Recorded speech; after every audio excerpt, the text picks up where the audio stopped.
So here we are then at the Agenda Arena ringside. Ronald McIntosh on the left-hand side of the commentary box. Andy Clark alongside me on the right-hand side. Hello, hello, hello. This is me. Hello, Pierre. Everything ship-shape?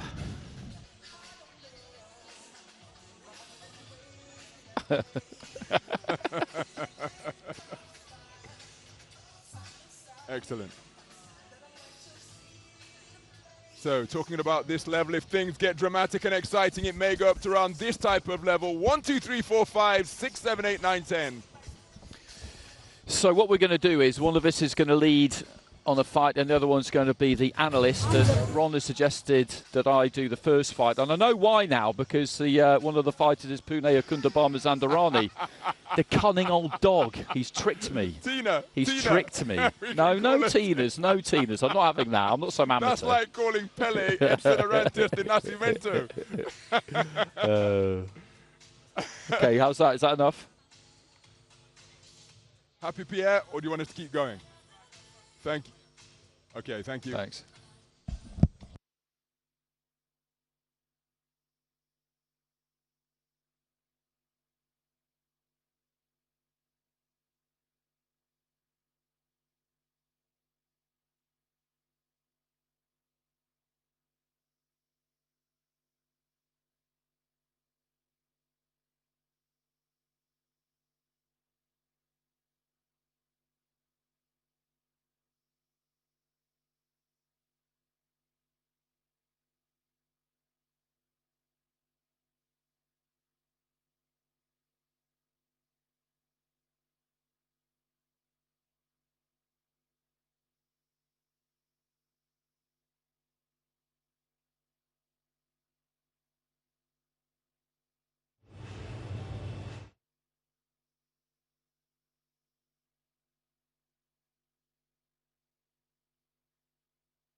Testing, testing, 1, 2, testing.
extravaganza.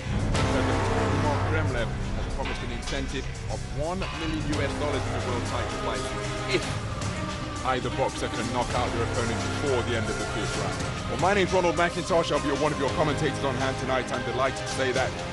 Joining us for commentary on all of the action as we take a look back at some of the week's action is Andy Clark. And Andy, what a week it's been in the lead up to the fights tonight. It really has been. It's been a little bit different from the Champions Nights that both of us have covered in the past, where we've had a full fight week. So we had the open workouts, and that's what we're looking at in some of the footage here. That's Nikita and Arlen Lopez just going through their paces in front of the assembled media right here in the heart of the city. We had the press conference and the weigh-in coupled up yesterday.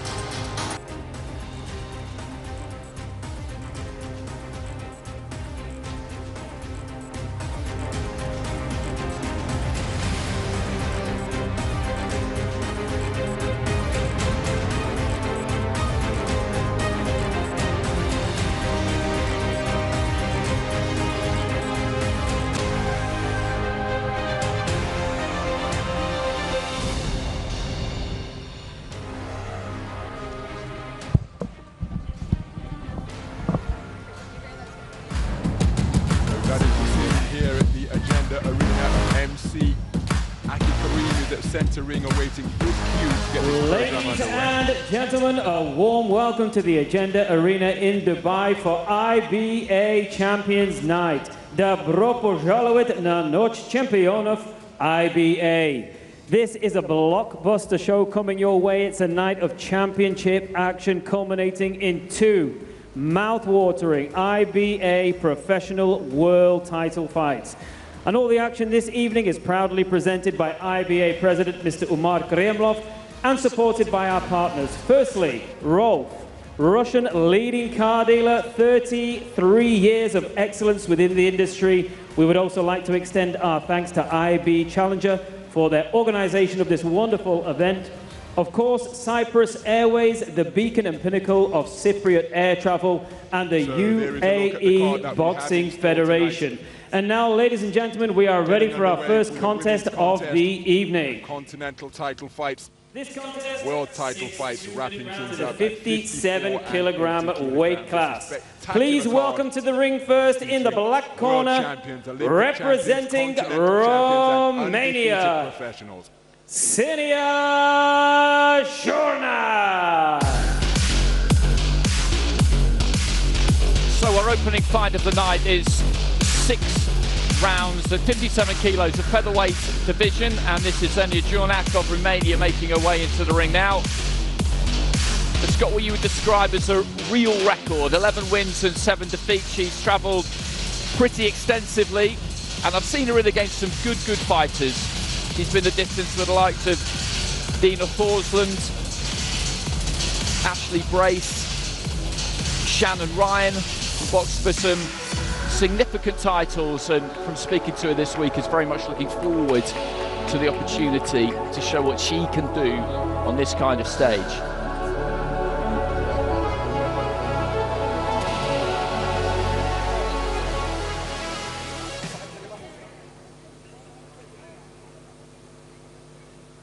And ladies and gentlemen, we'll just have a brief pause here while we wait for her opponent, who is just backstage getting her gloves ready. We'll be back with you very shortly. This contest, bit of a pregnant pause here, Andy. That's the nature of live sport. Often you get that knock on the door telling you that it's your time. We have in the ring already in the black corner representing Romania, Puneh, Akhundtabarmazandarani a little bit by surprise. For her opponent from Iran. These things can happen, can't they? I don't really like a fight night without a little bit of drama around the gloves, if I'm perfectly honest. But here she is anyway, appearing in the archway. All sorts of things can happen backstage. She arrived at pretty much the same time that we did, actually. We saw her strolling in about 5:15, Puneh Akhundtabarmazandarani, and Again, she's a fighter who's taken on a few challenges, 7 wins, 3 defeats, and 1 draw. You look at her record, and the name that jumps out at you really is Sofia Ochigava, who took silver in London 2012, losing her Olympic final to Katie Taylor. So she's mixed in some good company. Again, she has travelled a lot during the course of her career. Ladies and gentlemen, this is IBA Champions Night Dubai, presented to you by IBA President Mr. Umar Kremlov. And this contest, 6 rounds of boxing in the 57-kilogram weight division. Your officials: judges at ringside, from Estonia, Jakov Peterson; from Moldova, Valery Pastuhov; from Italy, Luca Varilonga; and your referee in charge of the action from Azerbaijan is Emil Gurbanalayev. And now let's meet the boxers. Introducing to you first, fighting out of the black corner, weighing in at 55.35 kilograms. She comes to the ring with 11 wins to her name, including 3 of those wins by knockout. She comes to us from Hunedoara, Romania. Please welcome Xenia Jorneac.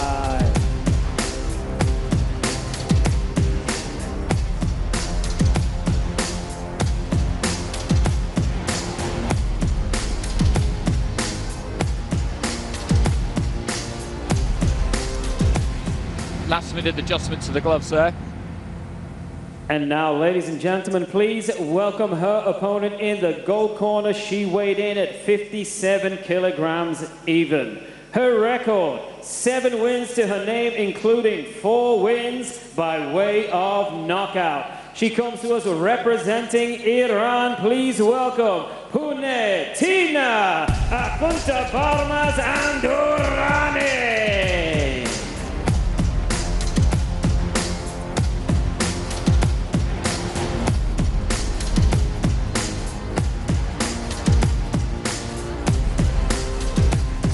Checks there from the referee. They'll always look at the gloves, This the is my belt line, command. the mouthpiece. Head up, no holding, no block. Okay? Good luck.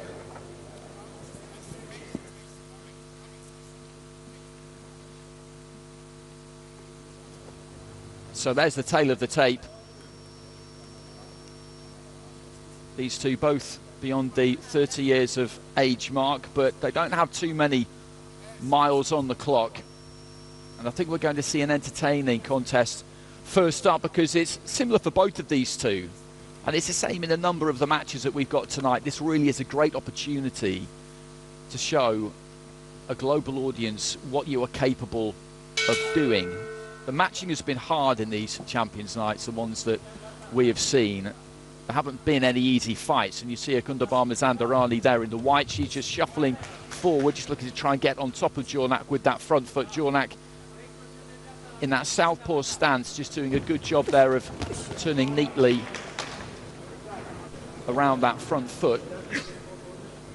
Just staying on the borderline of range there, really. Akhundtabarmazandarani maybe just a little bit too deliberate at times with her movements. You just see the head there of Jorneac. She's looking to try and keep that on the move as much as she can.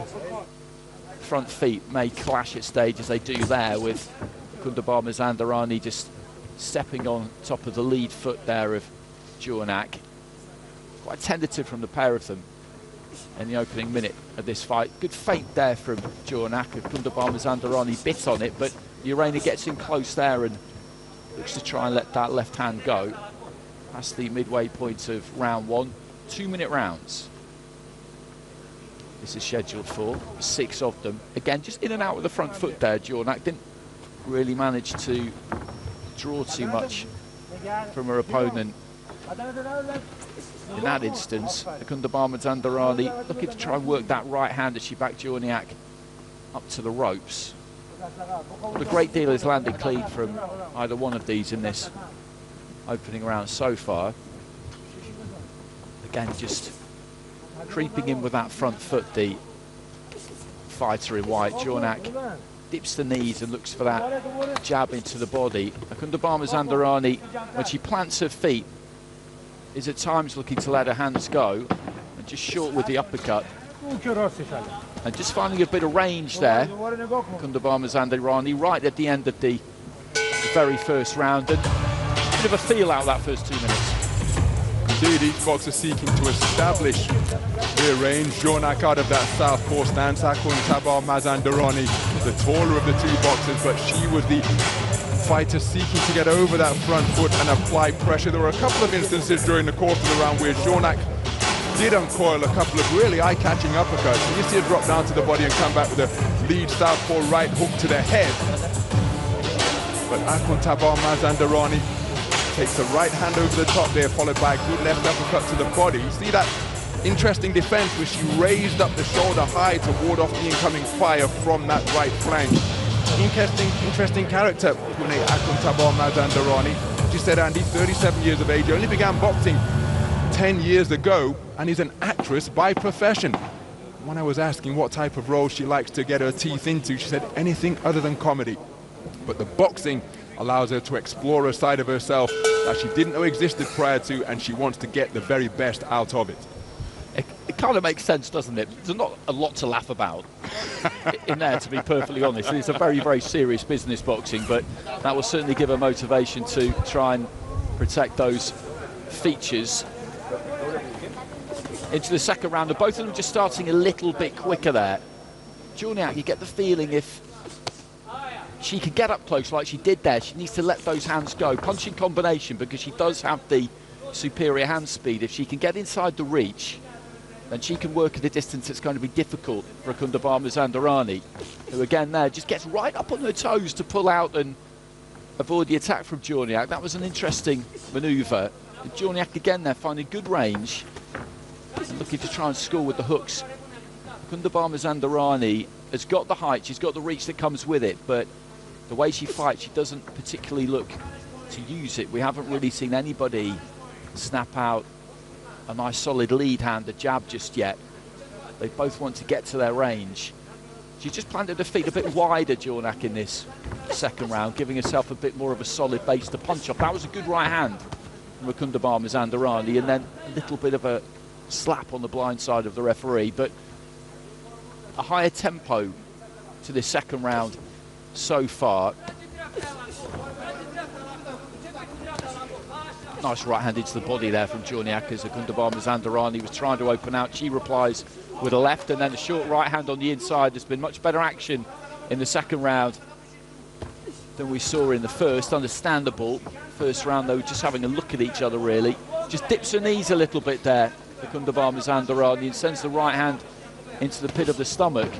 It's interesting to watch because the way she punches the Iranian, just showing a bit of physical strength there, the way that she lets her hands go, there is quite a laboured look to it, but I think she might be quite heavy-handed because when she lands, it gets a reaction. And it's interesting you mentioned that it gets a reaction, because I was speaking with Jorneac during the week we've been out here, Andy, at the pre-fight events, and she said that the boxer she admires most is a man who's here supporting this event tonight, and that is the man who claimed the undisputed light heavyweight title, Artush. And when I said why she likes him, as we see the heads coming together between the orthodox and southpaw boxers, she said it's his mentality and the fact that his expression never changes when he takes a shot. But as you say, Akhundtabarmazandarani, when she found the range with that right hand, then it did bring about a reaction, but the flashing bent arm work from Jorneac, again, notable during the course of that round, where both boxers enjoyed an increased amount of success when compared to the first round.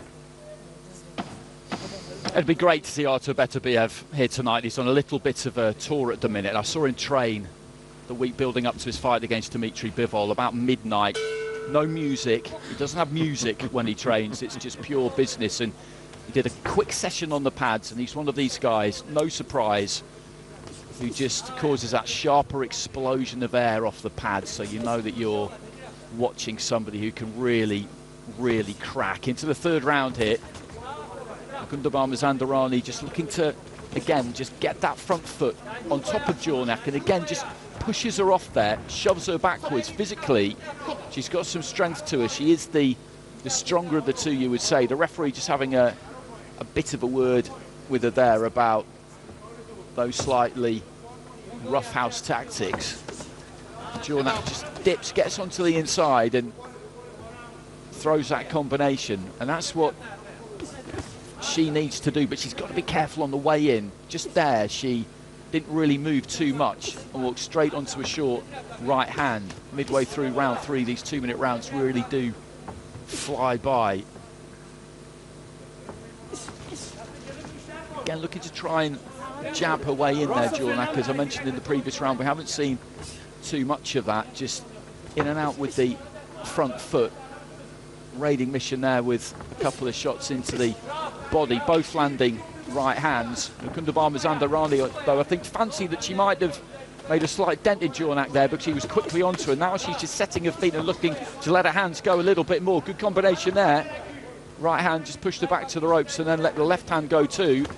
Heading up to the midway stage here, and this is kind of interestingly poised. There wasn't a lot in the first round. The second round, I would say you would probably go in Jorneac's direction, possibly. Akhundtabarmazandarani is bringing some good heat though in this third round, and you just get the impression that she can keep the tempo high enough. It doesn't have to be blistering with the way that she fights, but if she can keep that punch output high enough, she could begin to take over here a little bit, I think. Another good round of boxing. Akhundtabarmazandarani goes back to a corner where Sajjad Marabi is issuing the instructions. But the raiding attacks from Jorneac were interesting indeed. But there was a point in this round as we see some of the two-way action that took place in round number 3. Raiding attacks from Jorneac, but there was a point with 30 seconds to go where Akhundtabarmazandarani really did back up her opponent with thrusting straight shots to the body. And again, she's not averse to roughhousing her opponents in the physical exchanges. There you see a couple of rabbit punches going around the rear of the head. And again, even though she only started boxing 10 years ago, already showing that she's familiar with fighting on the edge of the rule book and employing some physical tactics. But raiding success for Jorneac compared with the heavier straight shots of Akhundtabarmazandarani. Fascinating third round. It's well set up, this, actually, because you could well have this. It's tight, put it that way. It's tight through the first 3 rounds. Jorneac's got to keep those feet moving. She's got to get in and out. She's got to keep those gloves up. She's got to pay absolute attention to everything that she's doing. If she can do that and box a really disciplined fight, then she's got it in the tank, possibly to get the win here. But that's how she's going to have to go about it, because Akhundtabarmazandarani will continue to get onto that front foot to just inch her way in, and then when she gets in range, just let those hands go, and she will trust that she'll be able to do some damage, and that 6 rounds will prove to be a very long time in there for Jorneac. It's the kind of fight I like, actually, when you've got these two different sorts of styles, both requiring a different kind of mentality. For Jorneac, it is about just staying absolutely in the moment and trying to win every round that you're in. Akhundtabarmazandarani is looking to do that as well, of course, but she's looking a little bit longer term. She knows that early in the fight she might drop some rounds, but she just keeps the faith that she will get to you. A good right hand there on the break from Akhundtabarmazandarani. The referee just told her to keep that right hand up a little bit. Nice right hand up top there, though, from Jorneac. And for Jorneac, you get the impression that she either needs to be all the way out or all the way in. Out of range and you're safe. Close enough with her shorter levers, and she's pretty safe, and she can get some work done. She gets caught at mid-range, then she's in trouble, because that's when Akhundtabarmazandarani can just let those hands go, particularly that short right. She doesn't throw it all that long. She doesn't really shoot it from the outside. She wants to step in with it and bring you onto it. And when she does that, it looks like a good weapon. But Jorneac has done a good job this round of doing exactly what I talked about at the beginning. Really interesting 4th round of boxing. There was a passage of the round with about 40 seconds to go, where Jorneac got onto the front foot and backed up Akhundtabarmazandarani towards the rope, something we haven't really seen in the contest. And I just wonder, even though it's 2-minute rounds, whether Akhundtabarmazandarani just feeling the pace a little bit, as she was unable to sustain that unrelenting, incessant front foot pressure. But so much experience under the belt of Xenia Jorneac. As you mentioned at the outset, Andy, she's boxed all over the world and has competed at a good level of competition. and she just showed some different facets to her ring craft in that fourth round, getting Akhundtabarmazandarani onto the back foot, able to spin in the pocket and present different angles. Will Akhundtabarmazandarani be able to get back to a grinding forward advance and keep Jorneac on the perimeter of the boxing ring? And she needs to, because I would say that the Romanian has got herself in front through 4 rounds. Always difficult to second guess the judges. Not much happened in the first round, so that wouldn't have been particularly easy to score. Rounds 2 and 4, though, I would say, have gone her way. Round 3, Akhundtabarmazandarani's probably, but we are not official scorers. A couple of rounds remaining, and Akhundtabarmazandarani's trying to bring that heat and just step onto Jorneac. She just got caught on the way in there by a neat right hand, and she is keeping that discipline and keeping that shape here, Jorneac, at the minute. But there's that right hand. She kind of sprays it out wide almost, Akhundtabarmazandarani. She steps in quite wide with the front foot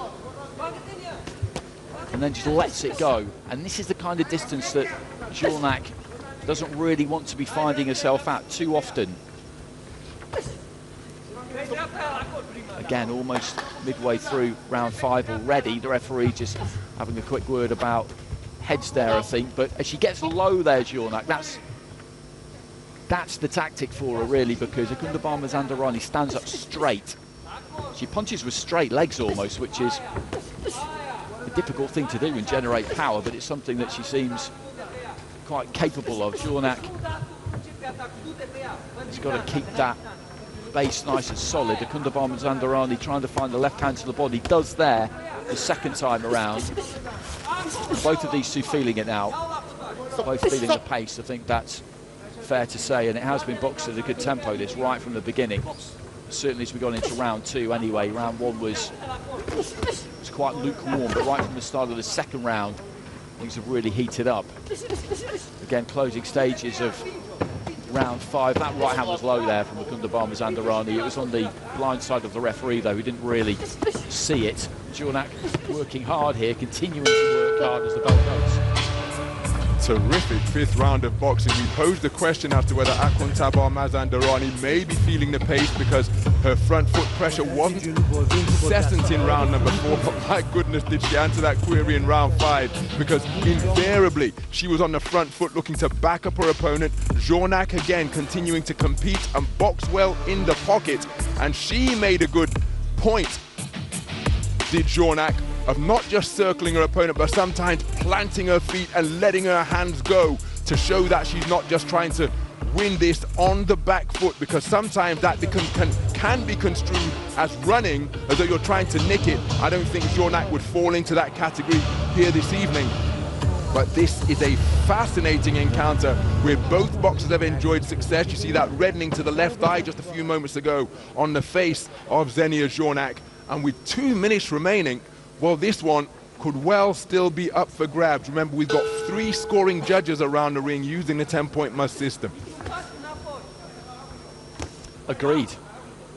And I think we'll see both of them go at it hell for leather in this final round to try and make sure they bank this 6th round, because there's not much to pick between the pair of them. There really isn't. And you're right, Jorneac has mixed this up nicely. She hasn't just looked to move. She has set those feet and let those hands go at times to try and catch Akhundtabarmazandarani and see if she can do some real damage. Early stages of round 6. Again, gets nice and low there, goes to the body, then just whips that left hand up the centre, lands the uppercut. Left hand to the body from Akhundtabarmazandarani has landed a few times. Neither one of these two has looked like wilting at any stage. And you wouldn't expect that, certainly not of Jorneac. She's been down the stretch with some good fighters. Both of them just taking a couple of seconds there as the referee gave the command to break into the final minute. A little bit scruffy at times in this final round, but that's understandable. And in this round, Jorneac is looking to hold those feet more, as Ron was picking up in the previous round. She's took the centre of the ring more in this round than probably in any other round. Maybe she senses that her opponent is tiring a little bit and she needs to meet her slightly more head on, because as discussed, you have to think about the different looks for the judges. Some will looks solely really for the clean punching, which is the primary criteria, but judges can tend to favour in close fights the fighter who's coming forward more and making the action more. And previously that was Akhundtabarmazandarani, but in rounds 5 and 6 I think Jorneac has more than stood her ground. Final few seconds of the fight, good right hand there from Jorneac. Akhundtabarmazandarani trying to tuck up, another right hand just sneaks through, a touch of the gloves. Good fight. Terrific contest to open our IBA Champions Night event here at the Agenda Arena in Dubai. Two-way action throughout the entirety of the 6 2-minute rounds. This woman's left hook to the body was sumptuous. On so many occasions, she dipped at the knees despite being a taller boxer, sunk to the left and got terrific leverage on that shot. As for Jorneac, well, she was notable with her hooks and uppercuts. And that is an example of the action that we're seeing. There's the left hook to the body, right on cue, looking for the right hand over the top part of the southpaw stance was Jorneac, and it was that type of contest for the entirety of the bout. Each one of them showing different facets of their game.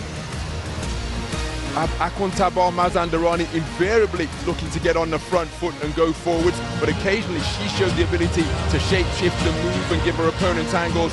Jorneac was the boxer looking to box off the line, spin off the line, but then she showed the ability to grind her way forwards and back her opponents up. I think that's a terrific show opener. Both boxers are quitting themselves very well indeed. Remember, we've got 3 scoring judges in IBA Champions Night Boxing, unlike the 5 judges we have in tournament boxing. Here's the verdict.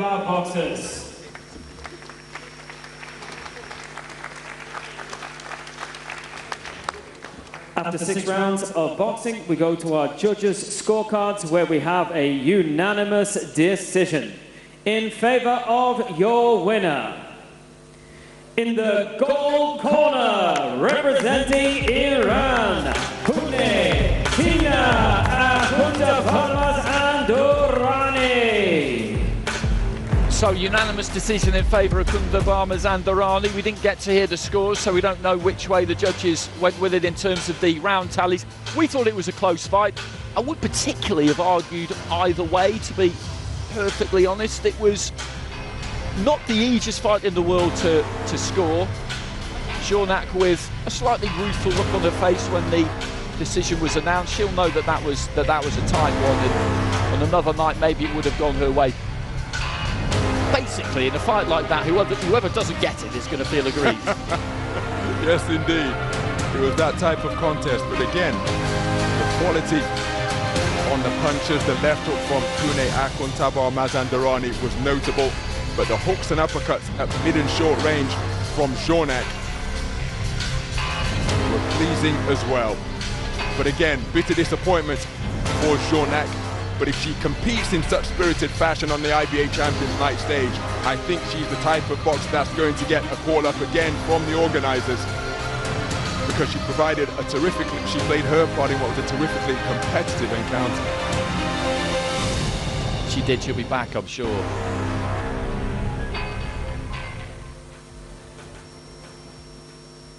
Ladies and gentlemen, we are ready for our second contest of the evening, and this contest is 8 rounds for the IBA Professional American Championship at 67 kilograms. So please welcome into the ring first, in the black corner, representing Mexico, Jose Miguel Borrego. Well, into the arena, by way of a hop and a skip, is Jose Miguel Borrego. 26 years of age, is a man from Aguascalientes in Mexico, the geographical center point of the country, no stranger to IBA Champions Night events. 2 wins and 1 loss on his record, and this man's modus operandi is to get onto the front foot and apply educated pressure, whether his opponent has the skill and commitment to withstand it.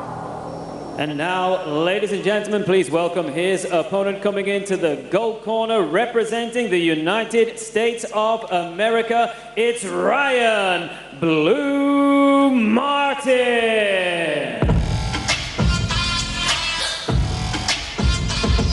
Ryan Blue Martin from Chattanooga in Tennessee, now based in Los Angeles in California.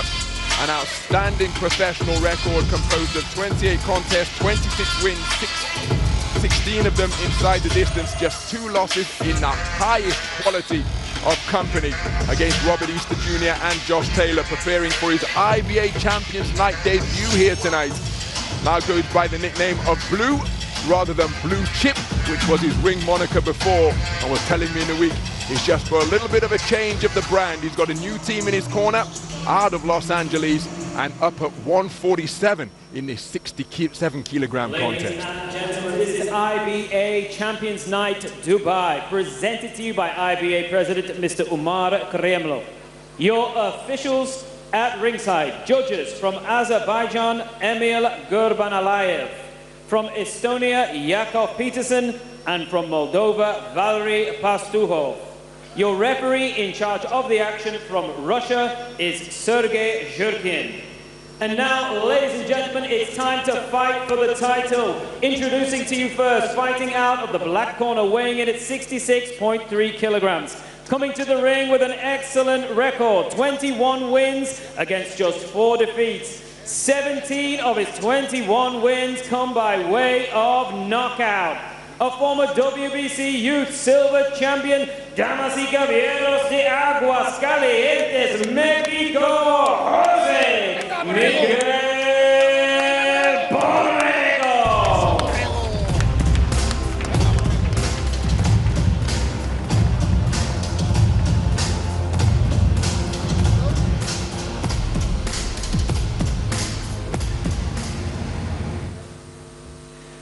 And his opponent across the ring fights out of the gold corner and weighed in at 67 kilograms even. He also comes to the ring with an excellent record, 26 wins against just 2 defeats. 16 of his wins coming by way of knockout. Presenting a former WBC Continental Americas champion and a former WBC Silver champion. He comes to us from LA, California, USA, Ryan Blue Martin.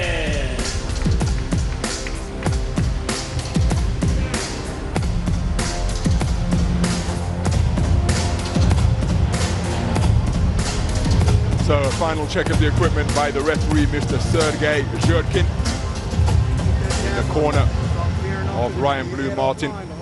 The man just gesticulating and passing on those instructions is Ivan Silva of the Jackrabbit Boxing Gym in Los Angeles, California. Listen and follow my command. Good luck. So a brief touch of gloves after those final instructions from the referee there. The tail of the tape, Ryan Martin, the taller of the 2 boxers, right on the 67 kilogram limit. Jose Borrego will look to use his more compact, muscular physique to get on the inside and wreak havoc with bent arm shots. So we're underway then. This is scheduled for 8 3-minute rounds. We're in the 67 kilogram division, the IBA Professional American title on the line. The taller boxer out of the gold corner wearing the white trunks trimmed with gold is Ryan Blue Martin, born in Chattanooga, Tennessee, now based out of Los Angeles, California, and the man seeking to cut off the ring by moving to his right and already with a good jab upstairs and right hook to the body is Jose Miguel Borrego, competing in his 3rd IBA Champions Night bout of the year. And these 2 men know one another very well indeed because they used to train together and spar together in Florida.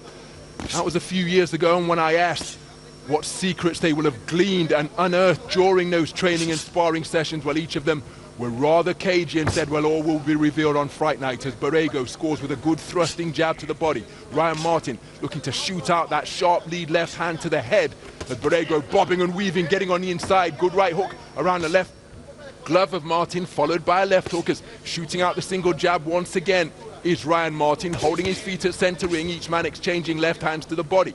Now the half cover guard being proffered by Ryan Martin, chin tucked behind that right glove as he steps in with a right hand lead, changes angle and tries to come back with a left hook of his own. So Borrego stepping forwards but ran into a jolting left jab there from Ryan Martin, which doubled up the impact. You see him spreading those legs wide and dipping and bobbing and weaving. Left jab to the body, right hand over the top. Got Ryan Martin's attention, who just ghosted away clockwise to his right. Just beyond the halfway stage of the opening round, there's a beautiful long looping left hook followed by a pile driving right cross from Borrego. Sharp shooting left from Ryan Martin once again, countered by a shot to the body from Borrego. And perhaps that familiarity that they will have forged during their training sessions together in Florida, just coming to the fore here now, because Ryan Martin, not exactly headhunting, but he is looking to pepper his man with that lead left hand. Borrego instead, he's interested in the body as he drops down and scores with the left jab once again. So just under a minute remaining in what has been a busy opening round. Double jab right hand from Borrego, countered by a left hook to the body from Martin, but Borrego just continuing to get over that front foot and steadily apply pressure. Nice movement in the pocket from Borrego to dip beneath the jab that was flicked out by Martin. Lead left hook with a gunshot of a punch from Ryan Martin, who just spinning off the line, maintaining the gap nicely with his longer left jab. Borrego goes downstairs with a jab to the body. Closing 20 seconds of what has been a strategic and tactical opening round. Good double jab again from Ryan Martin, shooting it up from the belt line. Three-punch combination working the body from Borrego. Beautiful work to the body once again from Borrego, countered immediately by two sharp straights upstairs from Ryan Martin. That's a good opening round, and it bodes well for the rest of the fight actually, because the first half of that round, what we saw really was Borrego on the front foot, trying to close that gap, high guard, dipping those knees and trying to come in quite low and get inside that jab of Martin's. And from Martin, we saw him snap out that lead left and doing it to pretty good effect. But then pretty much bang on the halfway stage, Martin just started to take the centre of the ring a little bit more, because I think he knows, although he's capable of using that jab, he's got a good jab and it's definitely a weapon and one you need against someone like Borrego.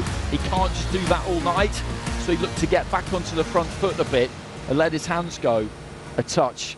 So I think we could be in for a very entertaining one here. Borrego will keep coming forward, absolutely no question about that, but Martin is capable of doing it more than the one way, and I think he knows that he's going to have to. So we move into the second round then, and immediately Borrego onto the front foot, quickening his feet, dialing up the tempo and looking to get busier with his offense. Pinned Ryan Martin to the ropes just above our commentary position, and he's working that body once again, but Ryan Martin giving his man angles, spinning off the line. First it was clockwise, now counterclockwise, and continuing to feed him that lead left hand. And what a cracking riding crop of a left jab that was, straight into the face of the advancing Borrego. But Borrego got his balance back beneath him and teeing off with double left hook to the head and right hand over the top. As again he goes in stalking mode, bobbing and weaving in pursuit of his man. Leaping left hook, followed by left hand upstairs and right hand to the body. Ryan Martin finding himself totally square on the ropes, and that is not where you want to be against a marauding, swarming body puncher like Miguel Borrego. Again, good right hook downstairs to the body, followed by a left hook to the chin from Borrego. Ryan Martin looking to maintain that gap, getting on the back foot and continuing to spear out that lead left hand. Good right hook to the body, thrown by Martin, and now standing, holding his ground, and this one turning into a bit of a phone booth war. Is this Borrego's type of contest? Has his incessant front foot pressure forced Ryan Martin into boxing Borrego's type of bout? Because this is right into the wheelhouse of the man from Aguascalientes. So just at the halfway stage of the second round, and Borrego just backing off momentarily before setting his feet and seeking to press once again. Rapid fire three-shot combination from Ryan Martin. And again, beautiful hook off the line, the check hook followed by a right hand from Ryan Martin, showing wonderful variety in his repertoire. So Borrego just gives himself a little bit of a breather, runs into a stiff right cross from Ryan Martin, a beautifully picked punch, not set up by the jab, and Ryan Martin remaining disciplined after finding himself on the ropes early on in this opening round. Well, he's retreated there of his own volition, and again, that's just an invitation for Borrego to blast away to the body once more. Left hook, right uppercut off the ropes from Ryan Martin. Oh, that's a cracking lead left hook from Borrego. And Ryan Martin now pinned on the ropes near his own corner. His chin was checked on a couple of occasions by ripping left uppercut through the middle from Borrego. Good portion of the round from the man from Aguascalientes. And a beautiful left hand again catches Ryan Martin solidly, and then burrowing away just above the belt line is Borrego. The two men, their arms entwining on the inside, but again you're left with the impression that this is Borrego's type of bout when the two men go toe to toe, shoulder to shoulder, chest to chest in the space of center ring. Beautiful work to the body once again from Borrego after the sound of the 10-second clapper. Strong conclusion to the round for the man from Mexico. It absolutely was. It's such an interesting fight, this, because in the first 2 minutes of that round, Martin was backing up, as you said, he's voluntarily giving ground. He's not being pushed back, he's not being bullied, he's giving the ground because I think he does fancy his chances of bringing Borrego onto something. There's a little bit of puffiness around the right eye there of Borrego, but I don't think it's anything particularly to worry about. You can see a little bit of blood in the nose, but Martin, when he was backing up, I wasn't too worried about it because I felt like he thought he could bring his man onto something, but then towards the end of the round there, he did get caught with his back square to the ropes, and that isn't where you want to be because it makes it difficult to move. You're immobile in that kind of position. So Borrego, I think, will have the wind in his sails now off the back of that final minute of the round, but I do think he's got to be careful because Martin, I think, could pick him off on the way in if there's any kind of carelessness there. So we move into the third round then. Remember, this contest scheduled for 8 3-minute rounds. The IBA American Championship on the line. Borrego building up momentum and immediately... Oh, what a left hook! And it wilted the knees of Ryan Martin and he flopped to the canvas as though he had been deboned. Referee Sergei Zhurkin picking up the count. Ryan Martin has beaten the count, back on his feet, trying to get some dynamism and coordination back into his legs, but that was a heavy knockdown. Courtesy of a thunderbolt of a left hook. Ryan Martin boxing gamely off the ropes, but Borrego has got his man going and seeking to tee off to both head and body. Ryan Martin not seeking to hold on, but instead have decided that offense is the best form of defense here, and he's looking to fight his way out of a crisis after being decked heavily. Takes another left uppercut, then a right hand that follows. Ryan Martin finally trying to fashion a clinch here now. Minute gone, 2 minutes for Ryan Martin still to negotiate. Borrego, got to be careful that he doesn't smother his own work. Looking for that left uppercut through the middle. Ryan Martin, has he got his senses back together? As he was square on the ropes as Borrego continuing to check that bearded chin once again. Nudging right hand successes on the inside from Ryan Martin. Good right uppercut left hook from Ryan Martin, who appears to be on legs that are altogether sturdier and stronger and more steady here now. Takes another howitzer of a left hook, followed by a right hand. And again, these left hooks shaking him down to his boots. Ryan Martin dances his way out of the black corner, gets back to the space of center ring, and is continuing to shape up nicely with bent arm work on the inside. But again, the ripping left uppercut jolts his head backwards, as did the roundhouse right hook, which followed it. Ryan Martin showing terrific conditioning and commitment as more uppercuts and hooks get through, as Borrego investing in body shots, trying to bring those hands down. Another left uppercut ripped through the middle, and another one from Borrego. And these shots are landing flush onto the chin of Ryan Martin. Remember, he was stopped by Josh Taylor in the 7th round of a contest scheduled for 12 up in Glasgow. I was ringside to commentate on that bout. That the only inside the distance reversal he suffered in the 2 losses on his ledger. But Borrego got his man going with a terrific left hook, and since that time he is continuing to apply educated pressure. Now Borrego, as we've mentioned, it's his 3rd IBA Champions Night bout of the year. He's got an engine and a commitment that will see him fight all night long, but he's got to be mindful that he doesn't punch himself out when going for the finish. Good left-right success for Borrego. And Ryan Martin, well, it's almost as though he's been zombified here now, because Borrego has landed some terrific punches since putting his man on the floor. But Ryan Martin, even though he's still boxing in something of a fog, he's still there standing, and not just standing, he's firing back. What a round! That was an absolutely terrific round. It's a torrid round, though, to be honest with you, for Ryan Martin, because He seemed to recover pretty quickly from what was a heavy knockdown, but then he just traded off with Borrego for the next 2.5 minutes. It was impressive to see, but he took some heavy shots. And it was a left hand towards the start of the round that put him down, and as you said, he went down like he'd been deboned, like the tensile strength had gone out of him.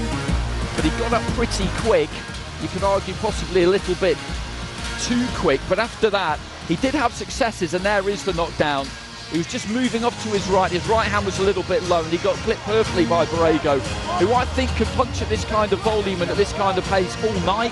He doesn't really load up with his punches, does he? He gets nice and tight and he just works you over. He lets his hands go. Martin, to be honest with you, he didn't have much choice other than to do what he did in the remainder of that round, but this round, try and find a way to stay away, let those resistance levels build back up.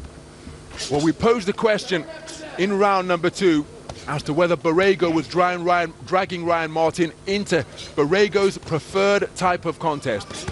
And as Andy Clark pointed out, after he was dropped heavily by a sumptuous left hook in the third, while the remainder of that stanza was entirely the type of bout that Ryan Borrego feasts on, as Ryan Martin gets through with a right uppercut a few moments ago. And now the foot movement, well, it's almost ceased from Ryan Martin. He demonstrated in the opening round, and indeed he has throughout his career, what a beautiful sticker and mover he is. But now the feet rooted into the canvas, and this, a phone booth boxing match between a man who relishes these type of affairs. Borrego puts on the earmuffs, bull rushes his way forward once again, runs into a right hand from Ryan Martin, and again, look at the activity and the educated, cultivated shots being thrown to both head and body by Borrego, finding room in that thicket of forearms on the inside. So Borrego just has his right hand tied up beneath the left armpit of Ryan Martin. Ryan Martin nudging away with the right hand, but now Borrego frees his hands and is touching Ryan Martin to the body once again, and then switching his punches beautifully. Digging downstairs with a two-shot salvo of his own is Ryan Martin, but then uppercuts and hooks through the middle and around the corner from Borrego. It is toe-to-toe action of the non-stop variety, and Ryan Martin, well, if he were to prevail in this type of contest as Borrego, again, scoring with uppercuts, Ryan Martin reciprocating in kind.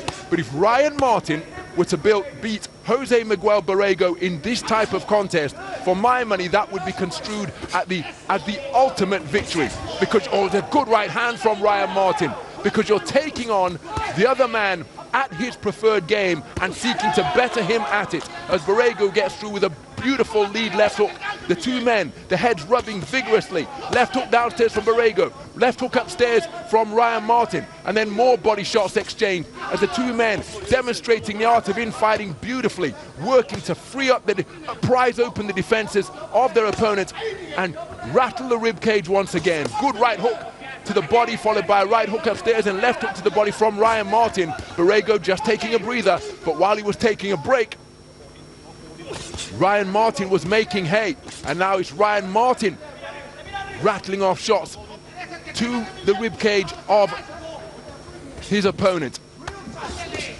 Terrific work on the inside by both men, and it has been in the center of the boxing ring on top of the IBA Champions Night logo from opening bell of round number 4 right until the conclusion.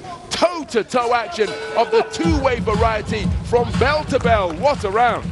This is an absolutely fantastic fight, and Ryan Martin had a good round there. There wasn't much in that round. You can make a case for Borrego winning it, you can make a case for Martin winning it, but given what happened in the previous round, he's responded really well there, and I think Borrego did dip a bit in that round. The output wasn't quite the same as it had been in the previous rounds, and I just wonder whether some of the shots to the body, that's the knockdown from the previous round that he's recovered well from. Some of the body work from Martin is maybe beginning to chip away at Borrego a little bit here. I think he might have felt a couple of those, because he is fighting Borrego's fight here, Ryan Martin. There's no question about that, but he's having his successes. And there wasn't much to pick between them in that one. We're only at the halfway stage here, and they both put a hell of a lot into this. And one thing worth bearing in mind about the scoring is that in IBA scoring, a knockdown doesn't necessarily constitute that 10-8 round. As we move into the second half of the contest, slightly tardy exit from the boxing ring by Ivan Silv of Jackrabbit Boxing in the gold corner of Ryan Martin. And the two men resuming where they left off when the bell sounded to end round number 4, because they're setting up camp at centre ring and blasting away to the body once again. In his Champions Night debut, which took place at the back end of last year in December in Kazakhstan, Jose Miguel Borrego typifying the boxing truism of have gum shield, will travel, went to the backyard of the 2023 IBA world champion Aslan Bekşenbergenov and got him out of there inside the distance. A terrific stoppage in the 4th of a scheduled 5-round bout, announcing his arrival on the IBA Champions Night stage. And he's been a stalwart and fan favorite ever since. Only Hariton Agarbek, the outstanding world champion, got the better of him at the Sirius Boxing Academy in Sochi. But here again, Ryan Martin showing his mettle, standing toe-to-toe and going blow for blow with Borrego in Borrego's preferred type of bout. But again, this isn't just blind slugging and naked aggression, because look at the work that the boxers are doing to get on the inside. Good right hand by Ryan Martin. Borrego just forced to take something of a backward step. But look at how they're working to make the spaces for their successes. There was a good single right hand downstairs from Ryan Martin, followed by an uppercut, then a right uppercut and left hook, and now Borrego fires back. But this is that was first and third boxing for Ryan Martin during that passage of round number 5. And Ryan Martin seeking to grind out the greater punch output in these toe-to-toe exchanges. Borrego with an eye-catching left uppercut through the middle, but Ryan Martin's crispness during the course of these volleys is notable indeed. And again, there's a fair amount of pop on the shots coming from Ryan Martin. He was telling me during the week here that he's far more comfortable. Good burst of punches from Borrego, but Ryan Martin responds immediately. Would you expect anything else, given the nature of this bout so far? But Ryan Martin, 67 kilograms, 147 pounds. He was telling me that he feels far more comfortable at this poundage. And after his enforced layoff, after an adverse finding in his post-fight dope test, or in his dope test when he lost to Josh Taylor, he said that this is an opportunity to overcome adversity and show people what he's all about. My goodness, he is doing that here on the IBA Champions Night stage tonight, because he is staging magnificent rallies after being dropped heavily in the 3rd round by a picture-perfect left hook from Jose Miguel Borrego. But he's making a point of having the final word in these exchanges, where the bodywork has been eye-catching. Tremendous, tremendous. He did some really good work in that round. Martin Borrego did plenty of work as well, but for me, the cleaner, better quality of punching came from the gold corner, and it'll be so interesting to see what happens in these final few rounds, because he's looking nice and strong here, Ryan Martin. Borrego would have been confident after that knockdown, and what happened in the remainder of that round, that he could just keep the tempo high, keep that heat on his man, and maybe he would fold, and that just has not happened at all. It really hasn't. It's always interesting looking at the body language in the corners in between rounds, and Borrego looks fine. He's just taking a rest, just getting the air in, but in the other corner, Martin looks like he's got the wind in his sails a little bit here, and I can understand it, because he's responded to that knockdown so well.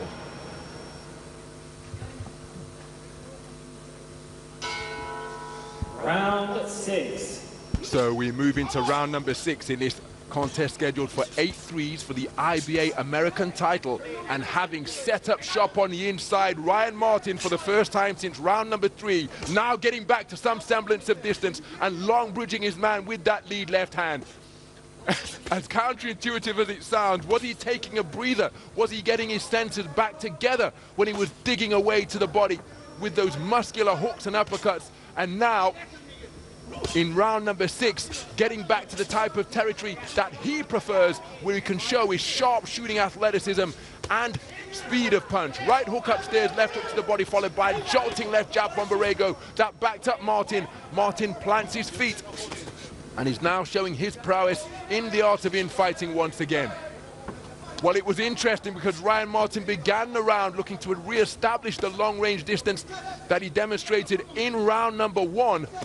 Since that time, it has been toe-to-toe fair.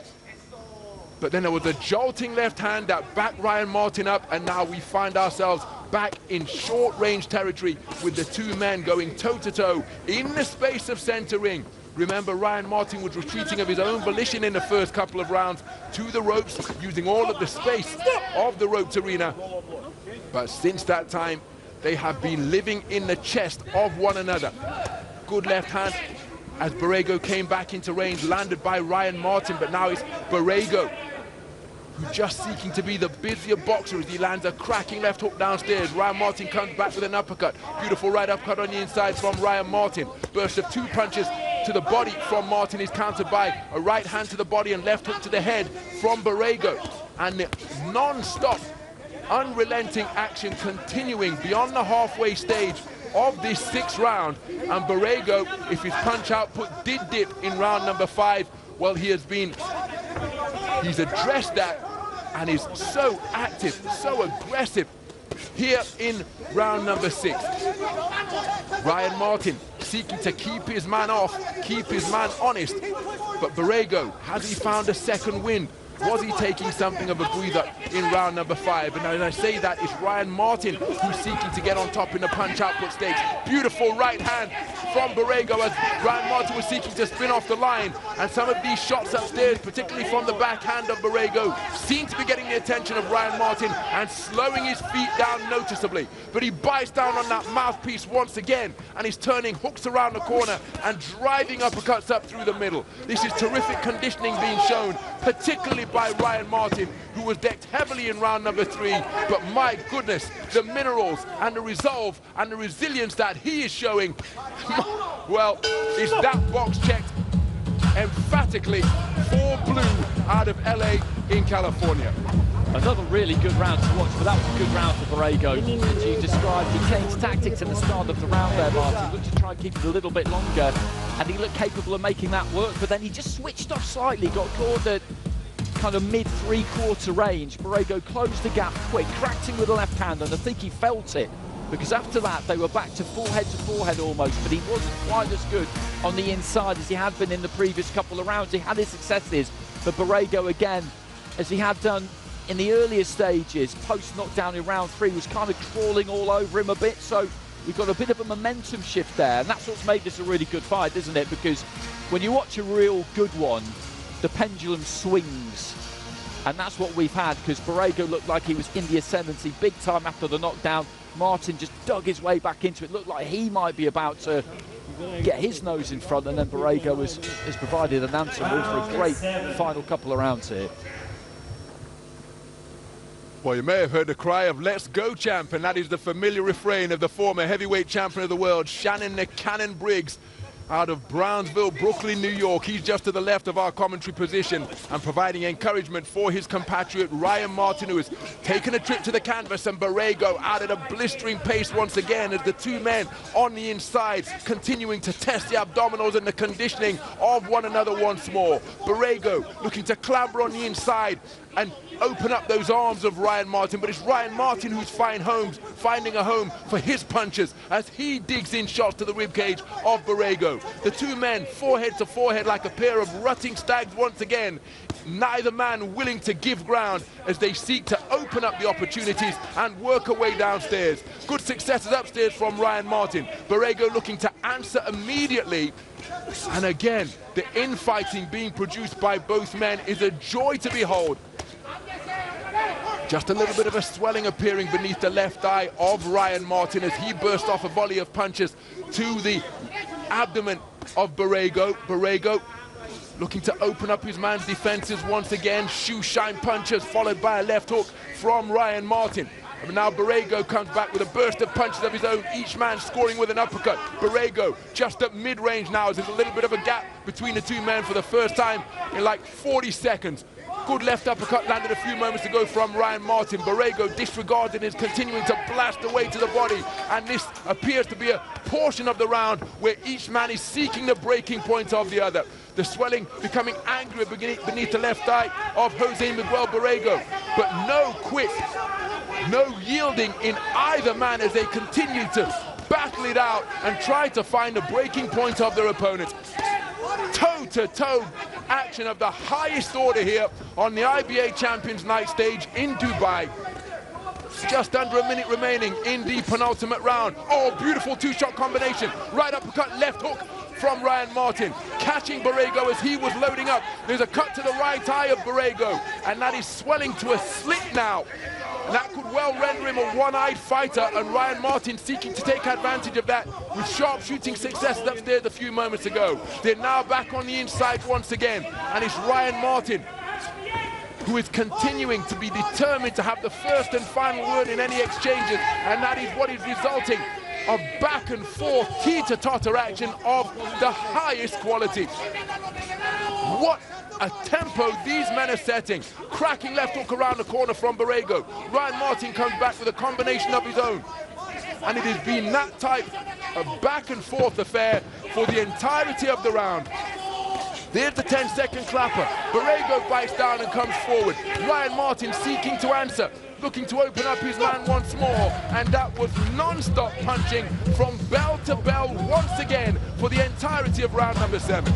This is everything you want in a fight, really, because there's a lot of skill on display in there, but there's just so much will too, and that's what it comes down to an awful lot of the time, because they're both biting down here. Both of them have felt at stages like their opponent might be wilting, like they might be able to really break them, to be honest with you, but each time they've come back and they now both know that neither one of them is going to do that. So it's a question of just throwing as much as you can, working as hard as you can for these final 3 minutes, and then they'll see what happens on the cards. Some of these rounds have been very, very difficult to score because the boxing on the inside has been of a high quality from the pair of them.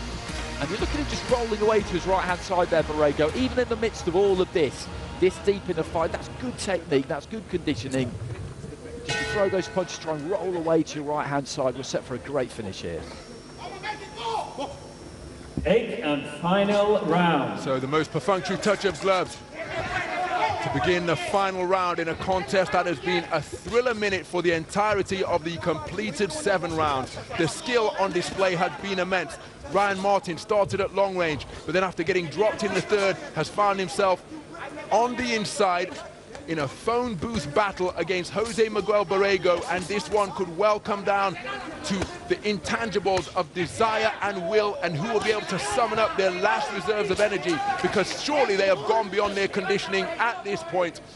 But there is still no sign of defeat in the body language of either man, and just edging his way forward incrementally, driving Ryan Martin back was Borrego, but then Ryan Martin cleverly turning the tables, and he's got Borrego pinned on the ropes just above our commentary position, and he's having success at short and mid-range. And again, trying to fashion those openings that he can exploit with hurtful offense down into the body of Borrego. The conditioning of both of these boxers is absolutely optimal.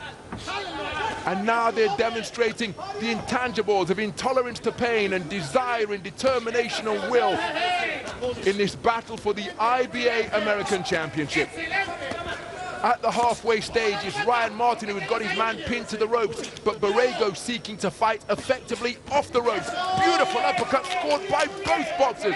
My goodness, both of these men are showing chins of iron and constitutions of steel, because they're continuing to fight away with a freshness and a zip to their work that simply doesn't make any sense when you consider the punches that have been dished out and absorbed during the course of this contest so far. The tempo remains incredibly high as Ryan Martin lands with a flashing right hand to the chin of Borrego, and then a burst of punches to both body and head once again, but Borrego responds in kind. Ryan Martin with another quality salvo to both head and body, but then it's Borrego's turn to fire back as he jolts the chin backwards of Ryan Martin. Borrego just backs off, waves his man in invitingly and says, okay, let's do this, continue to bring it to me. And again, remember, what will they have learned about one another from their training sessions, their sparring sessions in Florida 3 years ago. Fighting against a familiar adversary, you often fight so much harder. than when it's against somebody you don't know, as Borrego looking for a right hand against the top. Over the top, beautiful left hook off the ropes from Ryan Martin. Everything that is fired out is being answered in terms of quality and intensity and skill. And that is why these two men have combined to produce a contest for the ages here at the Agenda Arena in Dubai. Borrego seeking to bob and weave on the ropes, and the sound of the gong barely audible. Such was the fury with which the punches were being thrown. Still not sure whether the contest is over. It is indeed over, and the two men sharing a sporting embrace at the conclusion of 8 3-minute rounds of the highest quality in a bout that was fought at a torrid pace for the entirety of the contest. Each man extracting the very best from their opponents, and that knockdown in the third round, Andy, could well be decisive. It could possibly be enough for Borrego. I feel like he's done enough over the course of the 8 rounds. I think in some rounds he just outworked Martin a little bit. I think that 8th and final round was a good example there. Again, it was just an absolute ding-dong, both of them going at it, both doing good work, both landing some really good clean shots, but I felt in that 8th that Borrego just did that little bit more, and overall that's the sense that I get. Boxing, of course, is not scored as one long continuous 24-minute round. When you've got an 8 round, there is 8 individual 3-minute battles, but I do feel like he's done enough there, Borrego, to win enough rounds to get him over the line. We'll see what the judges make of it, but what we do know is that that was just a superb fight. As I said, the pendulum swung. Borrego in the second, and then particularly in the third with the knockdown, looked like he was getting on top. Ryan Martin showing a lot of durability, just hung with him on the inside. We didn't see all that advisable, to be honest, but he then kind of turned the tide back in his favour. Then he came out for the start of the 6th, looking to keep it longer. He got caught, and all bets were off again. Just brilliant stuff, brilliant stuff. Terrific Whichever contest. way this goes, your stock rises. Even if you don't get the result, your stock rises. Ladies and gentlemen, please show your appreciation for both boxers. Before we present the IBA Professional American Championship title belt, let me please welcome into the ring 2 very special guests to present the belt. Firstly, we have the son of American boxing icon and former heavyweight champion Mike Tyson. His son Amir Tyson is here with us. And also please welcome the former heavyweight champion of the world, Shannon the Cannon Briggs.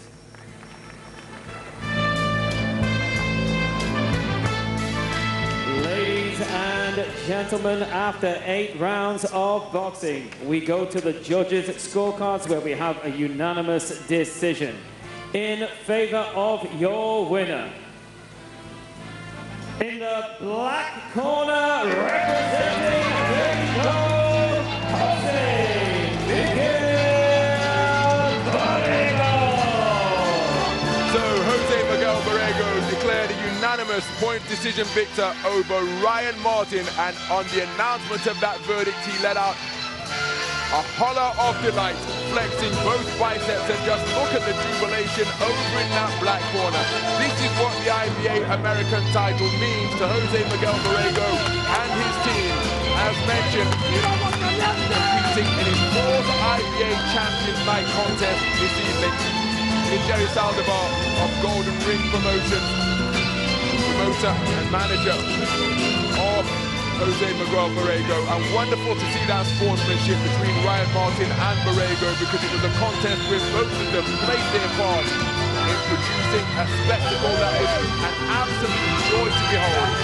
Shannon the Cannon Briggs and the son of his fellow Brownsville Brooklynite, Mr. Amir Tyson, on the presentation party. They were the ones who presented that beautiful red strap that declares Borrego as the IBA American champion. And my goodness, it was hard-earned tonight. But a thoroughly deserved victory, declared a unanimous decision victor at the conclusion of 8 terrific rounds. Well, we just had the Rocky music playing out in the background there, and that's entirely appropriate, because that was absolutely tremendous. They should do that again. They'll need some time to recover, of course. Other people will have their claims, so want their opportunity, but I would sign up to watch that again every day of the week. It was a tremendous fight, because as we were saying all the way through it, it had skill and it had will. They tested each other's wills to the max. They couldn't break each other. But there was a lot of skill on display in there too. On the inside, the ability to find a little bit of space, the ability to be comfortable on the inside, just to create those gaps, and the durability and the chins on them as well. It was beautiful to watch, to be honest. It really was. I thoroughly enjoyed it. And it's the matching, isn't it? Just really good matching. We've done plenty of these nights between us this year. There are no easy fights on IBA Champions Nights in IBA Pro Boxing. There really aren't. And that's a bit of a trend that we're now seeing more and more worldwide, I think, across the globe. And it's a good thing because you want to see a really good competitive fight where you head into the final couple of rounds, the final round almost, and it's still in the balance. You get to the end and you don't know who's going to get it. But as I said, what you do know is that even for the fighter who doesn't get it, they will walk away disappointed, of course, but with their reputation enhanced. And that's what we saw there. Well, there was a moment of the presentation of the belt from Shannon the Cannon Briggs. Ivan Sylvan Zogetch over in that gold corner, living and breathing every moment of the bout as Ryan Martin clambered back off the canvas and got himself right back into the mix. But when the scores were tallied at the conclusion of 8 3-minute rounds, it was Jose Miguel Borrego who was declared as a unanimous point decision victor, and that means that the man from Aguascalientes in Mexico is the new IBA American champion at 67 kilograms. What a contest, and we've got plenty more to come here as we take a look at some of the highlights of the night so far, and it has been action-packed and quality from right from the very start to the conclusion of the second bout that we've just had. It has been. It's been good from the beginning. The only slightly tame round we had was the very first round between these two, Jorneac and Akhundtabarmazandarani, where they were just feeling each other out to an extent, and then after that they got to it pretty swiftly. And again, this was a good match, and you could see from their records that they were both going to really want it. They both got a few defeats on their ledgers, but at the same time, that's because they've been having to take some challenges. And again, I absolutely think it's the case here that although Jorneac didn't get this, she walks away with her stock having risen, and I'm sure that they will be keen to get her back in the future.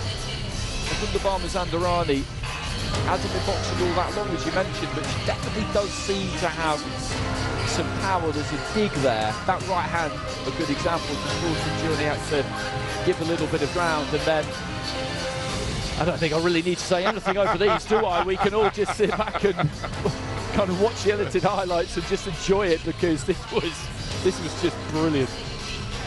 Absolutely sensational. It was just Ryan Martin boxing at range for the first round.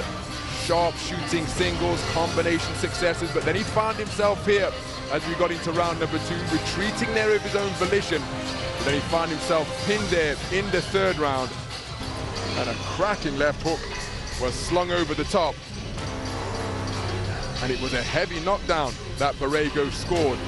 In seeking to capitalize on that knockdown and go for the finish, perhaps he thought, and remember that knockdown came early, there was still 2 minutes and change to go, but he met a determined, resolute character in Ryan Martin, who met him head on. And just look at the contrast in emotions, Andy, once the verdict is announced. Absolute elation in one corner, desolation in the other.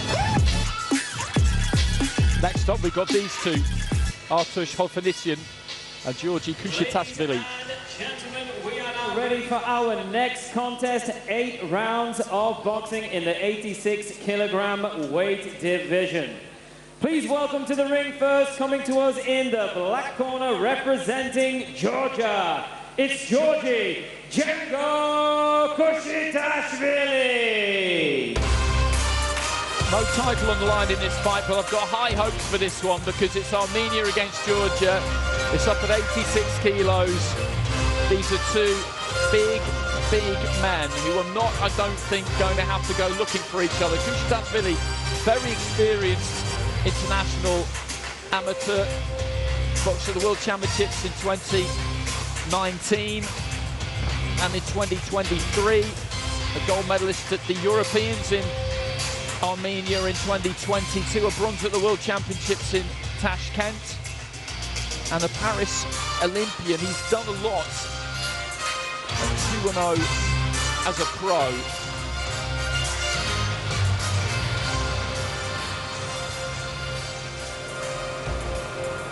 And now, ladies and gentlemen, please welcome his opponent representing Armenia. It's Artush Hovhannisyan. We've seen Hovhannisyan on an IBA Champions night before. That was back in April in Almaty in Kazakhstan. He won on that night. That was at 80 kilos though, so this is a little bit of a jump up, an extra 6 kilos in old money. That's very nearly a stone, so that is not insignificant. He has been at that weight up until this point. Maybe he felt that he needed the extra poundage. He'll be fresher, he'll be stronger, he'll have more energy. We will find out tonight. He had a pretty extensive amateur career as well. He's got a few more fights on his record as a pro. But again, I'd like to look at this matchup. I have done right from the very start, and it was interesting to see these two around each other yesterday. They get on fire. Ladies and gentlemen, this is IBA Champions Night Dubai, presented to you by IBA President Mr. Umar Kremlov, and this contest is 8 rounds of boxing in the 86-kilogram weight division. Your officials are judges from Russia, Sergei Zhurkin, from Moldova, Valery Pastuhov, and from Estonia, Jakov Peterson. Your referee in charge of the action is from Italy, Mr. Luca Vadilonga. And now, ladies and gentlemen, as these are both unbeaten fighters, somebody's unbeaten record must go. Introducing to you first, fighting out of the black corner, weighing in at 86 kilograms. He comes to the ring unbeaten as a professional with a 100% knockout ratio. 2 wins, both by knockout. He comes to us from Tbilisi, Georgia. Please welcome Georgii Django Kushitashvili.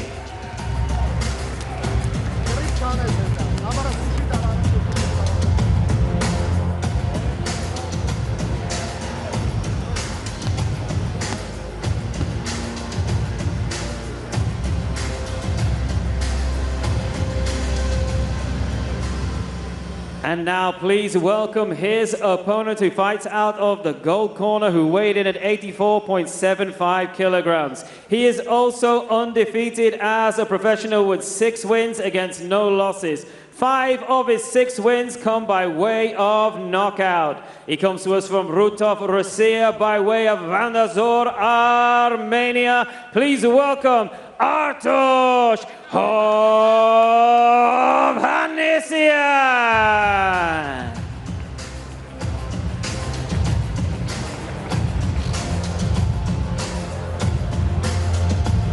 Okay, guys, watch your head, no punches back, no low blow, no holding, listen always my command, touch your gloves, and good luck.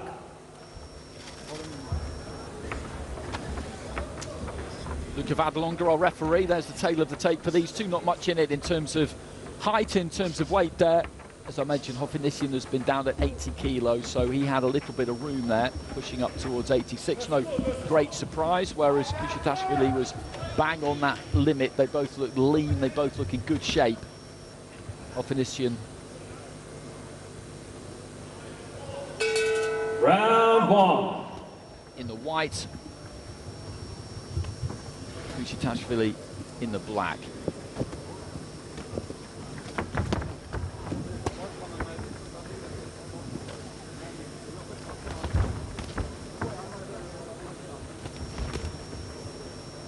Just switching stances early on there, Hovhannisyan started off orthodox, now into southpaw.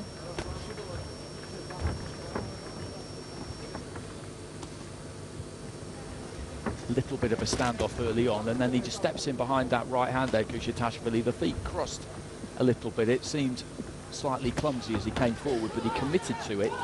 Good upper body movement there from Hovhannisyan, dipping those knees and getting nice and low, then just stepping off, steps back into the orthodox stance, seems capable of shifting between those two fairly comfortably. A little uppercut up the centre there from him, landed, there wasn't a great deal on it, and then Kushitashvili stepping in, trying to chop down with the right hand. Left hand into the body from Kushitashvili. Missed with the right, but it left him in exactly the right position just to send that left into the ribcage. And again, just when he backs up and takes a step back, that's when he'll look to change his feet. Hovhannisyan. Kushitashvili again with another decent body shot there. It's interesting when you see a fighter switch with regularity. I always wonder myself how helpful that is to them, because it doesn't really give him too much of a chance to settle. Just backed up into his own corner there, Hovhannisyan, and slipping and bobbing and weaving nicely, managed to stay out of trouble. Kushitashvili trying to come in behind the jab, just over a minute remaining in round one. Not a great deal hugely clean has landed, but the cleaner punches have been those body shots from Kushitashvili. Those are the ones that have caught the eye, or certainly caught the ear, as they've echoed around ringside. Stepping in behind that left hook again there, Kushitashvili.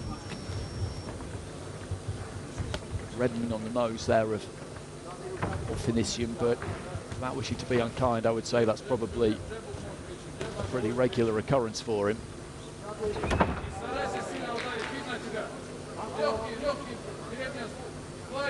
Kushitashvili just fainted with the front foot, didn't really draw anything from Hovhannisyan. He's looked well organised, he's looked like he's got some technical skills, but in this opening round, although he's trying to get on the front foot here, hasn't really done all that much at times. Kushitashvili, of the two, looks a bit less refined in terms of his technique, but he's the one who has committed more, and for that reason may have just nicked that open.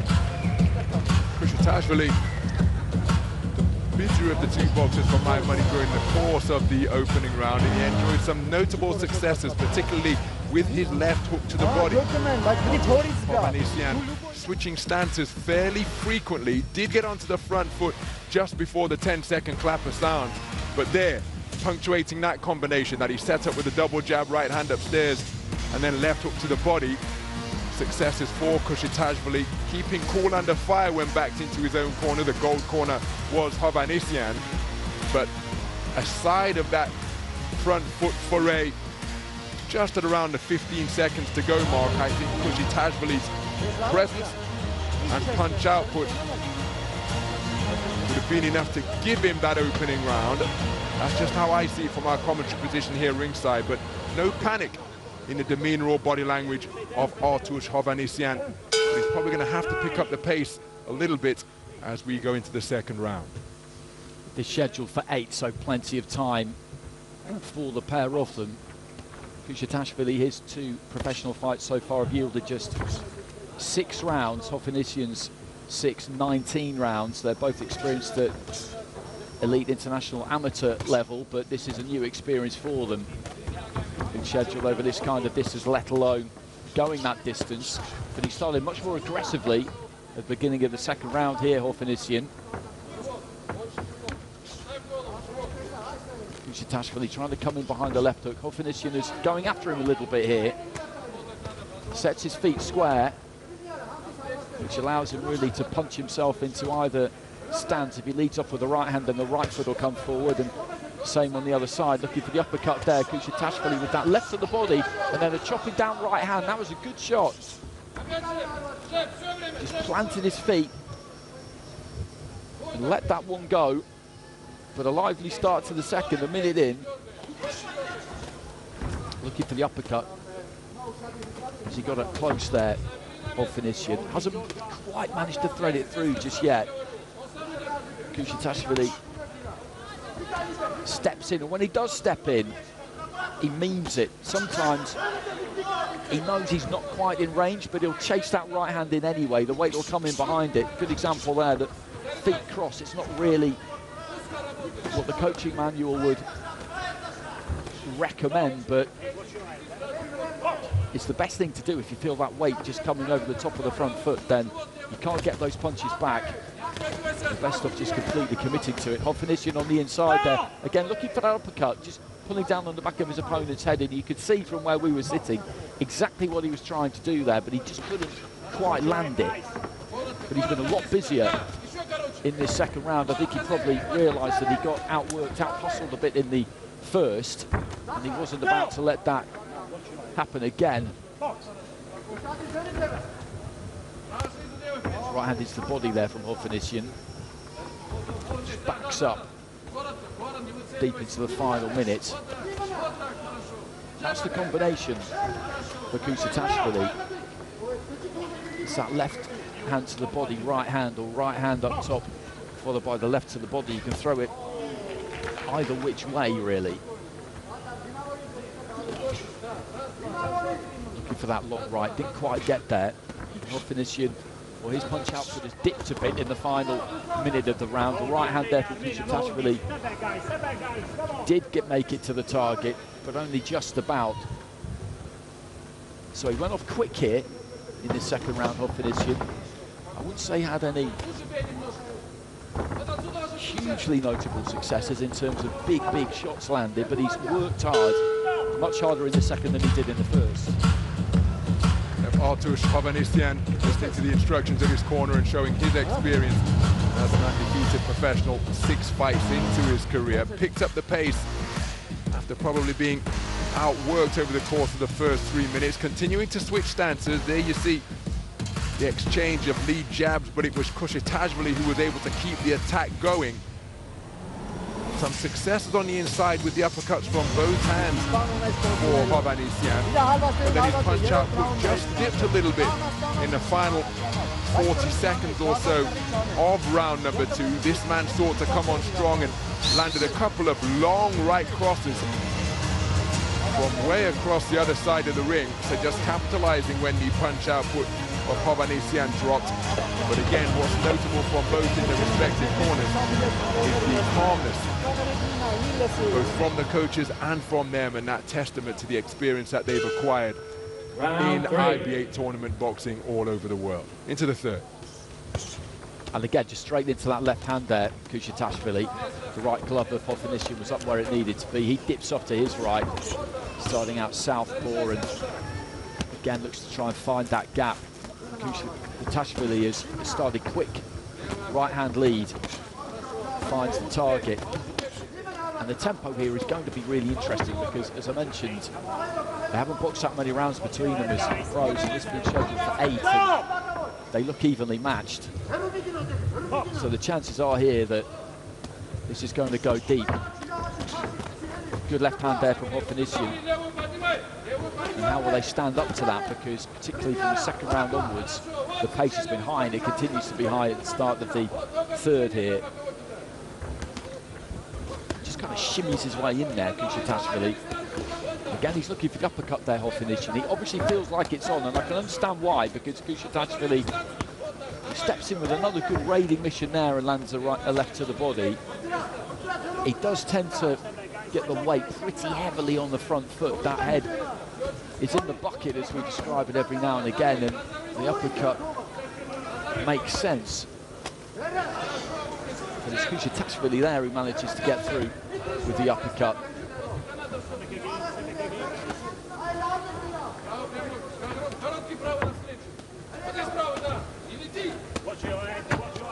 Right hand on the inside, and this is a bit messy in the third round at times, but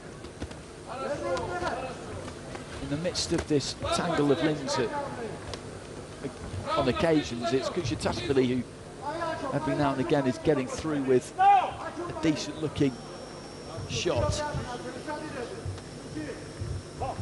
Heading into the final minute of round 3. Now he's looking for that right hand lead, and he was short with it, and that weight came forward, and Hovhannisyan had given ground, and he'd given a bit too much because he was out of range by the time that happened. Maybe the key for him here, Hovhannisyan, is when he sees his man coming, rather than just pull those feet all the way back out, take that half step back, because he may well be able to catch Kushitashvili falling in, as we describe it. Because he does have the tendency to do that, but Hovhannisyan, if he's going to take advantage of that, it's got to be just a little bit more comfortable staying in that pocket a bit longer. Trying to whip off with the lead left hook there, Hovhannisyan doesn't quite manage to land it. It's interesting the way he delivers his punches, Hovhannisyan. He's got this big wingspan, he's got a long reach, and the gloves kind of flash and scythe, but often they're not really landing, whereas, as we've been saying, Kushitashvili has got that more kind of workman-like look to him, but he lands more shots. Again, he was searching repeatedly for success with that backhand in the form of a cross. To your point, Andy, Hovhannisyan, despite the albatross-like wingspan that he possesses, was repeatedly going in search of that shot right there, the right uppercut. There was one moment in a round, he fired off about 4 or 5 in a row, couldn't find a range with any of them. And remember, these are 86-kilogram boxers. It's a fair amount to be lugging around the ring, and it is far more fatiguing to be hitting the stadium air than to be landing on leather, on flesh and bone.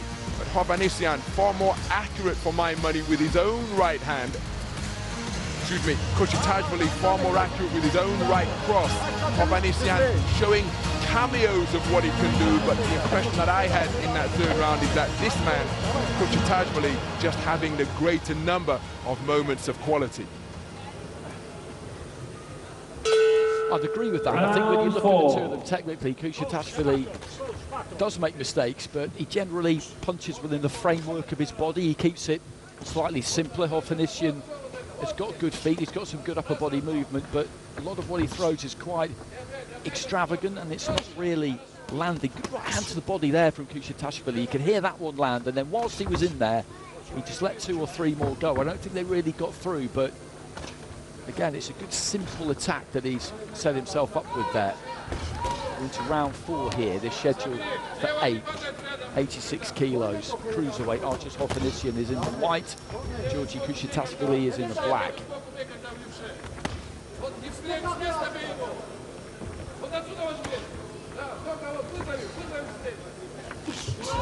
And again, he comes leaping in with that big one too, and that's the kind of situation I was talking about in the previous round. He really commits to it, and you can see Hovhannisyan sees it coming. It's not hard to see it coming, and he'll pull those feet all the way back out. But if he just holds his ground a little bit more, lets him come, he can maybe pick him off on the way in, and if he can do that, he can do some damage, because as he's coming forward there, Kushitashvili, he's got no control over his momentum, and if he comes onto something, he can sit him down. Good left hand there from Hovhannisyan as Kushitashvili just rebounded off the ropes. There's a cut on the corner of the right eye there of Hovhannisyan. Some blood coming from that. I don't know if that was a punch or a head clash. Either way, it doesn't look too serious, and it's running clear of the eye, so you wouldn't anticipate that being a big problem. Good right hand into the body there from Hovhannisyan. Heading towards the final minute of round 4. Comes back with a left hand there, Hovhannisyan. Good right hand on the inside there from Kushitashvili. He just rolled off to his right there, Hovhannisyan, and when he came up, unfortunately for him, he rolled straight onto that right hand, and he's being forced to really dig in here, Hovhannisyan. Kushitashvili has pinned him in the corner, and he's looking to drive him back, and Hovhannisyan, increasingly in this round, is wearing the look of a man who's having to work very, very hard to keep his opponent off him. This is getting tough for him here, and again, it's those extravagant shots. Some of those uppercuts are delivered from almost down by his boots, and as Ron was mentioning, you heave one of them in and you don't land it, and that's going to take something out of the tank. They're both feeling it a bit, but to different extents. I'd say Kushitashvili is coping with it better so far, and again, just gets his feet in there and lets them go, lets those hands go. Final few seconds of round 4, a little bit of swelling underneath the left eye there, I think, of Kushitashvili. But he's had a good round here, the Georgian. Well, that was a really interesting round, an incident-filled round, as Kushitashvili, you see on his shaven head, the blood from the right eye injury inflicted by, not quite sure whether it was head or his fist, but it's sustained by Artush Hovhannisyan, and the corner really having to go to work to try and staunch the flow of blood. But that replay that we just saw with Kushitashvili sitting on the ropes, that came with about 1:40 remaining in the round, and Hovhannisyan had his best portion of the round when he was able to back up Kushitashvili to the ropes and have his successes But then Kushitashvili got himself off the ropes. It was around that period of the round where Hovhannisyan suffered the cut, and Kushitashvili was able to get on the front foot and really have successes for my money at the expense of Hovhannisyan, who was dealing with the adversity of the cut. He's going to be aware of that, perhaps not wanting it to worsen, but I think that was a very good round for Georgii Kushitashvili. Round How 5. bothered will Hovhannisyan be by that cut right optic he sustained in round number 4? Well, the corner we're getting to work on it in that minute between rounds. We'll have to see how it holds up, and you can see the end swell out in Kushitashvili's corner as well, just trying to keep that swelling under the left eye under control. As I said, they are both feeling the pace here, but I think Hovhannisyan is feeling it more into the second half of this, scheduled for 8, and we're heading into uncharted territory really, and it's been boxed at a good tempo for both of these two, and without wishing to sound like too much of a sadist, I think this is going to get very interesting in the second half, because they're both going to have to really, really dig in if they're going to keep that foothold in the fight. And interestingly, in the first minute of round 5, it's almost like they've both agreed to just take a little bit of a breather, because neither one has really made too much of a move in this round so far. They're both just looking more than they have done previously to keep it more on the outside and work those lead hands. You see this in a fight sometimes, in a hard fight, when you know that there's a few rounds remaining, there's almost this tacit agreement between fighters that this is what they're going to do.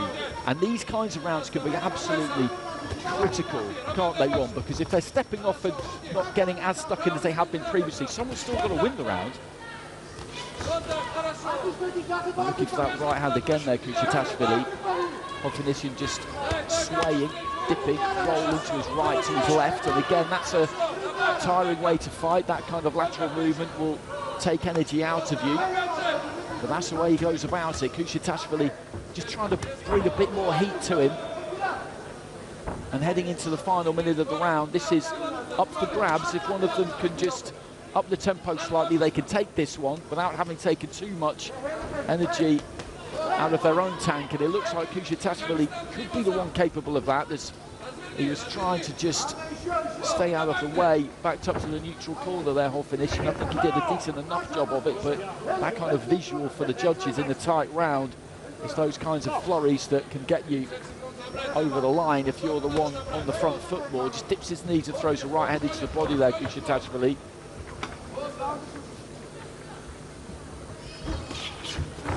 Again, he climbs into that right hand, Kushitashvili.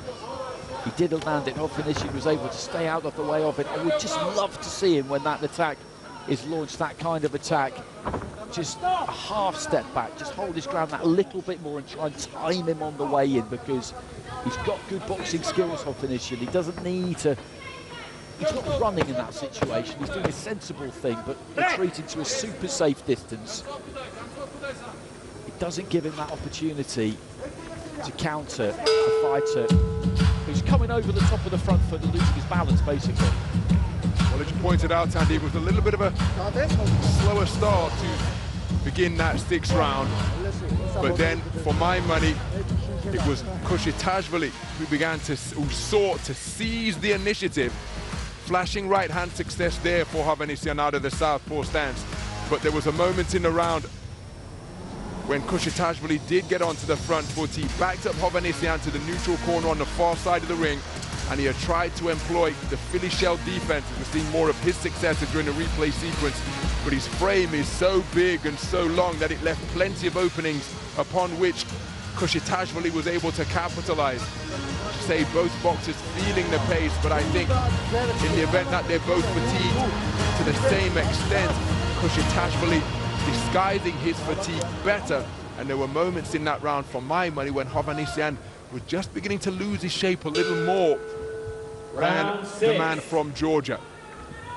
When you look at these two stylistically, Kushitashvili, as we've been saying, has got that simpler kind of technique, a technique that quite simply takes less energy out of you. Hovhannisyan is quite extravagant in his movement, in the lateral movement, the upper body movement, but also with the way that he delivers his punches. It asks a lot of you physically, and as you head down the stretch, that can make a difference. Into round 6 here, Kushitashvili just pecking with the jab, trying to keep that guard nice and high and nice and tight. Seats just filling up at ringside all the time here at the agenda in Dubai, this IBA Champions Night. 16 fighters from 16 different countries. We've seen some really good action already. But again, in round 6 here, there's not a tremendous amount going on early on. And in these kinds of rounds, as I was saying previously, you've got to try and make your mark. And if you basically stand off each other and turn it into a 1-minute sprint at the end, because not too much has happened in the previous 2 minutes, then you've got to get involved in that sprint. Otherwise, you're just going to drop the round. Hovhannisyan looking to get more on the front foot there as he's got Kushitashvili into the corner. He's got to try and let his hands go a little bit more here, I think, the Armenian. Kushitashvili steps out of the corner and just walks him back midway through round 6.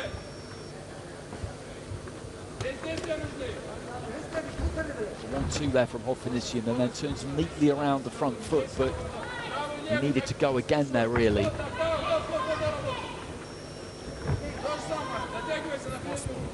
As we head towards the final minute, there's not, again, much in this, but like the previous round, one of them will make a move, you would thought, to try and win the round in that final 60 seconds. It was Kushitashvili who did it last time out. Hovhannisyan needs to get this one, I would say, because he's slipping behind here to an extent where he could need something pretty spectacular in the final 2 rounds. That's just how I'm seeing it from my seat here at ringside. Right hand into the body there from Kushitashvili. Followed it up with a left, and in the final 30 seconds, if he can back him up to the corner now in almost exactly the same fashion as he did in the previous round, but Hovhannisyan does better there, just coming off the ropes, landed that right uppercut. Closing stages, 2 more rounds to come after this. One right hand there from Kushitashvili. Hovhannisyan managed to ride it, pull those feet back out as the bell goes. Really interesting round, I thought. Artush Hovhannisyan, it was a fantastic response, because as Mike was suggesting, as we're seeing Shannon the Cannon Briggs, former heavyweight champion of the world out of Brownsville, Brooklyn in New York, just shadow boxing nicely. Fantastic shake. Look at him, y'all, as he's fond of saying. But I thought Artush Hovhannisyan really made a point of getting on the front foot, and it was something he was able to sustain for around the first 2 minutes of the round. But then after that point, having worked as extensively as he did, he took a hard right hand when he was against the ropes, followed by a good body shot, and it was a really strong final minute of the round for my money for this man in the black corner, Georgii Kushitashvili. But credit to Hovhannisyan for trying to pick up the pace and increase the tempo for the first 2 minutes of the round.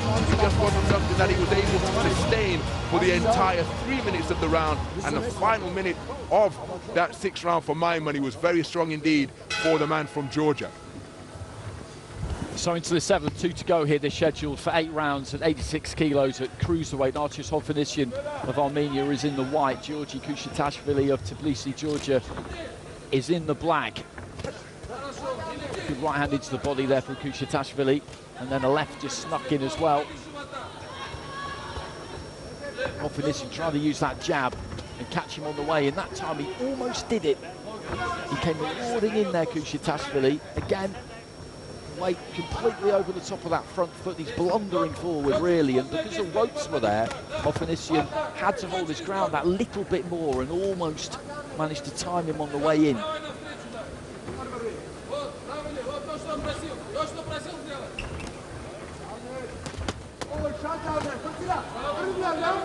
Hovhannisyan just trying to stand his ground and throw that left hand. He's just slowed those feet down here, Hovhannisyan. I think finally they have slowed down by themselves, and what it's meaning is that he's planting his feet a bit more, which could give him a bit more joy here, I think, if anything. Kushitashvili does employ that style himself. He's got quite heavy feet in comparison. guys, step back, come on, hold it, hey, come on. And he has a method to suit. But they're both feeling the pace here, you can see that. You can see it on them in between rounds, in the middle between rounds, from about the end of round 3 onwards. To be honest, the referee has brought Hovhannisyan over here so the doctor can have a look at the cut, and he signalled to us at ringside that it was from a head clash, just banging those two fists together. Luca Vadalonga to tell us that that was a head clash, but the doctor didn't take too long to look at it. Good long right hand there from Kushitashvili, and that got Hovhannisyan's attention, certainly. Who's doing exactly what he did in the previous round, as Ron was describing. He's making a big effort here to get onto that front foot, to try and work hard, to try and push Kushitashvili back. But the problem he's having is that the more meaningful exchanges, the more eye-catching punches are coming from Kushitashvili. He landed a good right hand into the body there. Hovhannisyan continues to come forward here, looking for that right hand, follows it with the left, but as he's coming in, it's his opponent, whilst giving a little bit of ground, just managing to catch him. Uppercut there does get through from Hovhannisyan.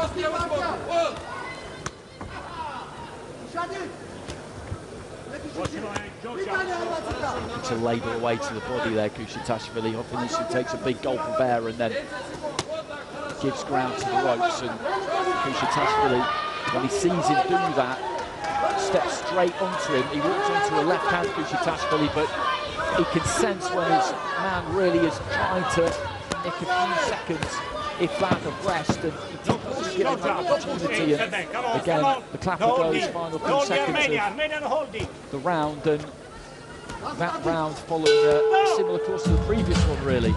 My goodness, you can see from the posture of Kushitashvili, I'm not sure, look at how he slumped onto his stool. I don't think the man's running on empty here, and it's his spirit that is keeping him in the contest. A really interesting 7th round of boxing. It was an incident-filled round with the referee, Mr. Luca Vadalonga, called for the inspection of the doctor to take a look at that right eye that was cut in round number 4. And after that interlude, Andy, I thought Hovhannisyan had perhaps his best portion of the entire contest. He was landing some hard singles, some hard combination shots, but then he paid a heavy price for that, because even though after that intermission, once he'd had his rally of success, there was very little left in the tank after that. He's retreating from corner to corner.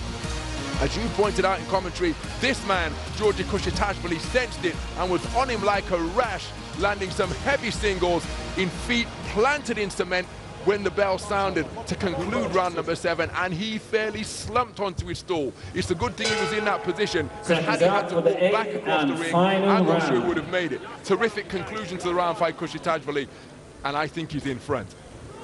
So into the 8th and final round here, and again this has been a good fight to watch. It's been a good even match.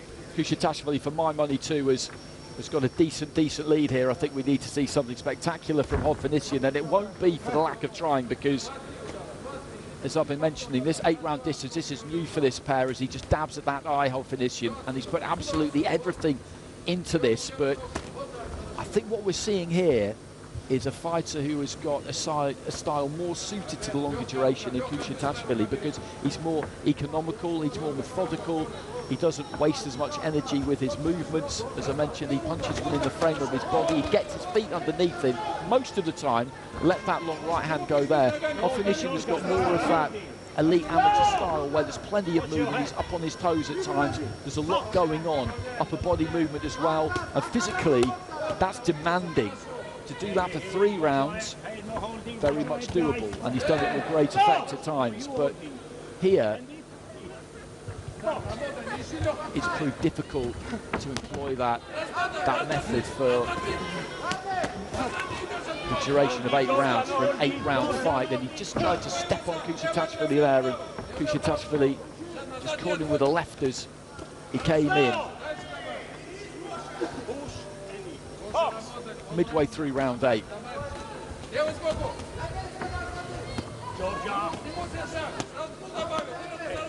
both had long international amateur careers, and Kushitashvili had a lot of success. But it's just interesting that actually of the two, he has got less of what you might describe of an amateur style than his opponent.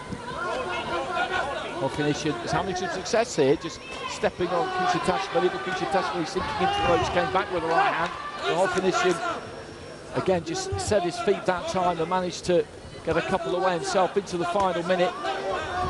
Terrific for both of these two. They're working tremendously hard right up until the final bell here, because they've been feeling this from quite an early stage. Hovhannisyan in particular walks onto an uppercut and then the right hand from Kushitashvili and just gives a little bit of ground here. Kushitashvili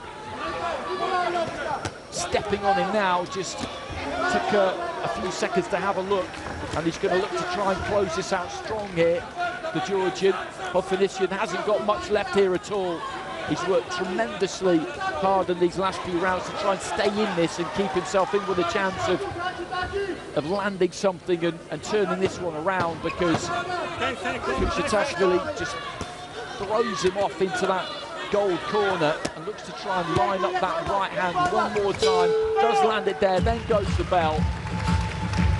Well, that was a pretty breathless 8 rounds again, wasn't it? And I think we're pretty confident we know who was going to emerge the winner here. Georgii Kushitashvili of Tbilisi has had the better of that contest. He's the man we're looking at there as the gum shield is removed. But I tip my hat to Artush Hovhannisyan over in the other corner, the gold corner, because he was on fumes, as you were describing. He was on empty from probably 3 rounds out there, maybe even a little bit longer than that, but he hung in there, kept throwing, kept giving himself a chance to turn things around. He hasn't quite managed to do it, but this has been an experience for the pair of them.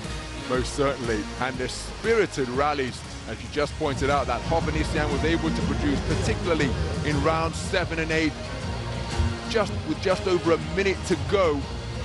Well, he asked some questions of this man, but Kushitashvili was able to withstand the rally and come again, whereas in round 7 and 8, this man, he wasn't able to. It was though it was his last roll of the dice. He put everything into those final rallies that he launched, showing his competitive spirit. It was his desire and his conditioning that kept him in the contest, but in the closing stages of round 7 and 8, well, this man was able to, having endured some comfortable, uncomfortable moments, get back on top and really pose some difficult questions of Artush Hovhannisyan. The man's passed the gut check. He's ended this 8-round contest on his feet, but I think when the verdict is announced, it is going to be Georgii Kushitashvili who will have his hand raised as the victor. But a spirited effort produced by both men in a contest where both of them explored the reserves and outer limits of their energy levels. But I think it's Kushitashvili with his more economical movement and his more efficient punch selection that will come out on top here. But Artush Hovhannisyan, he is one tough hombre. Cut in the 4th round. His team did a good job sustaining it, but his face began to swell. Ladies and gentlemen, please show your appreciation for both boxers. After 8 rounds of boxing, we go to your judges' scorecards, where we have a unanimous decision in favor of your winner. In the black corner, representing Georgia, Georgii Django Kushitashvili. So unanimous decision in favour of Georgii Kushitashvili. That's the 2nd win tonight out of 3 fights we've had in the black corner, which on IBA Pro nights is nominally the away corner, and I've seen plenty of those over the last few months, and that again is as a result of the matching. You look at these two going into it, they were undefeated as pros. Kushitashvili with a big amateur resume, and he deservedly got the win there, but as Ron was saying, that was some effort from Hovhannisyan. He will have found out plenty about himself tonight. His team will have found out plenty about him, as did we. And it's another example of, even though he's lost a fight there is a lot to take from it. He'll have learned an awful lot about how you're going to plot your way through an 8-round fight. There might be some modifications to come from him stylistically, but what they do know is that there's nothing wrong in the minerals department, because he was in trouble there from a way out, wasn't he, in terms of how exhausted he was. And we've both seen fighters stay on their stools in that situation, or take a body shot, go down to a knee and stay there. But there was never a hint that he was going to do that. No, the resilience and determination that Hovhannisyan shown was commendable indeed. And those are the type of things that can't be coached. Those come from within. There's things that you walk into the gym with. So no question marks or doubts in that regard. But again, the manner in which, the manner in which he competed will almost ensure that we see him on the IBA Champions Night stage again. He'll be bitterly disappointed. Remember, these men used to enjoying success in the 3-round format of IBA tournament boxing on the multi-nations and continental stage. As we take a look, something of a reprise of the night we've had so far, preparing to bring out the next contest. But Artush Hovhannisyan has won tough game, competitive individual indeed. But it's Kushitashvili rightfully declared the unanimous decision victor as we take a look at our show opener, which got us underway here. Boxers from Iran and It's been a bruising night so far, hasn't it? All three of these fights. To be honest, I didn't really expect anything less because there are no easy fights on these cards. I keep saying it, but it's absolutely true. And this was an absolute banger between Borrego and Martin all the way through. Just a terrific fight with a really high skill level. Skill level, and again, the intangibles, determination and desire to the fore in this contest. And we can only wonder what that familiarity that the two shared from their training in Florida, how much that played in this one. And I mentioned it during commentary, you're boxing against your sibling, you're competing against your brother. That's the fight you don't want to lose, because you're going to hear about it for an awful long time. There was the moment of confirmation. And Borrego absolutely ecstatic. He was, and correctly so, and then this is the one that we've just seen. Between Hovhannisyan here and Kushitashvili. And it's a big adjustment, the longer duration. These two have both had pro fights, but they hadn't had too many rounds. They hadn't gone the 8 rounds. It was all new to them, this, and you cannot really stress enough just how difficult that could be. Shannon Briggs, who we've seen a few times during the course of the night, he was here nice and early. Derek Chisora, I've spotted away to my left-hand side as well. I saw him in the gym earlier on. I hate that. I really hate it, Ron. You go, I'm just labouring through my mediocre workout, and I look up and who do I see but a professional fighter? It's terrible. It's really terrible. No one needs it. So Aki Karim in position to bring the boxers for our next contest into the Agenda Arena here in Dubai.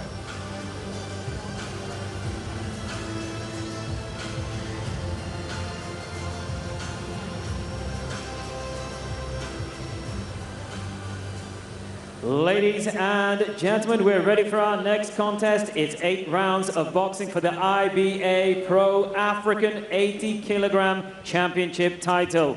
So please welcome to the ring first, coming to us in the black corner, representing Namibia, Paulinus Ndjolonimu.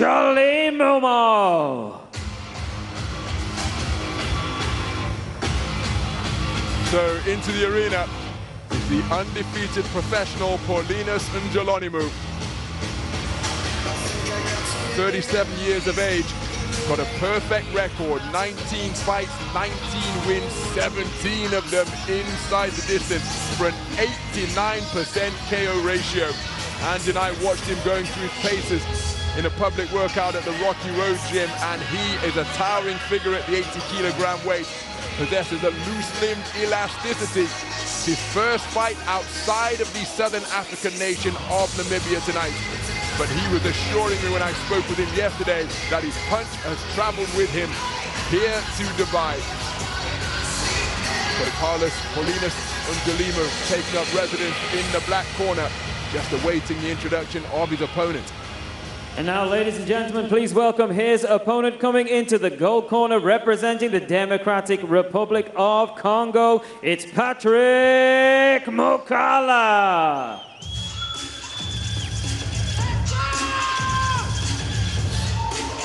Well, that is some headwear befitting of the bronze bomber. Deontay Wilder, former Olympic bronze medalist and the former WBC heavyweight champ of the world.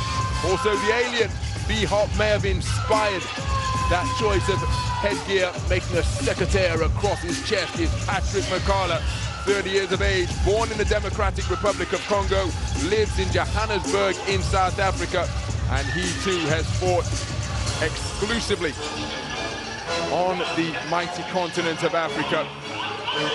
And he was in effervescent mood at the pre-fight press conference, promising fireworks. He too, an explosive puncher, 19 fights, 16 wins, 14 of them early, 2 losses and a draw, and 88% KO ratio for the man who has campaigned as a super middleweight boxer, stepping up in weight tonight and seeing an awful lot of height and reach.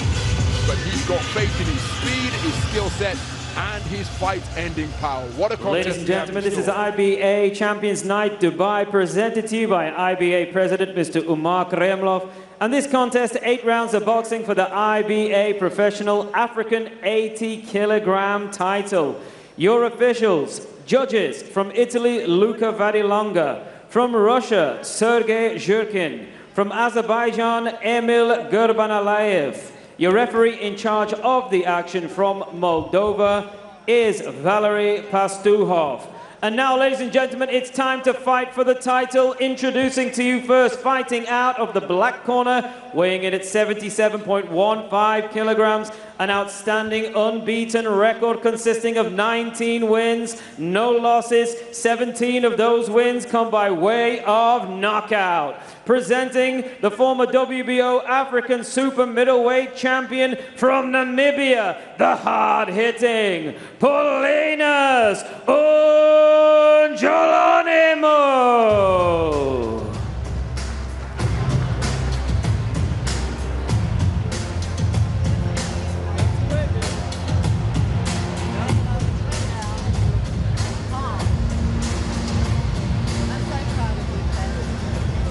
And his opponent across the ring, fighting out of the gold corner, weighed in at 75.75 kilograms. He also brings an excellent record to the ring. 16 wins against just 2 defeats.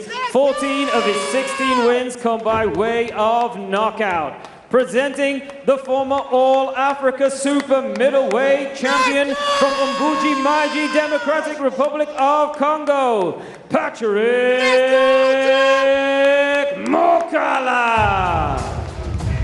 Let's go, Jim! Let's go, baby! Ah! Let's go, Jim! Gentlemen, listen to me. Head up, no holding, no logo. Shake hand. Good luck. So Mr. Valery Pastuhov with the final instructions. There's a look at the tail of the tape. Each man well inside the 80-kilogram limit that this IBA Continental African title bout is being contested at, but a considerable advantage in height enjoyed by the man from Namibia boxing out of the black corner. Will he be able to turn that attribute of greater height and length and reach into an asset against the fast-fisted, fleet-footed Patrick Mukala of DR Congo, based in South Africa? We're underway. This is 8 3-minute rounds. The IBA African Pro title on the line, and reminiscent of the former British cruiserweight champion out of Nigeria, Mr. Miguel Lawal. A glutes to grass squat performed by the man wearing the white trunks trimmed with gold. That is Patrick Mukala, 30 years of age. He's the man who just scored with the first scoring punch, dances around his man by getting inside, and another sharp shooting jab. Even though he's got the shorter reach, remember, the jab is often about timing. And it's the man in the white trunks trimmed with gold who has demonstrated the greater timing, Patrick Mukala, to land with 2 scoring jabs against the comparatively towering figure of Paulinus Ndjolonimu, the man wearing the black trunks trimmed with gold out of Namibia. Good thrusting jab to the body, and then a jab upstairs, followed by a left uppercut, left hook downstairs, landed by Mukala. Looking for the range with his long lead left was Ndjolonimu, but he's inaccurate with it. Trying to step forwards over that front foot once again. Stab jab to the body once more, twice in quick succession from Mukala. And it's Mukala who in the first minute of this opening round who has enjoyed the greater scoring successes. Looking for the left-right combination there was Mukala. The glove defenses of Ndjolonimu, effective left uppercut, right hook landed by Mukala, finding gaps in the attempted defenses that Ndjolonimu is seeking to erect. And now Ndjolonimu, perhaps aware of that, getting onto the front foot, going in search of his man. But again, will he be served to just shoot out that jab as he does now? And that right hand came down on a steep trajectory and landed on the body of Mukala. But Mukala reestablishes the jab once again, scores with a good stab jab to the body, and then a right hand over the top. And even though he's the taller, longer fighter, there's a left jab and right hook slung downstairs from Ndjolonimu. By getting over the front foot so incessantly, he's almost giving up the reach that reach advantage he enjoys, and he's walking right into the punching territory of his more compact opponent, Patrick Mukala. Just inside, or just under a minute remaining, as Mukala scores with a jab once again, and there's the same lead left hand in evidence once more from Mukala. Boxing a clever contest here, tucking up tightly on the inside, but couldn't quite avoid the right hook that was slung in.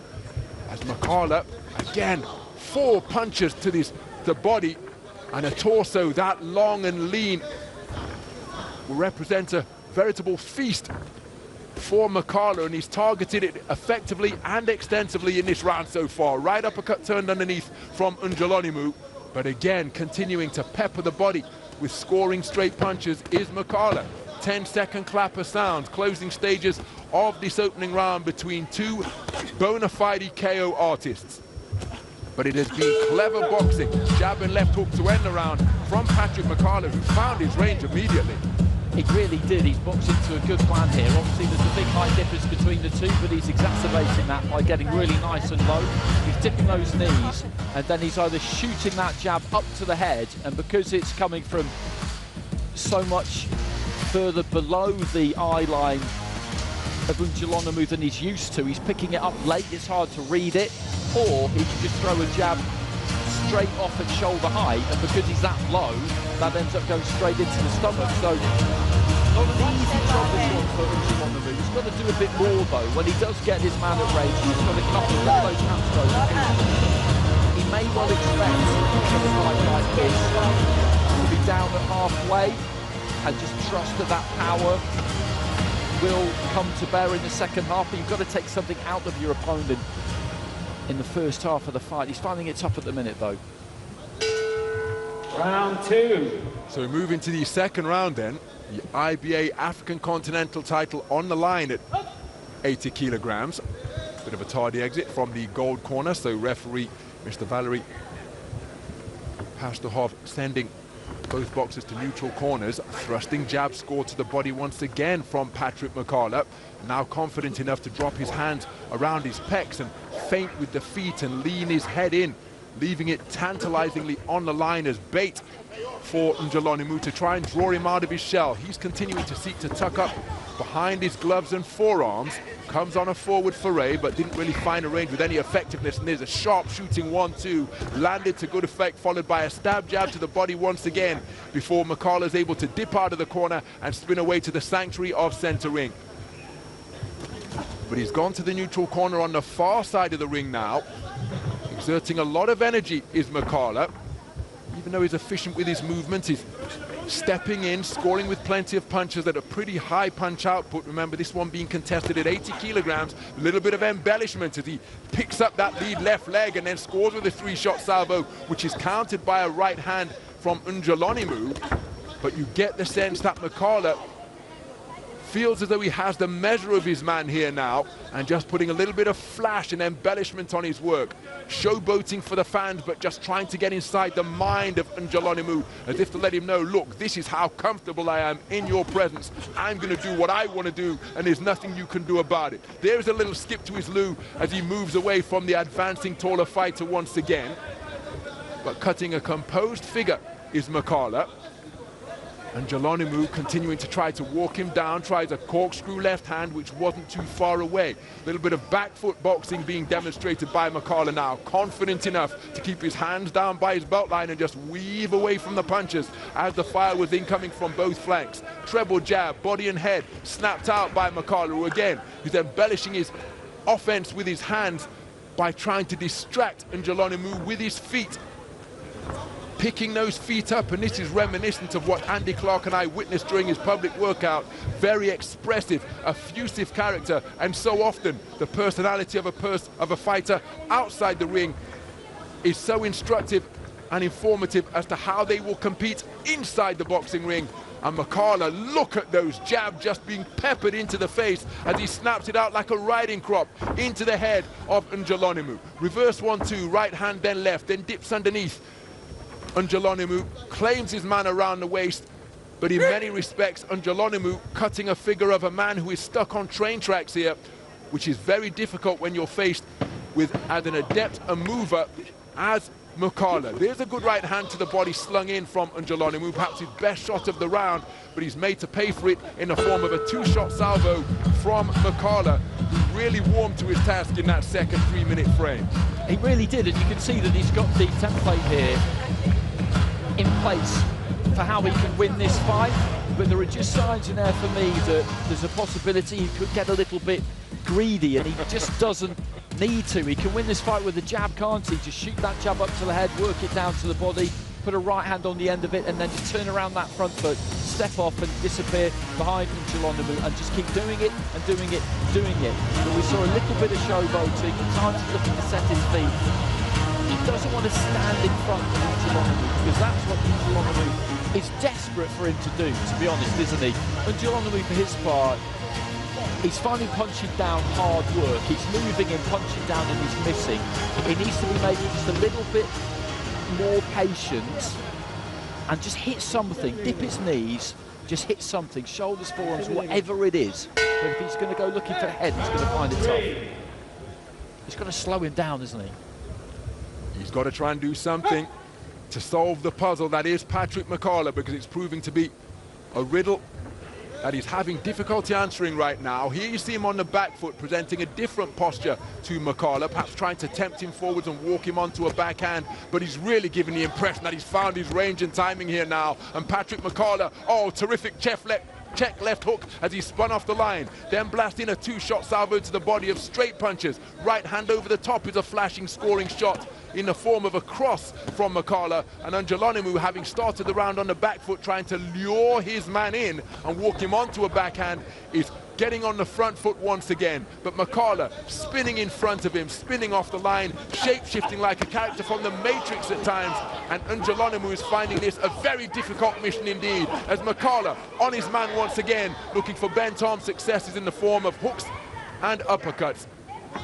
So Mukala willingly retreating, backpedaling to the neutral corner just above our commentary position, each man going in search of uppercuts. Mukala working the body effectively once again, and then cleverly attempting to tie up the taller Ndjolonimu.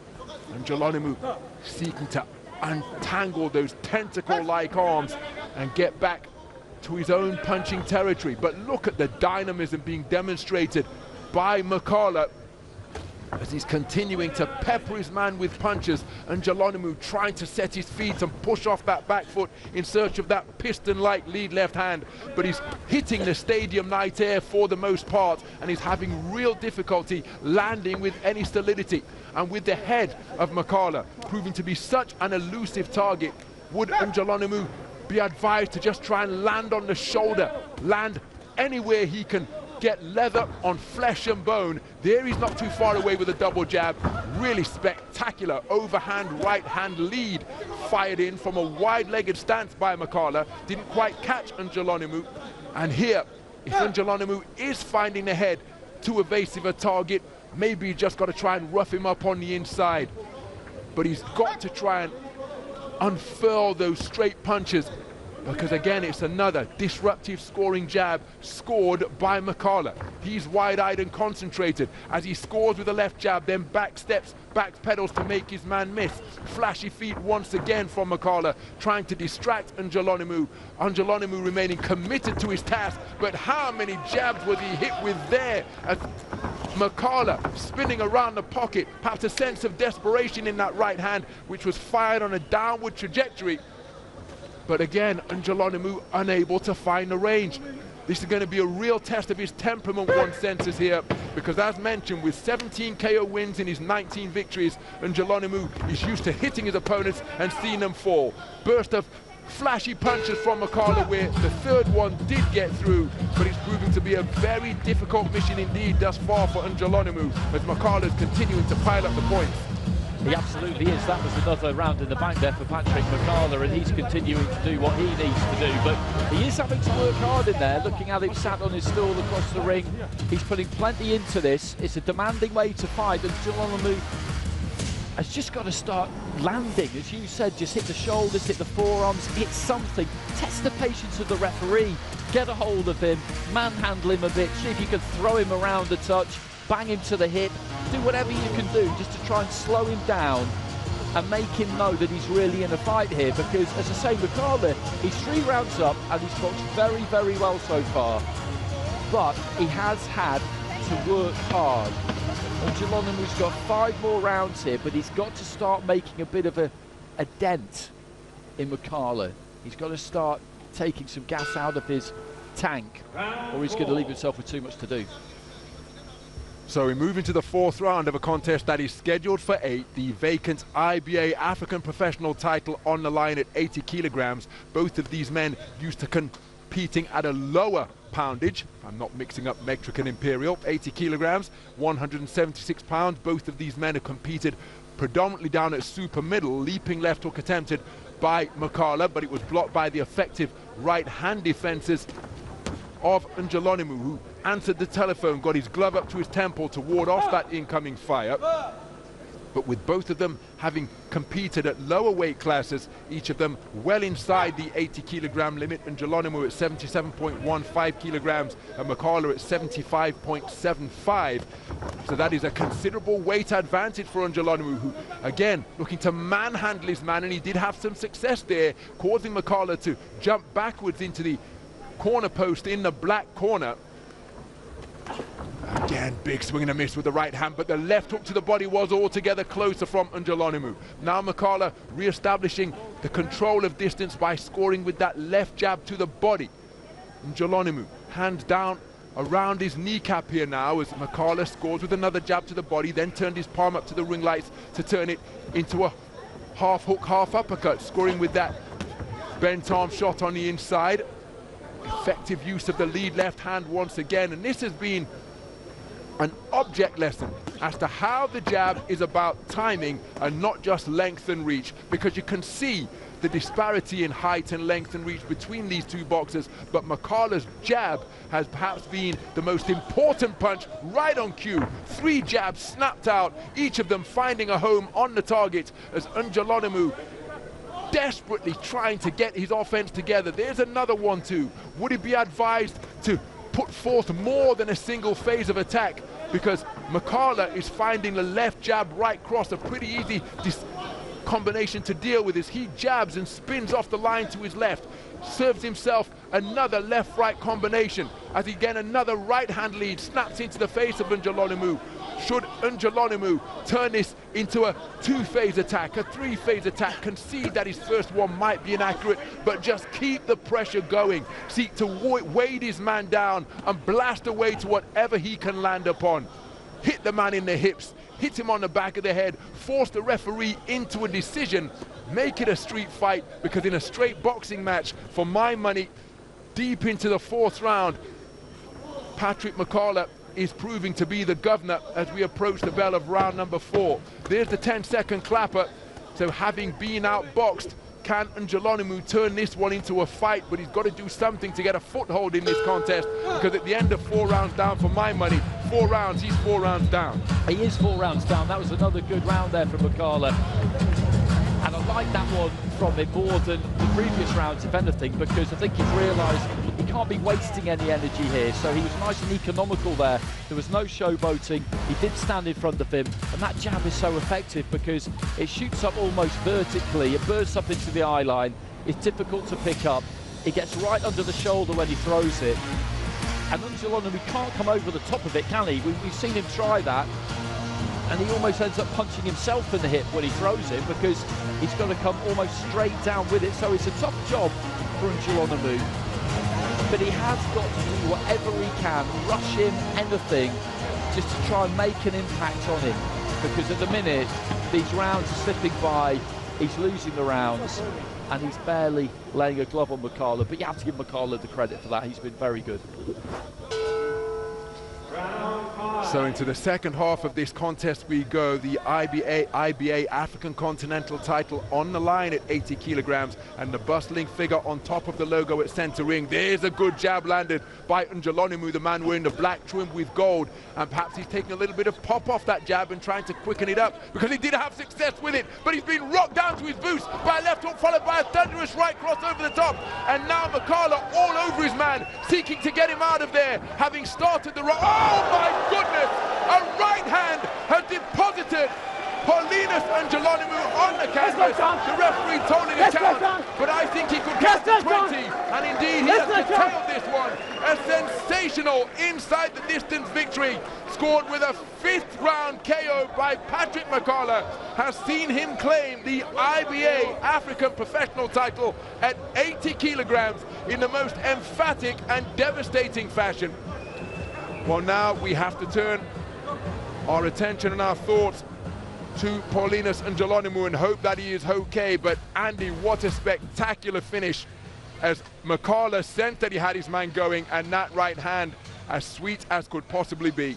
It was absolutely perfect, and the doctor has just got the gum shield out there of Ndjolonimu. They're getting the gloves off. He's lying flat on his back, but they're administering the smelling salt, so every precaution being taken there. But that siding overhand right, he'd hurt him before that and just got him on the run. He started the round in blistering fashion, and then that punch was just delivered perfectly, and you saw it just clip the chin, and you saw the rotation of the skull essentially, and that's the traumatic force that causes someone to get knocked out, basically. Those connections, those signals from the brain get disturbed, and that was perfectly delivered. And it was a brilliant performance actually from Patrick Mukala, because right from the start he had the plan. He knew how he was going to negate the height and reach of Ndjolonimu and the power, because there is power. He's got 17 knockouts in 19 wins. He used the jab really, really well. I did wonder whether he might get a bit greedy at one point, but then he didn't. He kind of stuck to the plan. And then at the start of that round, when he had that bit of success, and he could see that his man was hurt, he just completely committed. I'm not sure you can do much better than that. You've got a plan, you stick to it, you carry that to the letter, and he could have done that for 8 rounds, and he would have done that for 8 rounds, but he got the opportunity, and he took it. Well, conclusion to the previous 4 rounds. Again, he's showcasing the fancy footwork that he exhibited at times during his 4 rounds of dominance against Paulinus Ndjolonimu. And then after setting his man up for 4 rounds, taking all 4 rounds for my money, came out aggressively at the start of the 5th, teeing off with effective hooks. And when he had his man on the run and reeling, the overhand right that he produced showcased his fight-ending power. We suggested that this contest could well end early, given the punching prowess of both of these men, and that is indeed what has transpired. Wonderful to see. Ladies and gentlemen, please show your appreciation for both boxers. Ladies and gentlemen, before we present the IBA Professional African title, let me please introduce our guest presenter. He's a popular heavyweight right from the UK. It's Derek War Chisora.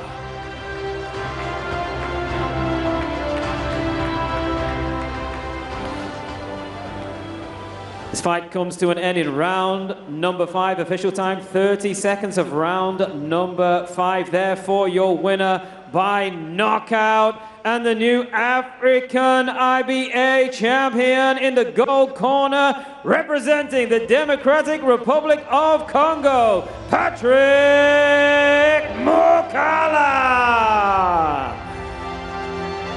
So Patrick Mukala, understandably elated at having been presented with that IBA African Professional title belt by Derek Warchizora. A fantastic performance, capped with a crunching overhand right cross finish from Patrick Mukala, and prior to that, well, he had claimed all 4 of the completed rounds.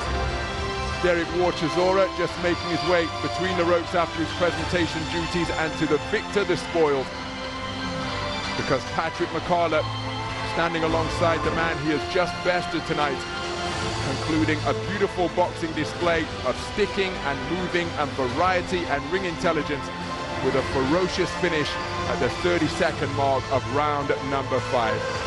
Patrick Mukala's first venture outside of the continent of Africa, a successful one, because he will be returning to Johannesburg, where he resides, with that IBA African Professional title in his possession, and the manner in which he performed suggests that we are going to see him again on the IBA Champions Night stage. A terrific display. It really was, and that's what you describe as a breakout performance, because there are big platforms to box on in Africa, but this is a different kind of level, a different kind of stage, and for the pair of them, that's what this experience was, because he'd not boxed outside of Africa, Ndjolonimu hadn't boxed outside of Namibia, and to turn that kind of performance on in front of the people who are watching here, and I've just noticed Murja and Carl Froch taking their seats at ringside. Manny Pacquiao will be here a little bit later on, and that was a finish that any of the fighters we've got here in attendance, Derek Chisora represented the belt, they'd all have been proud of that one. It was just a terrific performance. Ndjolonimu have a tough few days ahead of him, because he was an undefeated fighter, and when that happens to you, some fighters struggle to believe that that kind of thing can happen to him. If you're a puncher, then most likely he'd have the acceptance that it's a possibility. When you walk in the rain, you're going to get wet, but that'll be a tough one for him, because that was a heavy knockout. We are now ready for our next contest. 8 rounds of boxing for the IBA Pro Europa 60 kilogram title. Please welcome into the ring, coming to us in the black corner, representing Albania, it's Ardit Flying Murja.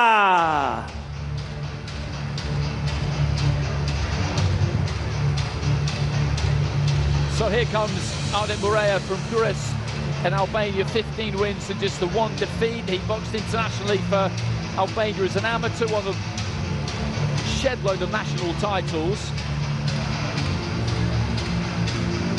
Last time he was in action was on a big card outdoors in Skanderberg Square in Tirana.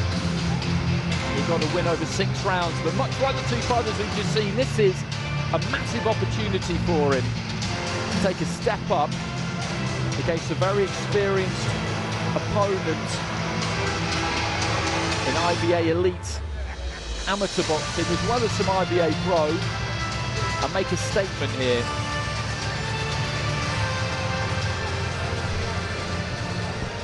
And now please welcome his opponent, coming into the gold corner, representing Spain, Jose Quiles.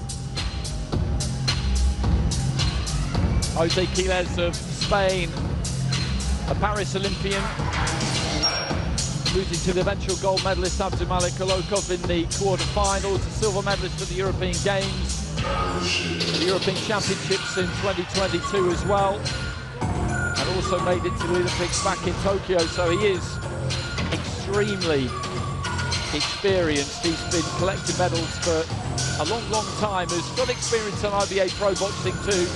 A couple of defeats against Sofian Umahar and Javier Banez, but he won rounds in both of those fights. Good competitive fights against 2 Olympic medalist, so that's the kind of pedigree he brings. Ladies and gentlemen, this is IBA Champions Night Dubai, presented to you by IBA President Mr. Umar Kremlov. This contest, 8 rounds of boxing for the IBA Pro Europa 60 kilogram championship title.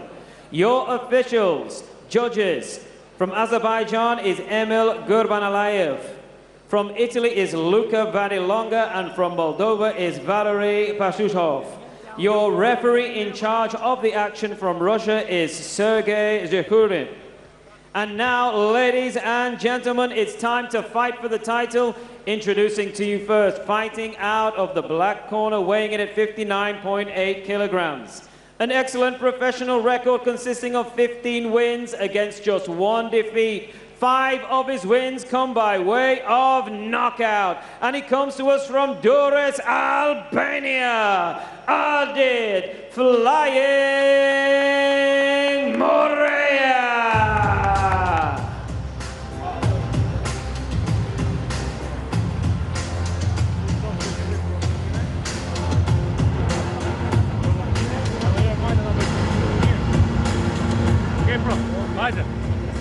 And his opponent fights out of the gold corner, weighed in at 59.9 kilograms. As an amateur, he was a European Games silver medalist and a 2020 Olympian. As a professional, he is unbeaten with 1 win against no losses. Damas y caballeros de Elda, Comunidad Valencia, España, José Quiles.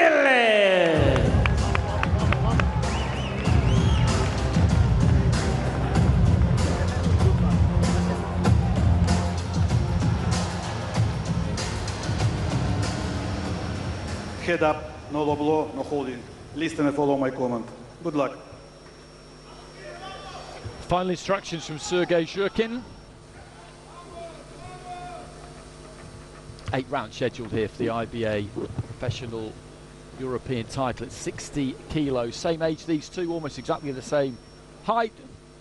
Unsurprisingly, almost exactly the same weight, but a big golfing experience between them at the top end of boxing. Quiles just scampering into the middle of the ring, those Olympic rings tattooed on the inside of that left bicep. He's had 2 trips to the games, and in the most recent one picked up a really good win in his opening fight against Mahmoud Sabir Khan, who was a bit of a victim of the weight divisions, the Kazakh. He wasn't really big enough for the one that he found himself in, but all the same it was a good win. And then lost to Abdulmalik Kolokov of Uzbekistan in his next fight. So Kazakhstan followed by Uzbekistan. That's a rough old draw. He's in the white. Murja is in the black, and Murja won't care about any of that. He won't see that as being relevant. He is the one with the more experience as a professional, and the 2 codes are still very different. Maybe not as different as they once were, but they are still very different. That's a good jab from Quiles. He just slid in nicely with the front foot there and stepped into it. And again there, just 2 quick single jabs in rapid succession. Quiles stepping into southpaw. And these 2 just trying to find the range with their lead hands. As I say that, Quiles wings in a big wide right hand. Midway through round 1. Continuing around the front foot quite effectively there, Murja, but then you could say exactly the same thing for Quiles. His right hand maybe just about got to the target. That one was blocked by a glove. Committed more to that one, but the defences there for Murja were pretty solid. He took a step away to his right. Good compact look to Quiles. I mentioned those 2 fights against Umar and Ibanez. I saw Umar earlier on today, Sofian Umar walking down the corridor, trying to find his hotel room. He's here for the Ivor Forum tomorrow, as is Javier Ibanez, actually, as is Abdulmalik Kolokov. as I understand, a number of Olympians, Olympic medalists here to collect promised prize money. IBA President Umar Kremlev. It's the final stages of round one. Not been much in this.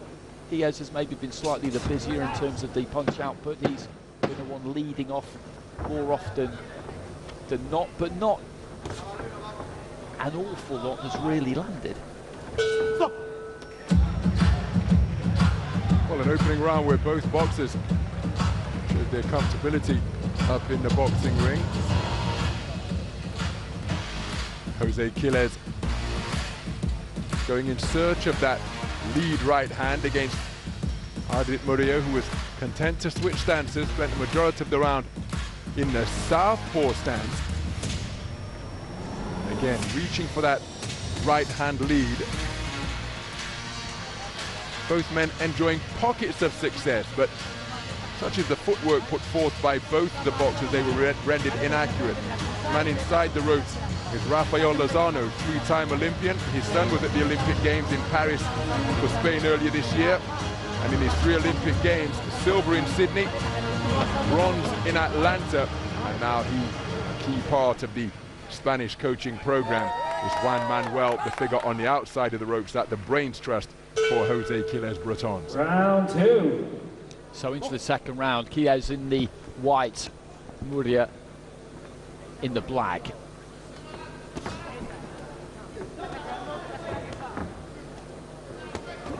Just trying to get a little bit closer there, Murja, moving in with that front foot. He plants those feet pretty wide, the pair of them do actually, when you look at them just circling around each other in the centre of the ring. Really tries to commit there, Murja. You can see the technique go out of the window slightly. He was almost running across the ring there at Quiles. His feet just following the fists a little bit. Quiles looking to set his and throw that right hand. He's looked for that a few times, but every time he's attempted it, that left glove has been up where it's needed to be for Murja.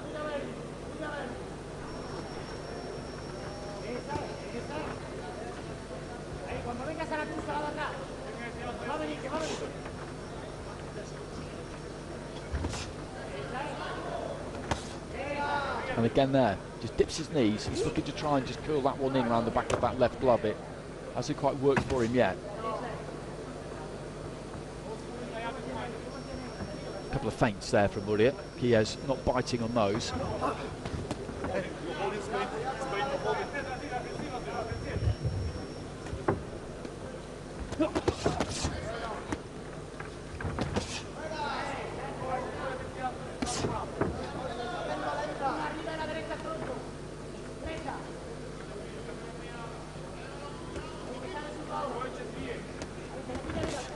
Situation,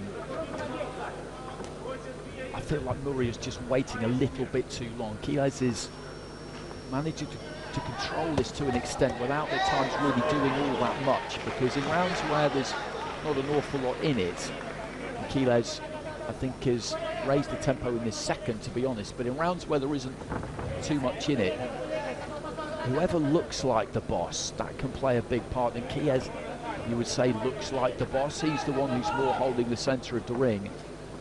And when they kind of face off like this and nobody's really looking like they're going to commit, eventually it's him who does it. Murja really is waiting for him more than the other way around. And this could well be the result of the fact that he is an enormously experienced fighter. Good fighters can tend to control the pace and control the rhythm. We'll see one later on who's amazing at it in Arlen Lopez. They can get you to fight the kind of fight that they want you to fight without you even really knowing it. And heading into the final 10 seconds of round 2, I get the feeling that so far that's what we're seeing. But the more we progress through that second round, the deeper experience of Jose Quiles Bretons began to come to the fore. You see how he's raising that left elbow to fend off the on-rushing assault of Ardit Murja, but then see him looking for that left hook to the body. There was a moment with a minute to go in the round. There it is, double left hook and a right cross which followed, and from that point on, I think that it was the control of the round demonstrated by Jose Quiles brought on, peppering his man with straight singles, but again, just maneuvering him with his presence and with his footwork to where he wants him to be and finding the range beautifully. Nothing wrong with this man's bottle or competitive spirit. He's continuing to go for it, but Jose Quiles brought on just seems to have figured out the skill set and methodology of this man now, and enjoyed a really strong conclusion to that second round. So into the third dish schedule for 8. Quiles of Spain is in the white, Murja of Albania is in the black. Just trying to go up and down with the jab there slightly, Murja. And he does need to try and impose himself on this. We're only 2 rounds in, but when the tempo gets set, when a fighter like Quiles finds a groove, it can be difficult to move them out of it. And the more he's able to box for his rhythm, the deeper that groove will become.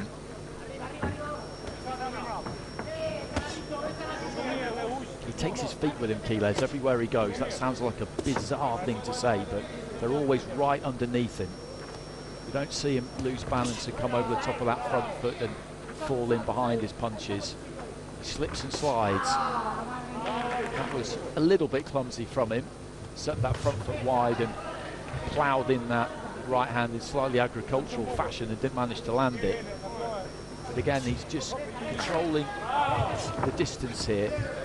Right hand lead and then turns up around that front foot. And it's not for a lack of trying here on Murja's part.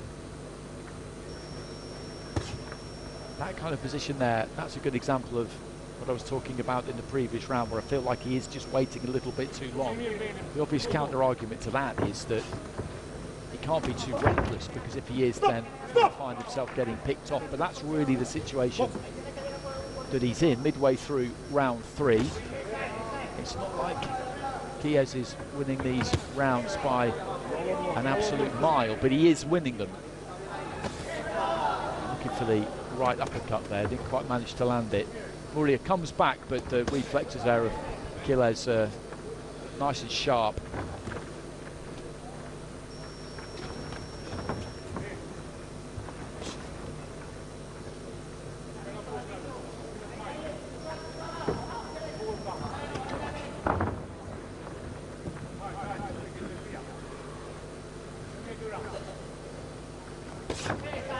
Single punch, scoring punch with the right hand. It wasn't damaging, but it was easy for the judges at ringside to see. Murja just tries to force him back to the ropes, and that gives you an idea of the difficulty of the task here for Murja. It's all very well for me to say that he needs to try and exert more pressure, but as he did that there, Quiles was able to evade him quite comfortably. He's not an easy man to pin down. Closing stages of round 3.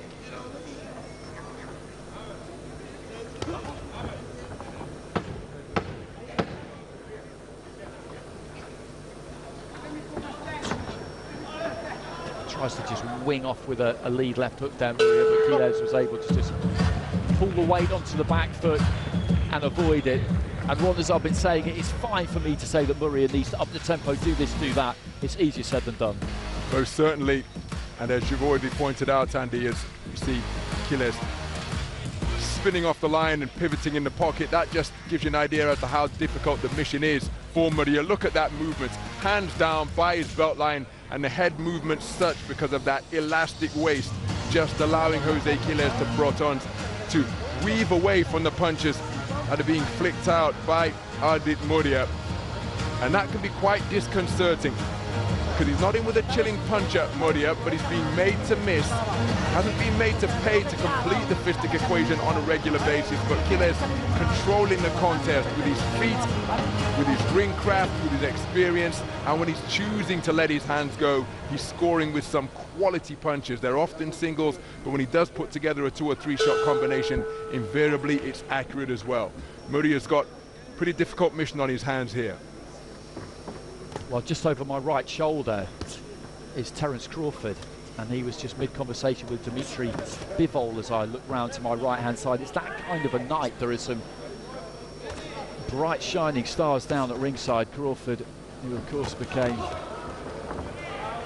an undisputed champion, first at super lightweight and then in a second weight division. We're waiting to see what's next for him. Dmitry Bivol went so close to becoming undisputed champion at light heavyweight against Artush. I was ringside for that. It was a tremendous fight, a really close fight. Personally, I felt like he did just about do enough, but he didn't get it, and those two will rematch in what looks like a sensational card in Riyadh on February the 22nd. And it's that kind of stage that fighters on this card tonight will be allowing themselves to dream about. Good performances here can see you move closer to that kind of level a minute into round 4, and Murja is doing his level best here to try and pin Quiles down, to try and trap him, to try and land on him, to try and make that impact that he needs to make to just find himself a foothold in this fight. It's a difficult thing to do for him. A smear of blood on the left-hand side of his face there next to the nose. I'd imagine that must be his own.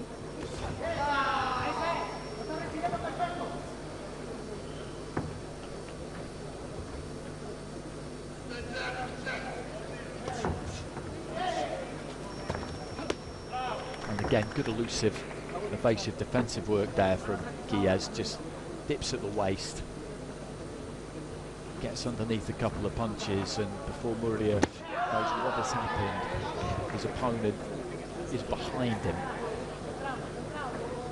Bakadeh Jalolov, his big looming presence, has just arrived away to my right-hand side as well, so that gives you an idea of the kind of fighter we've got down at ringside, a double Olympic gold medalist.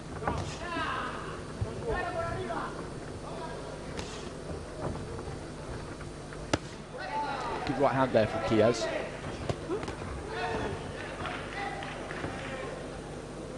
I wonder, will he look to be a bit more expansive in the second half of the fight here, Jose Quiles? He's winning this fight pretty comfortably so far. He won't be taking anything for granted. Murja knows what he's doing, and he's come in good shape. He's not going to give up the ghost here or anything like that, so he can't afford to take any liberties. But to what extent do you think, Ron, on a night like this, if you're Jose Quiles and you're aware of the occasion and the stage and the people at ringside, Manny Pacquiao, for example, and the requirement to win and really win well? And I thought, as we see the 1-2 combination from Quiles, I thought for a portion of that third round he did fourth round he did exactly that. In the third, I said he was making his man miss. There were portions of this fourth round where he did make him pay, particularly in the first minute.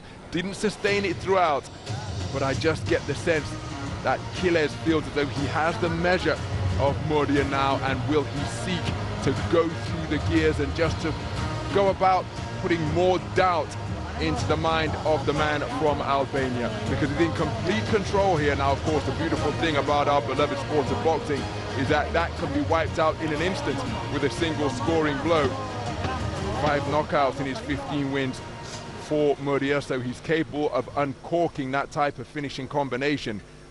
But he's in with a very experienced operator whose confidence is burgeoning now. Will he seek to assert that dominance further? So into the second half of the fight, into the 5th. This is scheduled for 8, and I feel like he should. I feel like he should go in search of that. You don't have to go crazy. He's got another 4 rounds here, but you need to turn the screw, because this is the entertainment business. And you look at the platform he's got here, and he's looking to do exactly that, right on cue, setting his feet far side of the ring and looking to try and rain the punches in, because you want to send people away from ringside here talking about you, making them want to watch you again, making the organisers want to put you on cards again. This is different from the international amateur code.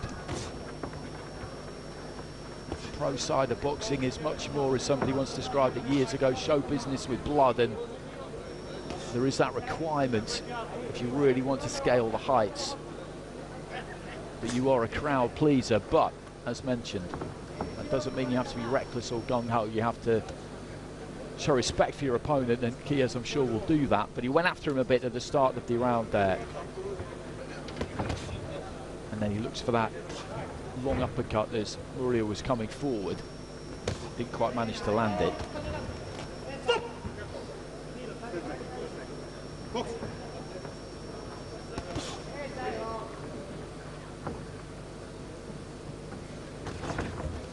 Murja trying to work his way onto the inside and throw that right hand into the body.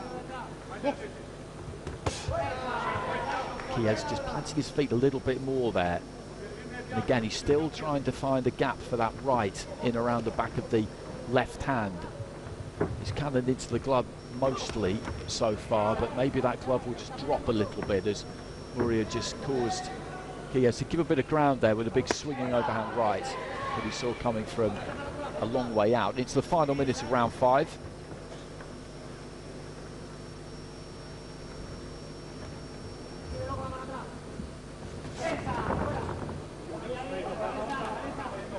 Quiles just wrapping Murja up as he comes forward.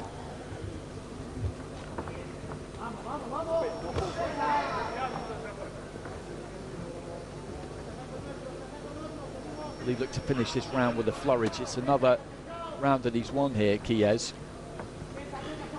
And he'll know better than us because he's up in the ring there with him. Maybe he feels like Murja is slightly beginning to run out of gas and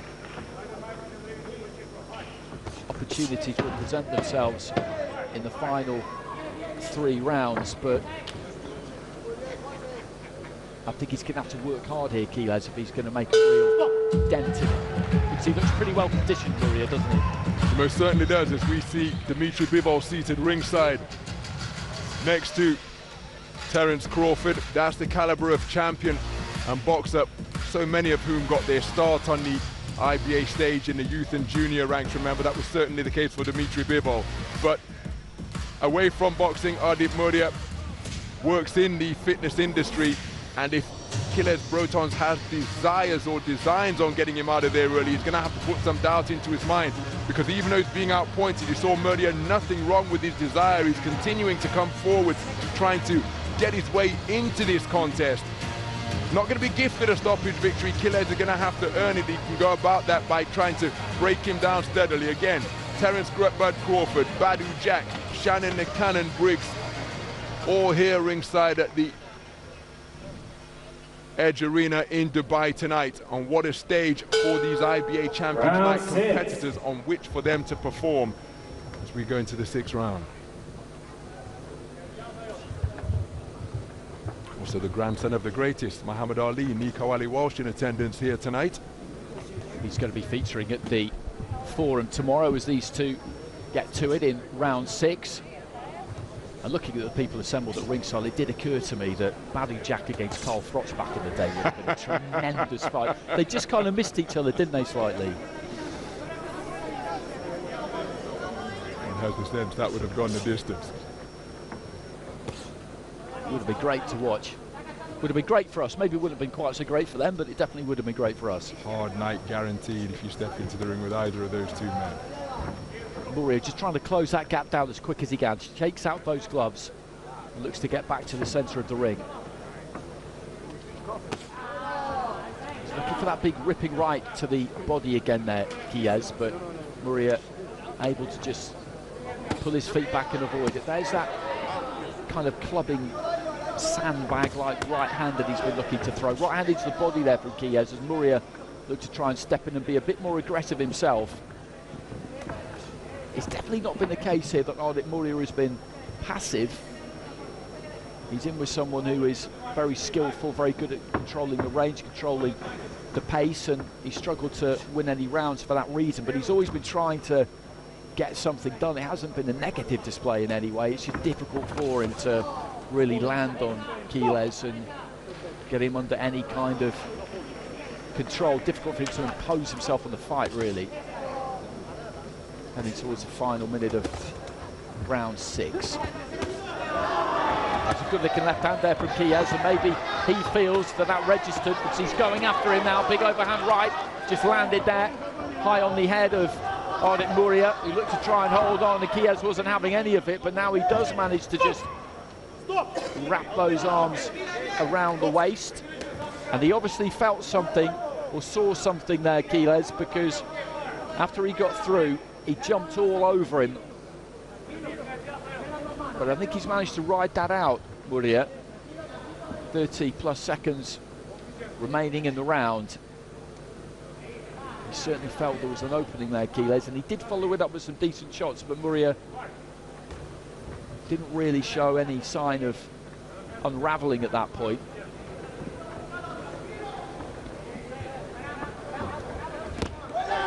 Quiles happy just to play out the rest of the round. He went for it in that window that seemed to open. But it's closed.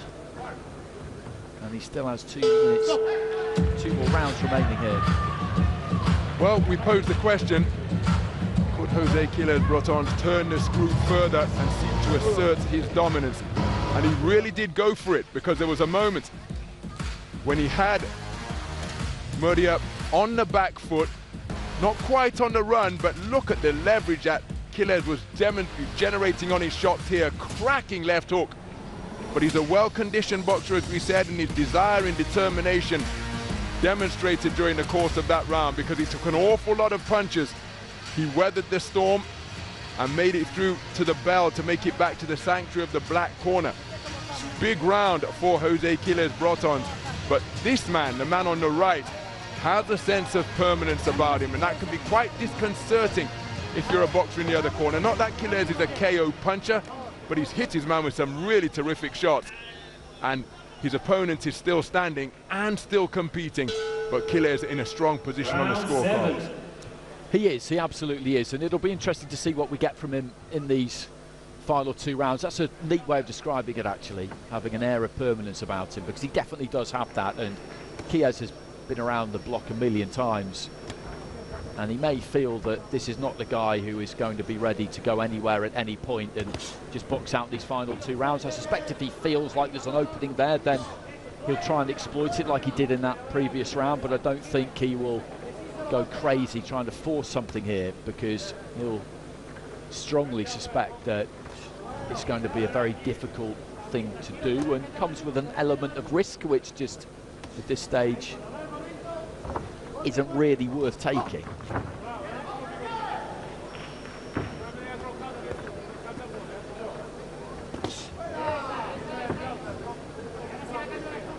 But he's got some good experience under his belt in IBA pro boxing this year. Quiles 6 rounds against Umahar, lost that fight 4 rounds to 2, 8 rounds against Ibanez, lost that one 5 rounds to 3.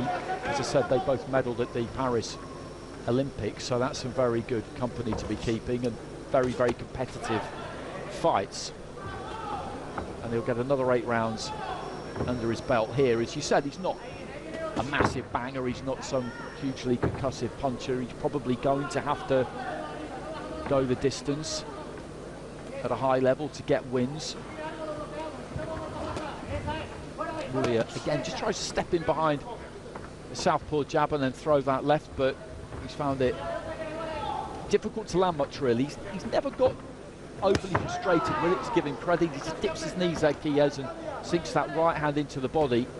He stuck to it, Murja, feeling that at some point maybe Quiles will just slow down slightly and he'll maybe be able to get to him, but I think Quiles could box at this kind of tempo for 15, 20 rounds, to be honest. Fighters always tell you that if you're the one controlling the pace, if you're comfortable with the pace, then such are the fitness levels, you can do it for a long, long time. If you're fighting at somebody else's pace, whether it's quicker than you're used to or even slower than you're used to, that's a different story. Heading into the final 30 seconds of round 7. Again, just stuttering in with that front foot, and that's what I mean about him taking his feet with him.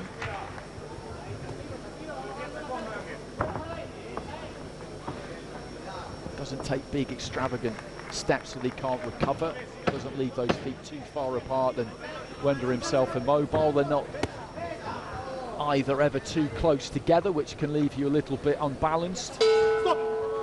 He's a very good, compact, well-schooled fighter, isn't he, Classic? He most certainly is, and he's demonstrating that depth of experience acquired over the 2 Olympic Games and all his successes on the continental stage as well, Jose Quiles Bretons.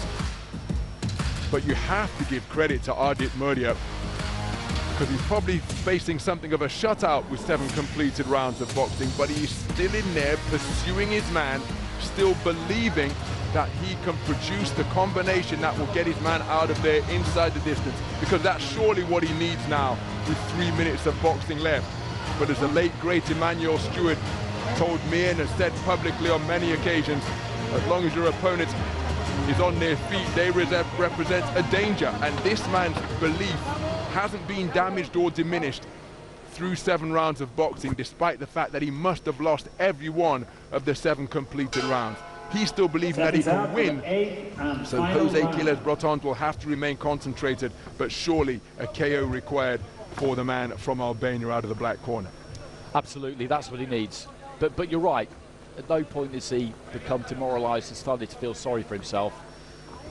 And it would have been easy to fall into that trap. You see it when somebody spends a lot of time punching thin air, they do get frustrated. But he stuck to the task. As you say, he absolutely believes still now that he's going to land something here. But Quiles is a very shrewd, cute fighter. It's difficult to pick out any obvious weaknesses with him.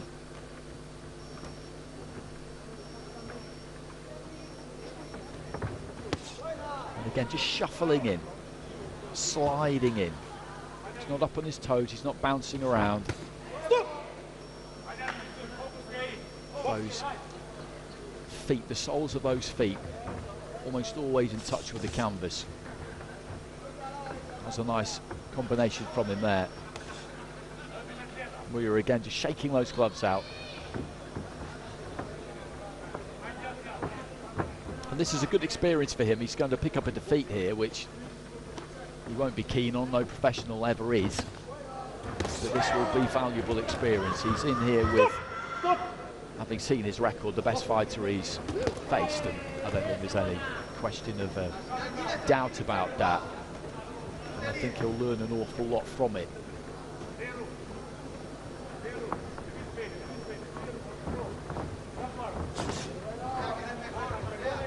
Rapid 1-2 there from Quiles, but Murja had just ghosted off to his left-hand side.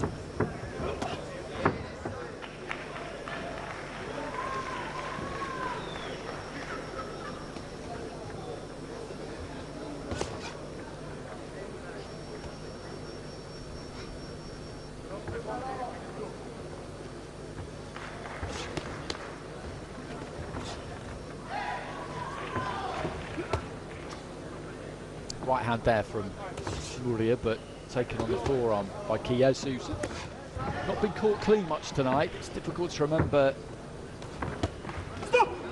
many, if any, occasions that he's been tagged absolutely flush. I don't think it's happened. The gum shield is coming out there. Quiles, so that'll be washed off. Just 20 seconds remaining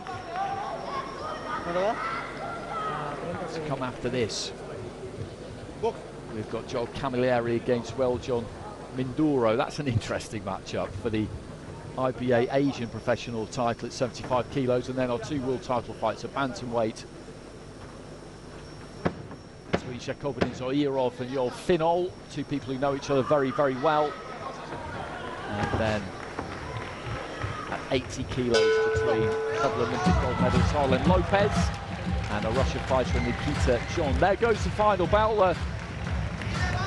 Respectful embrace between the two. Murja raised his gloves. I think he's enjoyed the week. I think he's enjoyed the fight on the night. I think he'll know that he's not going to get this decision, because in all likelihood he's going to lose this fight 8-0. Sometimes you get the odd judge in there who finds 1 or 2 rounds for a fighter who's put a lot into a fight, although they probably haven't actually won any rounds. But he can hold his head up high enough, because it was a big jump up in class for him tonight, I think, wasn't it, against Quiles, who really just showed us what he's all about. I think he did those 2 fights he's had earlier this year against Hovhannisyan in the Banyas, and 2 defeats, so important for him to get a win. Indeed, he made his IBA Champions Night debut at this corresponding event last year at the Edge Arena in Dubai. lost to Zoirov, three-time world champion, Olympic silver medalist, and then faced off against Javier Ibanez early this year in his homeland in Madrid. So two quality operators coming out second best on that occasion. But here tonight, probably pierced a shutout, as you pointed out, Andy, against Ardit Murja. But credit to Murja because he never stopped competing, never stopped going in pursuit of victory. Ladies and gentlemen, Quiles please with too show much your wing press appreciation under for his belt. both boxers. So likely to be a unanimous point decision victory for the man from Spain. Ladies and gentlemen, before we announce the winner, let me please present to you a popular cruiserweight, a star and a champion from the United Kingdom, Richard Riakporhe, who will be handing out the title. Thank you very much, Richard. After 8 rounds of boxing, we go to your judges' scorecards where we have a unanimous decision in favor of your winner. In the gold corner, representing Spain, Jose Quiles.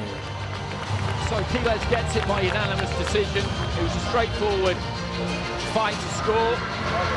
Not a fight crammed with blistering action, certainly not compared to some of the fights we've seen so far tonight, but it was a decent enough watch. Murja, as I said, taking a big step up, stuck to his task, manfully stuck to his task, but Quiles was just up against the calibre of opponent he hasn't faced in his career up until this point. But I think he'll take a lot from that 8 rounds. And for Quiles, as Ron was saying, off the back of 2 tough matches, but spirited defeats, he gets a win here and wins that IBA Pro European title at 60 kilos. And can now enjoy a good Christmas. Just a quick look at some of the faces at ringside. Manny Pacquiao is over on the far side, away to our left, is behind us, as we mentioned, Terence Crawford and Dimitri Bivol, who I'm sure will have appreciated some of the sweet signs we saw there from Quiles, because he is that kind of a fighter.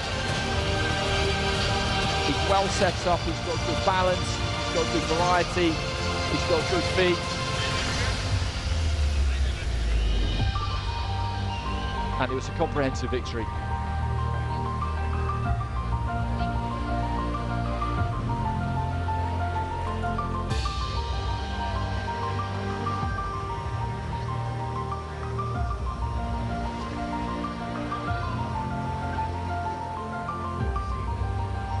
Those Olympic rings denoting his appearances at Tokyo and Paris in 2021 and 2024. It's some feat getting to 2 Olympic Games. And this is a look back at the fight we saw between Hovhannisyan and Kushitashvili, which ended up being I wouldn't say comfortable win for Kushitashvili, but it was a tough fight for both of them. But scorecards, I think it would have been achieved by a fairly wide margin.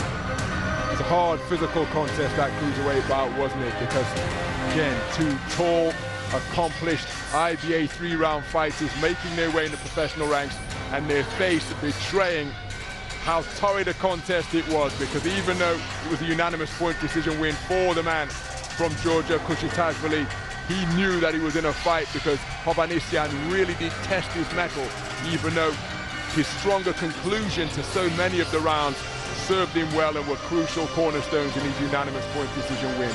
And then this contest for the 80-kilogram African title was an absolute firecracker. It really was. I think that from what we've seen so far tonight, Martin against Borrego was fight of the night. The performance of the night has been Mukala so far, hasn't it? That was a brutal knockout. And prior to that, he'd done all the spade work, he'd done all the groundwork, he used the jab, he had a plan, he kept nice and low. He was full of confidence. I've kept it all week, actually. And then he applied the finish. And even though it was effectively a single shot KO, it was a KO that was probably 4 rounds and change in coming, because he broke him up with the jab in the presence of Manny Pacquiao, in the presence of Terence Crawford and Dimitri Bivol, setting him up with the jab, and then in the denouement, whence he had his man going, left hook to start the rot, had his man on the run, continued to apply the pressure, and the right hand finish was sensational. Hassan Boyduzmakov, Bahadur Jalolov. There are so many all-time greats Ladies from and gentlemen, we IBA are now ready boxing for our and next the contest. professional code in attendance here tonight. It gives you For an the idea as to the IBA caliber Pro of Asian event that Championship this is here in title Dubai. in the 75 kilogram weight division. Please welcome to the ring first, coming to us in the black corner, representing the Philippines. It's the trigger man, Weljon Mindoro.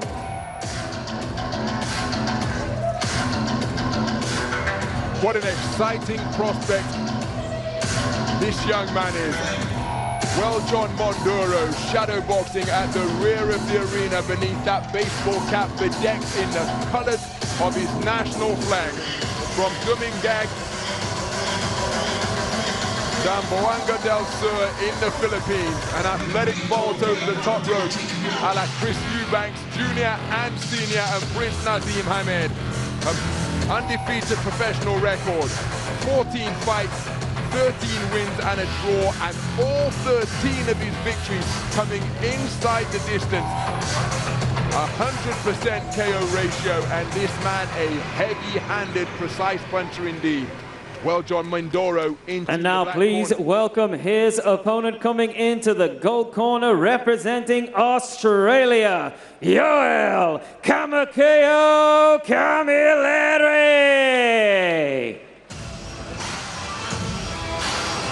His opponent is 34-year-old Joel Camilleri, experienced boxer with 38 contests under his belt, former national champion, 29 wins, 8 defeats and a draw, 14 of his wins coming inside the distance, and he has shared the ring with some very good operators indeed.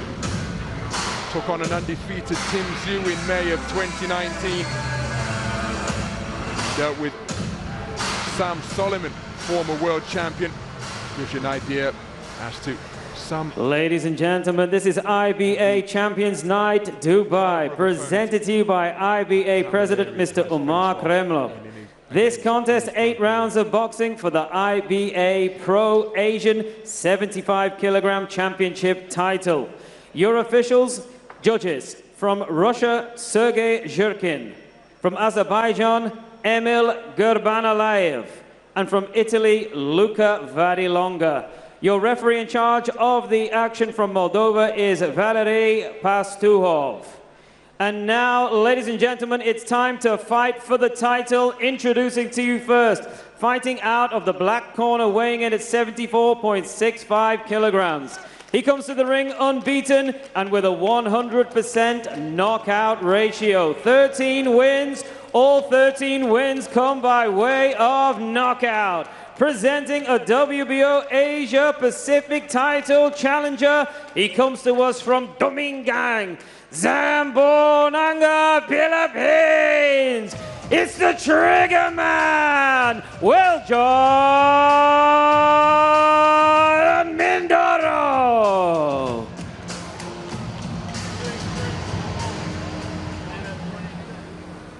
And his opponent across the ring fights out of the gold corner and weighed in at 74.65 kilograms. He comes to the ring a seasoned campaigner, 38 contests, including 29 wins. 14 of those wins come by way of knockout. An IBF Australasian, a WBC Asian, an IBF Pan-Pacific, and an Australian champion. He comes to us from Melbourne, Victoria, Australia, Yoel Camilleri.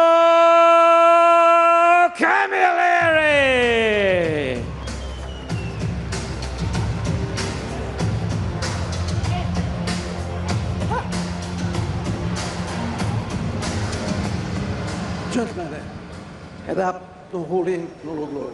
Listen to me comments. Check it. Good luck.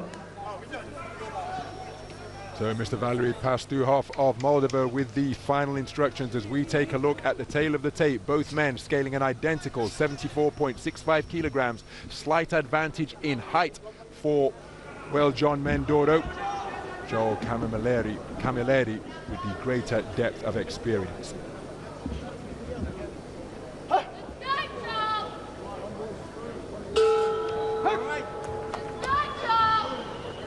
So the opening round underway.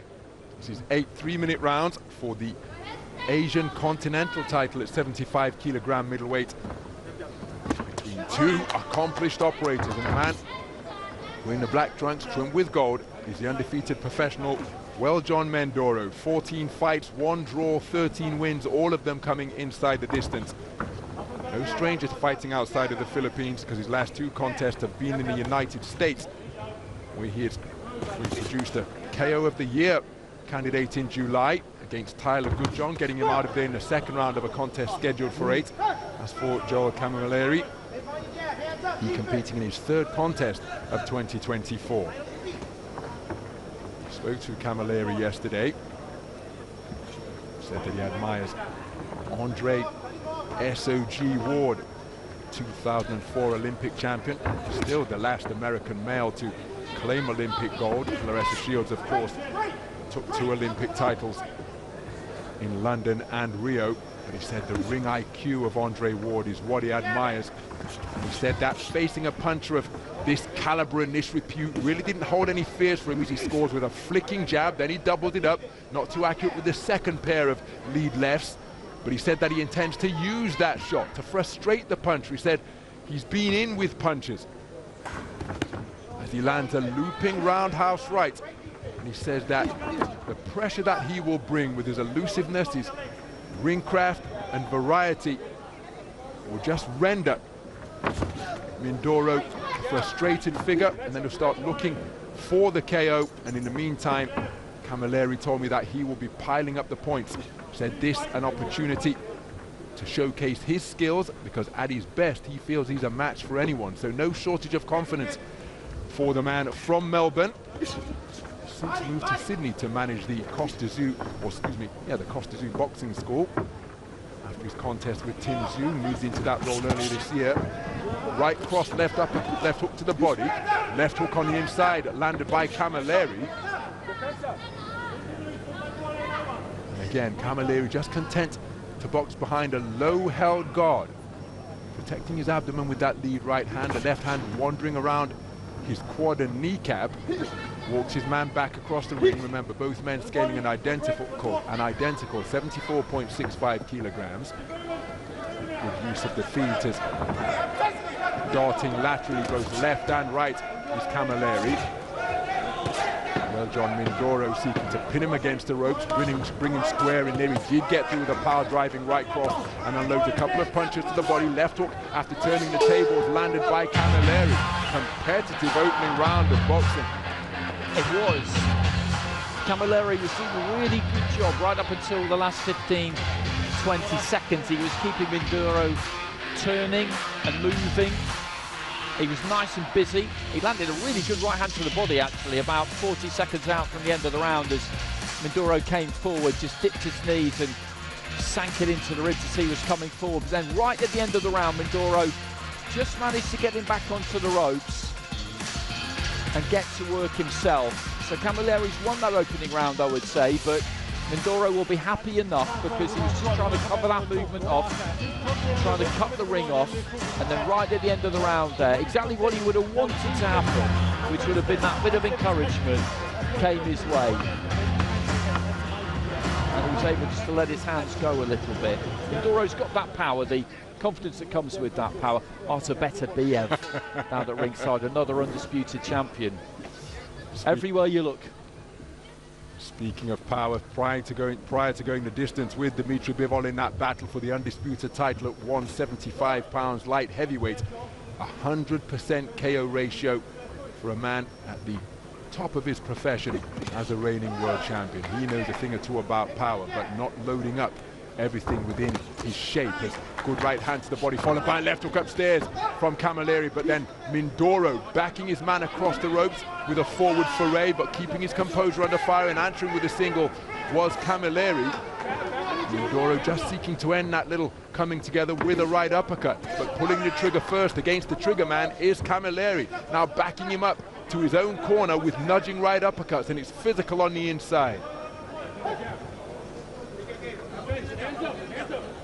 So action just on the edge of range as Camilleri continuing to be, oh, what a beautiful left jab, my goodness, came out on an upward trajectory from out of the line of sight of Mindoro, from around the kneecap, just cracked right into his face to disrupt his forward movement.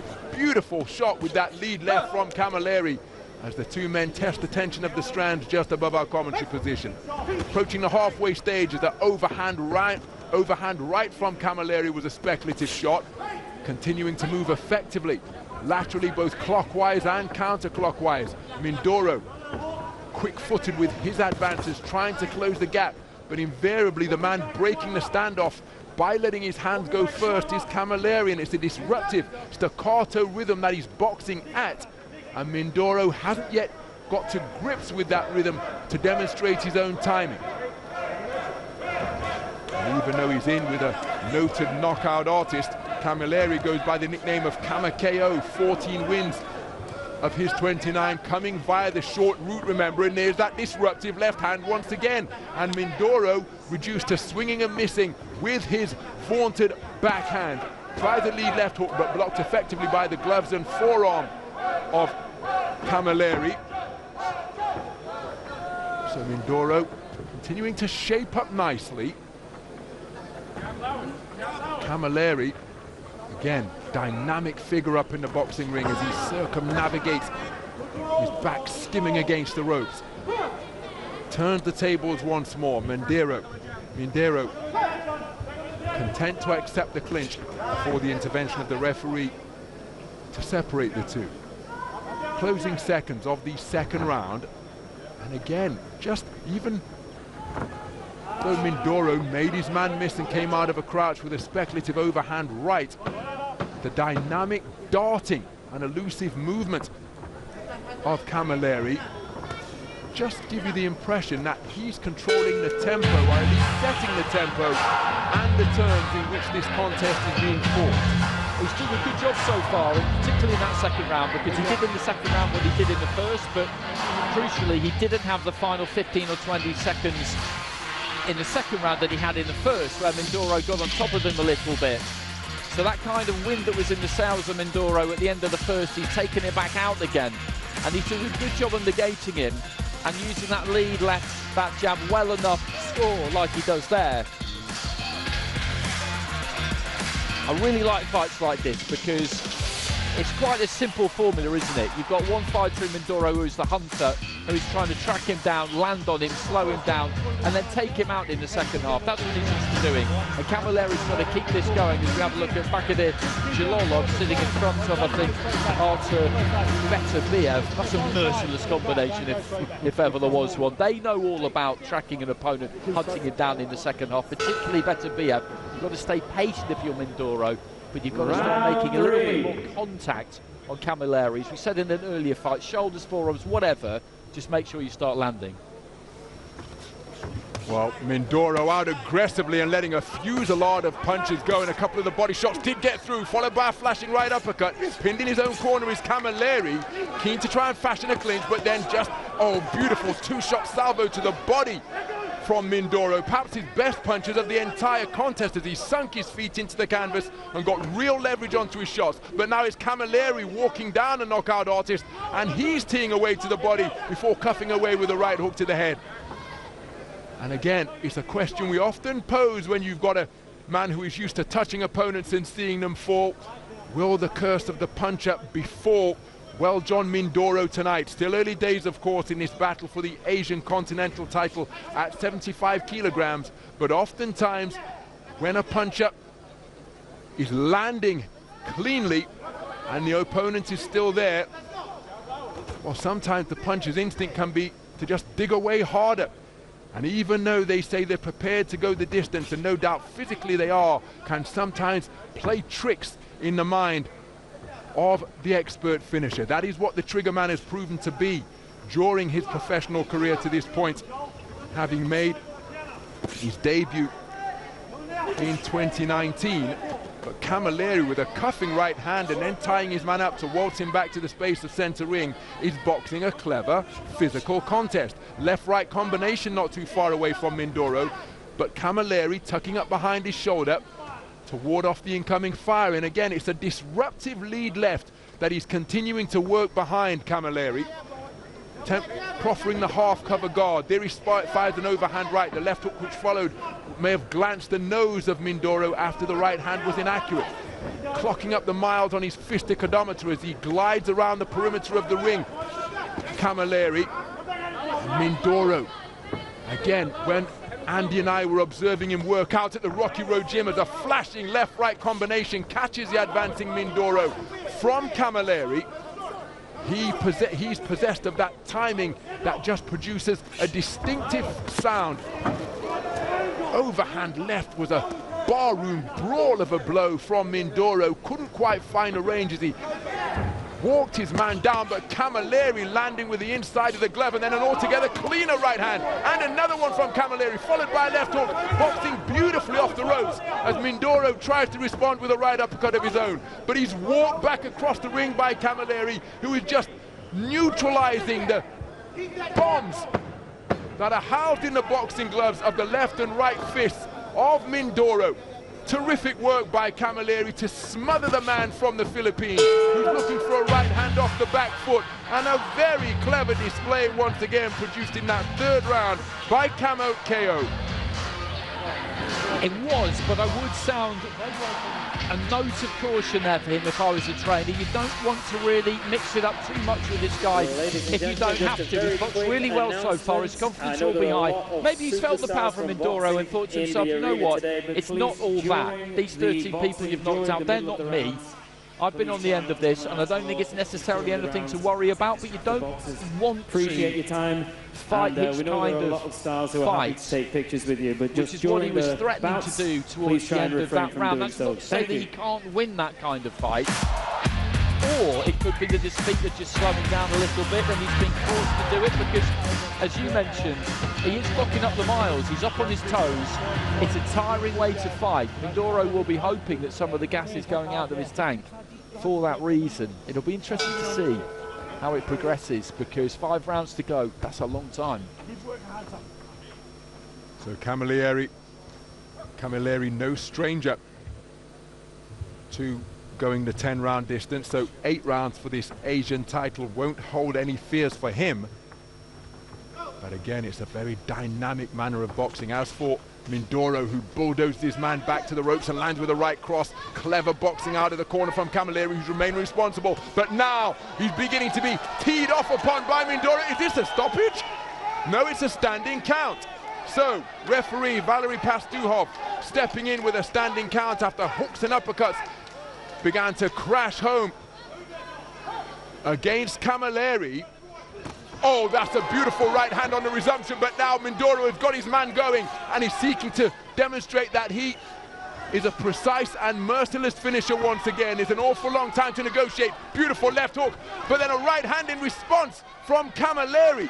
But Mindoro really is finding the range on his punches now and wearing all of them flush. Is Camilleri. He's endured a torrid minute and 10 seconds so far. He's taken a standing count. Back into the breach, steps Mindoro, senses that he's got his man going. He's wrestled him down to the canvas. That gives him some brief respite. The referee wipes the gloves clean, and he's walked onto a shot, which was an uppercut, which sends Camilleri to the canvas to take the second count of the round. There's still a minute and a half to go in round number 4, and against a finisher like Mindoro, that could well be a long 90 seconds. Camilleri on the ropes above our commentary position, bobbing and weaving, trying to hold off, but he's taken a right uppercut, and the towel has come in from Dino Billinghurst in the corner. The corner of the Australian Joel Camilleri, stopping this contest early, and exuberant celebrations in acknowledgement of another inside the distance victory for Weljon Mindoro. He got his man going at the start of that round, and once he sensed he was going, well, he was relentless, but he was not reckless. Showed patience, got him into the positions that he wanted him.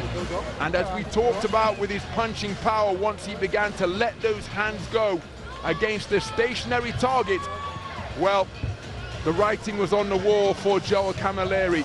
He deserves immense credit because over the course of the first 4 rounds, he boxed very well indeed. But as is often the case when sharing a ring with a puncher, you've got to remain switched on for every moment that they remain upright. You absolutely do, and we were wondering, weren't we, in between rounds, whether at the end of the 3rd round there was a danger sign there because he was starting to fight Mindoro's fight more, and was that because he was confident, was that because his feet were slowing down? And then right at the start of the 4th, he got involved straight away in the kind of fight that really he didn't want to be in. The referee seemed to give a standing count the first time around, which he shouldn't have done, because there are no standing counts in professional boxing. You can judge that the ropes have kept the fighter up, but that wasn't really the case, I don't think. So that actually bought him a bit of time, but there was just no getting off the hook, was there? Because Mindoro was all over him like a rash. I think it was an uppercut that he walked onto in the end, and there was a long time left in the round. The towel came in from the corner. I don't think the referee even really saw it, but he waved it over. And it was over quite quick in the end. It was dramatic. He was doing so well up until that point, and you can see how frustrated he is with himself there. But I think he will feel that he started to mix it when he really didn't need to. That's maybe not giving Mindoro enough credit. But at the end of that 3rd, he was just standing with him a bit, and I was thinking to myself, he doesn't need to be doing this. That's a dangerous thing to do. And it proved to be the case. But for the trigger man, this is exactly what you wanted, isn't it? You know, he came in with that reputation as being a puncher. Please show your appreciation for both boxers. And before we hand over the IBA Pro Asian Championship title, we have 2 special guest presenters, 2 icons of the sport, the real deals. Let me please introduce Mr. Kostya Tszyu and Mr. Manny Pacman Pacquiao. Well, what a presentation party on hand to give the prize to Weljon Mindoro. Ladies and gentlemen, after 8 rounds of boxing, we go to your judges' scorecards. Pardon me. The contest ends in round number 4. The official time, 1 minute and 40 seconds of round number 4. Therefore, your winner by TKO from the Philippines, the Trigger Man, Weljon Mindoro. So Weljon Mindoro retains his undefeated record and extends his perfect KO streak. That is now once again in the ring, 2 icons of boxing, Mr. Kostya Tszyu and Mr. Manny Pacquiao. 14 wins coming inside the distance, courtesy of a 4th round technical knockout produced at the 1 minute 40 mark of round number 4. And that's not a bad photograph, is it? Kostya Tszyu inducted into the International Boxing Hall of Fame in 2011. Manny Pacquiao will be inducted into the next class of the International Boxing Hall of Fame in upstate New York. And they on hand to present the Asian Continental title to Weljon Mindoro, who produced a 4th round TKO after being largely outboxed for the first 3 rounds, but he retained his patience and his faith in his power, and once he got his man going, well, he unloaded the heavy artillery and got his man out of there because the towel came in from his corner. Absolutely. We said, didn't we, 5 rounds is a long time, and Camilleri had done well up until that point. He had a plan, he stuck to the plan, and then maybe just deviated from it slightly, but I don't want to be too critical of him because you have to give credit to the winner always. And Mindoro didn't really look too frustrated at any point. He'd had pockets of success up until then, but at the start of the 4th, he got stuck in straight away, really. But he's got a chin on him too, because as he was coming forward, Camilleri nailed him with some clean shots, and he just walked straight through them, and that's not good, is it, when you're the opponent throwing them, when you see somebody just gobble them up and keep coming. And I think this was the point at which he had him penned back in the corner there. He was clubbing him around, and the referee stepped in for the standing count. You could maybe make a case that the ropes were keeping him up there. It's it's not inconceivable. Either way, it wasn't going to have too much bearing on the outcome. It did give him a little bit of time to recoup, but when they got going again, I think there's an uppercut that he came onto. His back was to his Camilleri, so we couldn't really see it. But in the end, he ended up on the canvas and he got back to his feet. It kind of half landed, didn't it, really? But he got back to his feet. By that stage, though, the corner had decided that they'd seen enough. There was still plenty of time remaining in the round, and he was unravelling, wasn't he? You could see that he lost that kind of rigidity and tensile strength, and with a puncher like that, he could well have got knocked clean out. And if you're in the corner, your job is to stop that happening, if you can. You can't always, can you? But in certain circumstances you can, and that was one of them. They did it, so well done to them for that. I don't think the referee would necessarily have let it go on too much longer, but they were quick to get in. Dino Billinghurst has only been working with Joel Camilleri since February of this year, but the relationship clearly strong enough and deep enough that he had the confidence to call the contest. Fighters will always complain about that, of course, but sometimes they do need to be saved from themselves. And Dino Billinghurst making the call to throw in the towel, curtailing this contest as fans and well-wishers continue to make their way up to their boxing heroes who are ringside here tonight. Yes. So we're being met and greeted. Michael Buffer just offering us a fist bump as he prepares to climb the 3 steps and introduce the boxers in our main and co-main events tonight. It's IBA World Title action all the way here for the remainder of this IBA Champions Night extravaganza in Dubai. And it has been cracking action so far, Andy. 50-50 fights for the most part, with boxers from the pinnacle of the IBA and Olympic pyramids, and as we've demonstrated with one of Asia's hottest prospects, Weljon Mindoro, even though he doesn't have that depth of experience in IBA or Olympic boxing, one of the hottest prospects out there on the pro scene at present. Absolutely, and that's what's interesting about this card. That's what kind of jumped out at me about this card. I looked at all the different names and tried to work out the different nationalities, and you realise that with all 16 fighters, they're from 16 different countries, and some of them are performing on this kind of stage for the first time, and we've seen two in Mindoro and Mukala just really seize that opportunity. And sport, particularly boxing, where we have this unique situation where we make our own fixtures, is all about opportunities. And fighters are taking them tonight. 2 main event contests. And it's now my genuine privilege to introduce to you your main event MC of the evening, the iconic voice of boxing, the undisputed champion of ring announcers, Mr. Michael Buffer. Thank you, Aki. Thank you.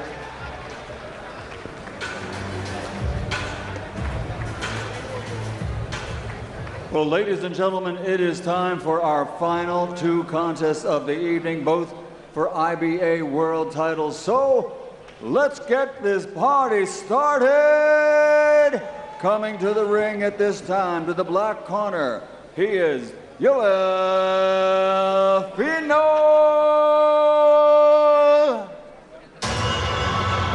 So this is the first of our 2 IBA Pro World title fights. This one a bantamweight between Yoel Finol and Shakhobidin Zoirov. 2 fighters who know each other well. Finol, 27 years old, has been around the elite level IBA boxing for what seems like forever. He's medalled at the Pan American Games, at the South American Games, a silver medal at the 2016 Olympics, upgraded from bronze where he met Zoirov in the semi-finals. He's boxed in WSB. He's had 3 IBA pro fights. He's amassed an absolute wealth of experience at a relatively young age.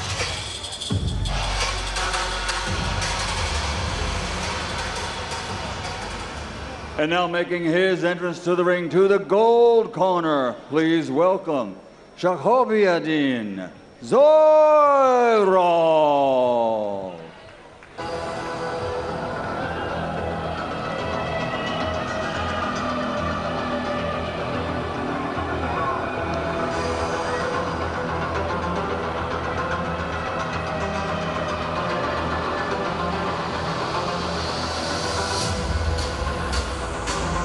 As an amateur, Zoirov has got the set. He's an Olympic champion in Rio in 2016, a world champion with IBA in 2019, a continental champion in 2021. Made it to the Olympics again in Tokyo, where he went out in the quarterfinals and reignited that amateur career after turning pro. It wasn't really happening for him, and I know he feels that this platform could be the one for him. He's had a couple of fights to win against Samuel Carmona by split decision in October in Vienna, and a draw in Turkey in Russia before that against Dimitri Davali, a fight I thought he won. I was ringside for that one.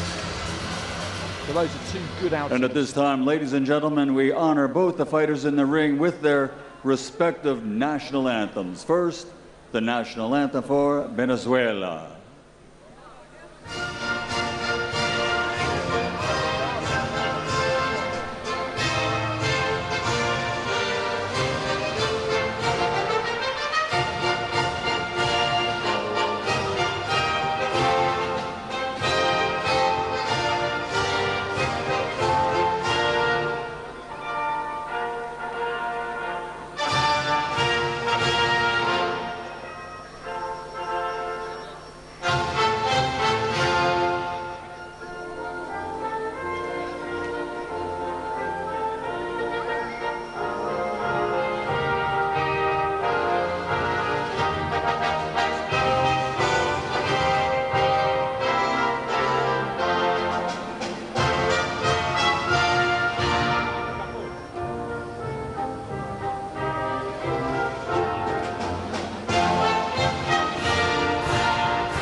Ladies and gentlemen, please remain standing for the national anthem for Uzbekistan.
Ladies and gentlemen, welcome to IBA Champions Night, an evening of professional boxing for your entertainment.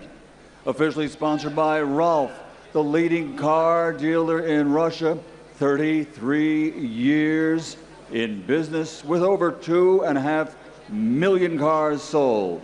Ralph, a national car dealer and our reliable partner.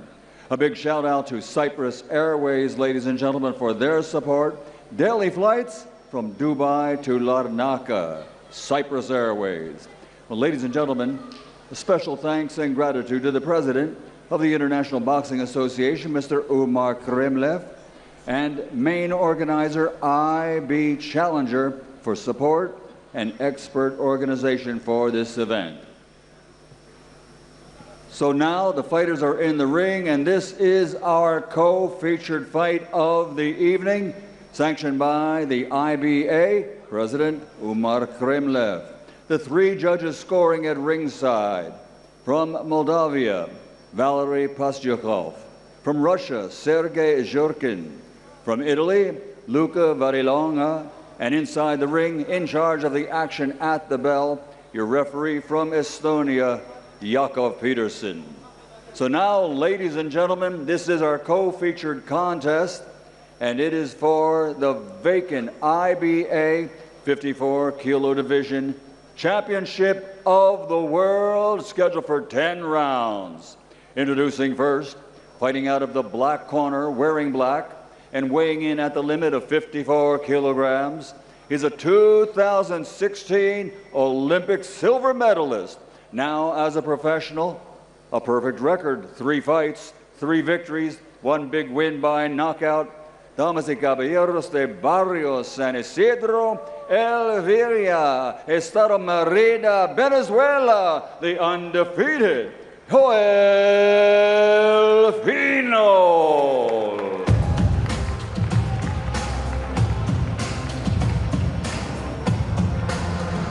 And across the ring, fighting out of the gold corner, wearing white, trimmed with gold, his professional record stands at 5 victories, all in 5 fights. He weighed in officially at 54 kilograms.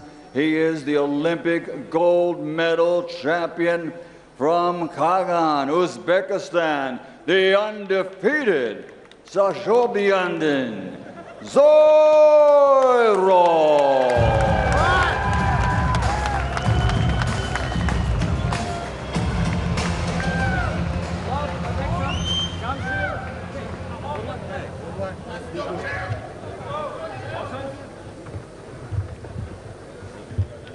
Okay, gentlemen, make a clean fight. Keep your head up, no holding, no bow, no punches back of the head. Listen to my commands all the time. Shake hands. Good luck. So there's the tail of the tape. A wealth of experience between these two, there really is. And as I said, they met in the semi-finals in Rio, a fight that Zoirov won. He did aim to qualify for the Paris Olympics, Yoel Finol. It didn't happen for him. Did get to Tokyo. So much IBA experience between these two when you look at the competitions they've competed in and the competitions they've medalled in and won. Zoirov's pro career before he started boxing in the IBA Pro Series was an interesting one. It never really got off the ground. He had a fight here, one in Denmark, one in Saudi Arabia on that Amir Khan Billy Dib undercard, and then I was amazed to see him returning with a fight in Grays in Essex against Brett Fido, who is a fighter myself and Ron know very well from down the years, a really good away corner operator, but just never really imagined that you would see Shakhobidin Zoirov in that kind of setting, to be honest with you. No disrespect to Grays in Essex, but such is the sport of boxing. I think this will suit him a lot more. I think the action will be a lot more regular for him, and he finds himself up against a very, very good opponent here in Yoel Finol. Both of these two boxing out of the southpaw stance. Finol with that trademark shock of hair, comes tumbling forward over his forehead, looking for that left hand.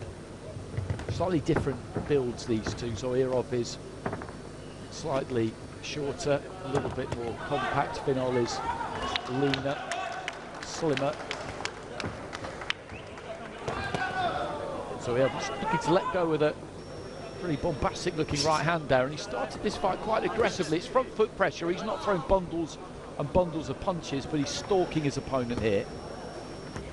And again, just showed him the exit down the ropes, and then collected him with the left hand, and I think he feels like that made an impression, because you could see him really go after Finol here. And this is interesting from Zoirov.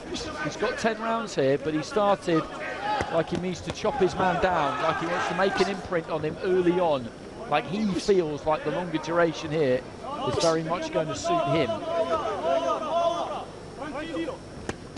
Finol hasn't really thrown much in this opening round so far, to be honest. He's tucked up and done a pretty decent job of that, but he's not offered too much back into the final minute of the first round. Sets his feet there, Zoirov, and was looking to go to the body, and there is sometimes some body on offer from Finol. As I said, he is quite tall. When he locks in those elbows, they don't completely cover him up.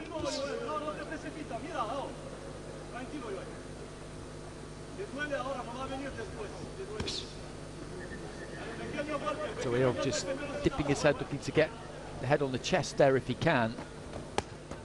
Nice right hand into the body.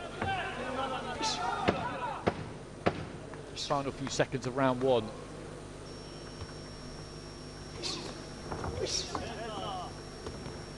And a good start from Zoirov. Like I said, he's not thrown bundles and bundles of punches, but that's aggressive. Most certainly an effective aggression as well, because his incessant front foot stalking saw this man initially giving angles and moving backwards, spinning off the line almost exclusively counterclockwise, but then the deeper we got into the round, he began to back him up and not just have Finol circle around. Occasionally pinned him against the strands and was able to tee off with effective shots from both flanks. There'll be no panic in the mind of Yoel, Finol or his corner yet, and his corner headed up by the brother of Sofian Umahar, and his Mehdi Umahar tending to the man sitting on the stool in the black corner. But I'm sure they're going to tell him, okay, you've had a look now and you've got to do something different, because really the pattern was pretty much set. Finol moving off to his right and Zoirov on the front foot, applying educated, effective pressure to take the first round. So into the second, they're scheduled for 10. That was a good start from Zoirov. And again, he's just bobbing and weaving as he comes in there. Little stab to the body with the lead right hand. Rolling those shoulders, looking to keep that head on the move. He's probing here. He's just taking Finol's space. He's making him back up, even without throwing a lot of the time. Just dipping in and out with that front foot. Right hand into the body.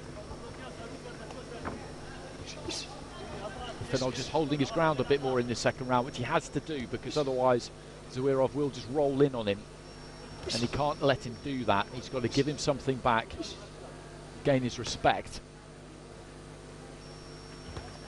He'll have his respect as a technician, as a craftsman. But boxing over 10 rounds is a different scenario to boxing over 3, and maybe when they've met before, Zoirov has felt that this kind of distance is not going to suit Finol, and that's why he's bringing this kind of approach. I like the look of him when I saw him in Serpukhov against Dimitri Tavali. He put up a good fight, Dimitri Tavali, nowhere near as experienced as Zoirov, although a European amateur champion. It looks to me like he would be suited to the longer duration, and he's just trying to work Finol over a little bit again here in the second round, but Finol not giving anything away. Good jab there from Zoirov. Climbs into the combination. Finol is looking to try and fire back.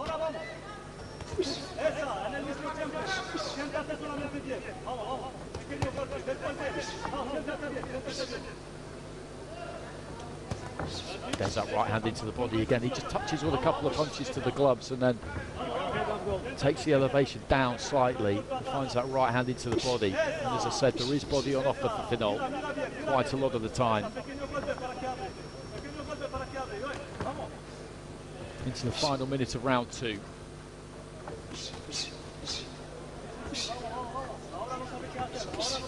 That's a better looking jab there from Finol. Left hand on the inside, and then a straight left hand there from Finol was a decent shot. This is better from him. They're just trading off centre ring.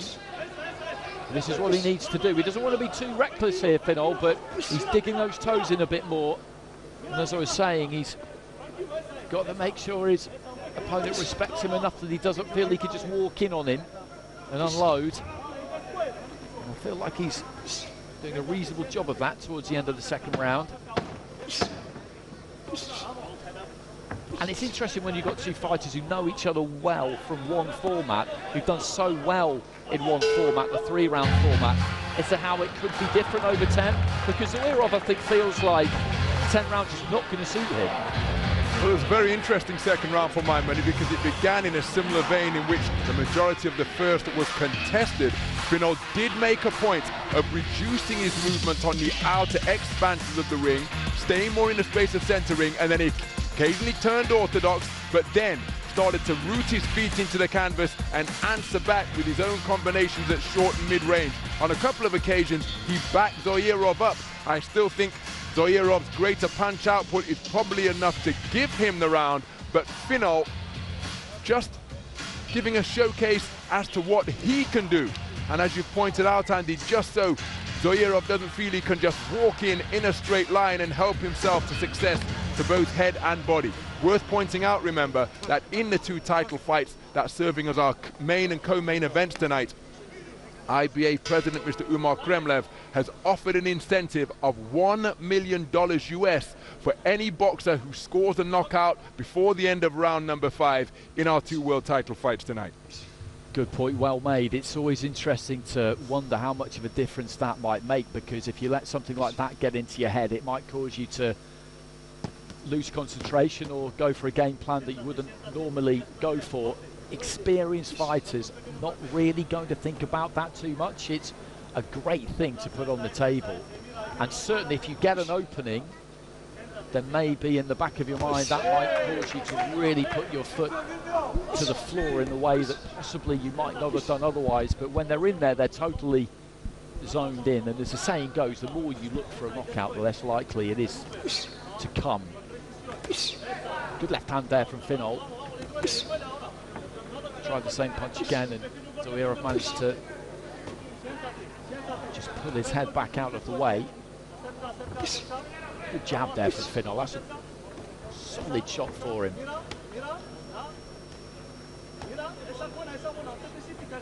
Looks more effective to me, Finol, when he's southpaw against Zoirov here rather than orthodox.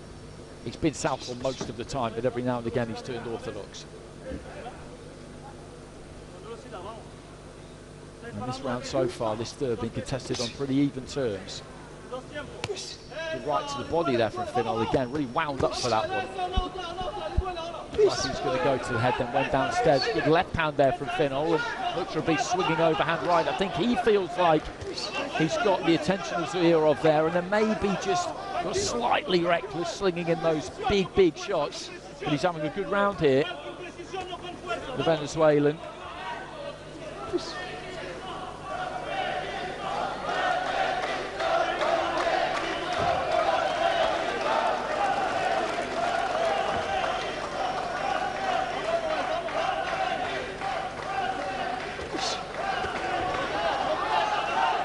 These two have both done the 8-round distance. This is the first time they've been scheduled to go over 10, so they'll be fairly confident about their ability to navigate it. But if this is going to be a hard, evenly contested fight, then I really think it could be, because Finol again there just chopping down with a neat 1-2. Has got that foothold in the fight here that I feel like he needed. The first round was Zoirov's. Finol didn't really do too much. Second round, again, I think Zoirov won it, but as Ron was saying, Finol did enough there to give himself something to build on, and he's built on it in this third. That long left has done some good effective work for him.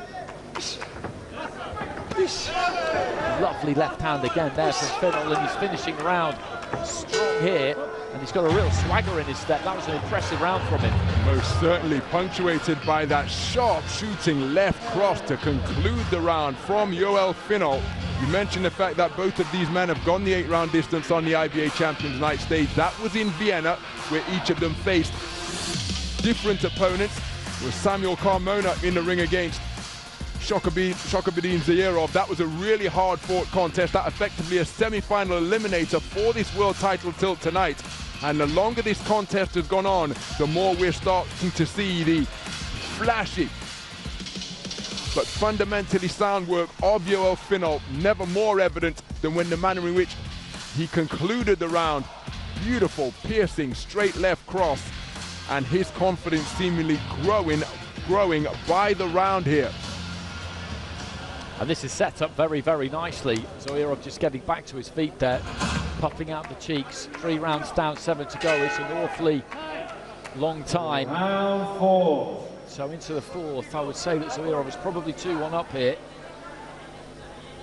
But the momentum currently, after that round that we've just seen, is with Finol.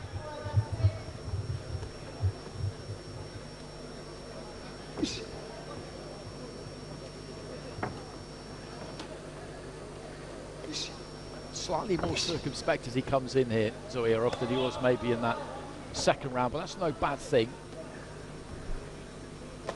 Just trying to pick those punches, dips his knees, goes to the body with the jab. Finol hasn't offered too much in this round so far.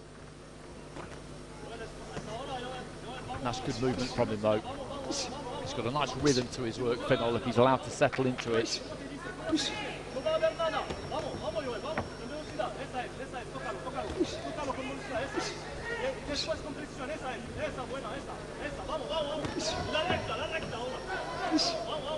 Just short with the jab there, Finol. Switching stances. He's got the reach, the height and the reach that comes with it. Over Zoirov, Finol. Left hand there from Zoirov. I don't think got through completely clean, but just sits down on 1-2 there, catches a jab as he's looking to move forward. But again there, you expect trying to let his hands go. Not much in this one as we hit the midway stage of it.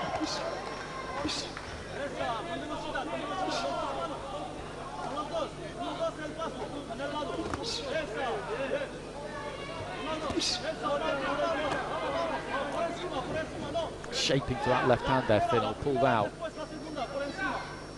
right at the last split second. Zoirov just swinging from his bootlaces almost there with the right hand, and does it again. The second time it did get through, just leaping into the shot. Slightly risky. Good combination there from Zoirov. Finol though just canters him as he finished punching. Nip and tuck this as we head into the final minute of round 4. And again, just trading off in the centre of the ring, and once again Zoirov having the better of the initial exchange. And then rather than finding an exit, stayed where he was, and Finol was able to answer him back.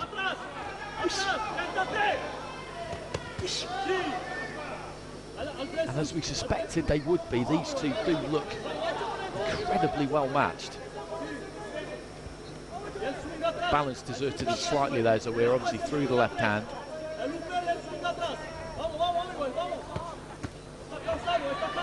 Just sets his feet and looks to land the hooks. Good hand speed on the inside there from Finol, and again just try and finish the round strong here, leave that imprint with the judges before they sign those scoring slips.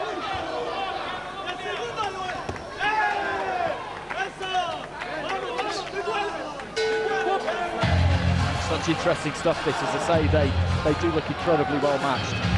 There's Hassan Boyduz-Matov and Abdul Malik Halakov, Olympic champions from Paris, in the presence of Manny Pacquiao. But up in the boxing ring, these two experienced IBA boxers are producing a nip and tuck affair of the highest order. I thought Shakhobidin Zoirov in the first minute, when he was able to get on the front foot and force Finol backwards and to the side, had a really good first minute of the round. But then Finol, as you'd expect, recognized that, changed up the tactics, began to give his man angles, occasionally switch hitting, to have a really strong final minute of the round, at least he enjoying his own successes.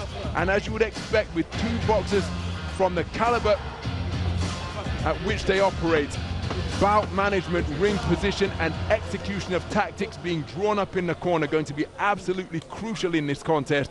For my money, when Finol stays in the pocket with Zoirov, it makes it an entirely different contest than compared to when he allows Zoirov to get onto the front foot and walk him down and back him up. And just looking at the pair of them in between rounds there, I think Zoirov might have a little bit of a problem here, because he is blowing. He was blowing in that corner. They were propping his legs up, giving him a good massage.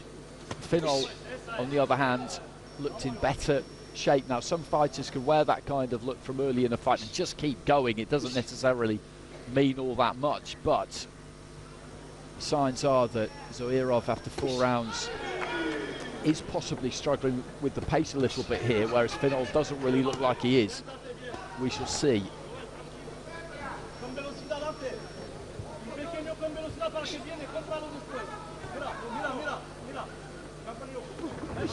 Leaps into that jab, and that's an energy-sapping kind of punch to throw, closing the distance. In that way, it's going to take it out of the legs.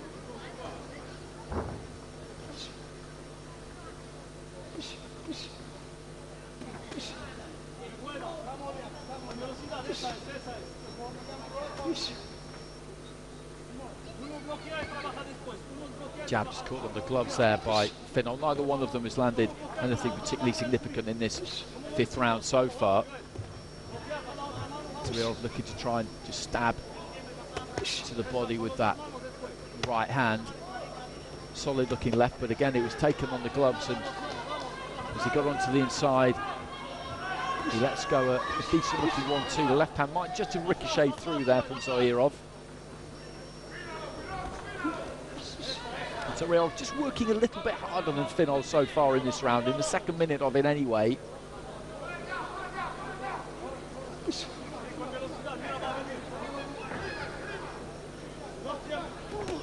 Good right hand there from Zoirov. Finol though sets his feet, looks to ditch a right hand over the top himself.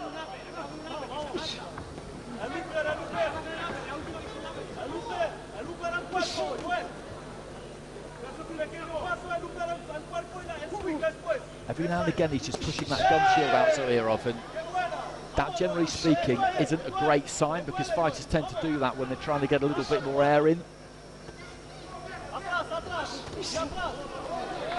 But he's digging his toes in here, Zoirov.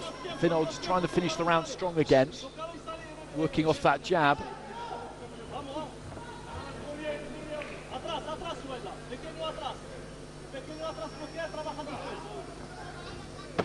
It's the final 10 seconds. And we'll be at the midway stage.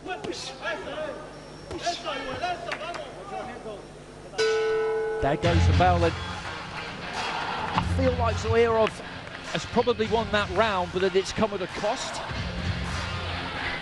And again, the manner in which these rounds are playing out, this man demonstrating that really happy knack of finishing a round strong. These guys will know how long a 3-minute frame is. They've got it imprinted onto their fighter's psyche, and every time in the final minute or final 50 seconds of a round, it is Finol seeking to conclude the round in strong fashion. And again, very close, hard-fought, tactical round. Shakhobidin, Zoirov not taking a stall in between rounds 5 and 6 as we prepare to go into the second half of this contest. It is a characteristic that he possesses, to play with that mouthpiece, but he's breathing through a mouth that's open. He is sucking in precious lungfuls of oxygen, because he did start this contest, remember, at a terrific clip. He's here waiting a second wind. So I think the second half is going to be very interesting here. Shakhobidin, Zoirov in the white, Yoel, Finol in the black, and I wouldn't have said that there's much in it at the halfway stage. Zoirov, I'd say, has probably got his nose in front here, but there's a long, long way to go. Interesting that they kept him on his feet in between rounds, just trying what they can just to keep the energy levels high to aid the recovery. That's the key in that 60 seconds, and that's what fitness is about. It's the ability to recover when you get the opportunity. Finol looks nice and solid, nice and poised, but he'll be wondering about the 10 rounds. They both will. It's not something they've done before. It might not sound a lot, an extra 2 rounds, an extra 6 minutes, but I'm told that when you're in there, it can feel like a very, very long time.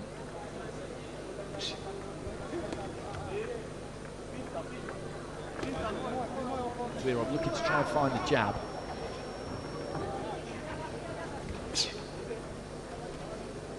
Good upper body movement now from Finol. Made Zoirov miss, but didn't really make him pay. Bit of fencing going on in this round, both short with the jab at the moment.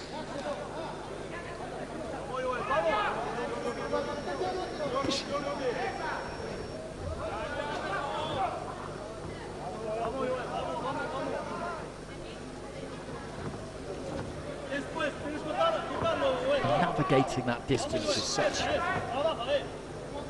difficult thing to do. It's not the case that you just go flat out for the 10 rounds. Everybody's got the fitness to box at a good pace for 10 rounds. It's just knowing when to put your foot down, when to try and ease back up. He looks me when you watch this fight that Finol has got more in the tank for these remaining few rounds than Zoirov. That's what it looks like. I'm wondering what point he's going to try and bring that to bear. Good 1-2 there from Finol. Sat down on that one and let his hands go. Zoirov has had a bit more energy in this 6th round, and he's managed to sustain it deeper into the round. Last couple of rounds, in the final minute, the final 30 seconds, he's faded a bit, but not quite so much this time. Finol just clambering forward there, really, looking for the combination.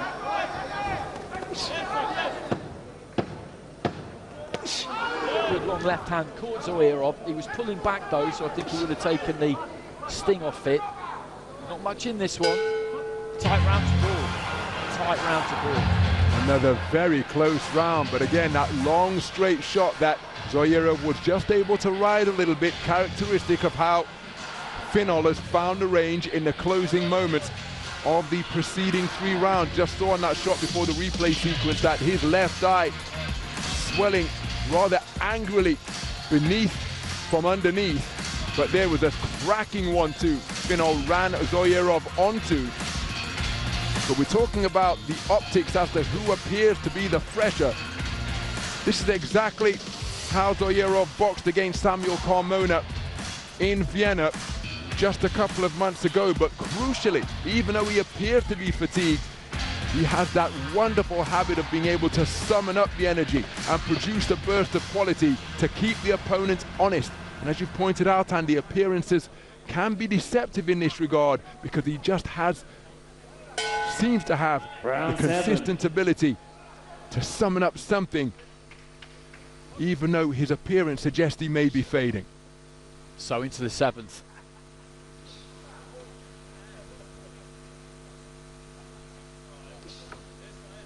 That kind of left-hand lead there from Finol. Didn't get to the target, and it is kind of a risky shot to throw.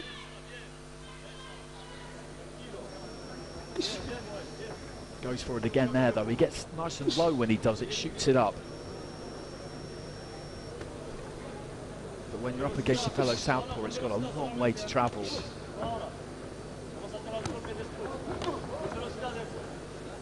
I mentioned the swelling around the eye there, and they've done a good job with it in between rounds in the corner, but that could be a problem as we head towards the end of the fight. The fact that it's under the eye is probably quite a good thing. If it was above, then it could easily slip down. So Zoirov just doing some good work there, nice and tight up close. Punches didn't get through clean, but a couple half made it.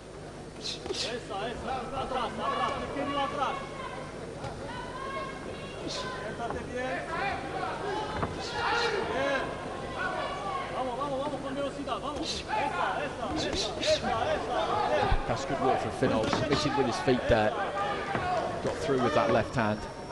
Midway through round 7. He does look like he's got plenty of energy here, Finol. Quite a lot of it does go on what is at times eye-catching, but maybe a slightly over-extravagant movement. Having said that, it's not like the arms and legs are flying all over the place. He just likes to pick up his feet. He's very precise with the movements, but there's quite a lot of them.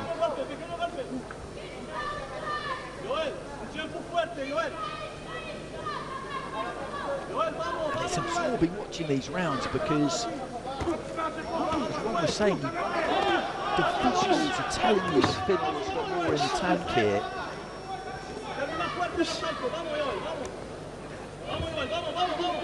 But what's actually happening in there isn't representative of that necessarily. Long left hand doesn't quite make it there from Finol. 1-2 there from Zoirov does.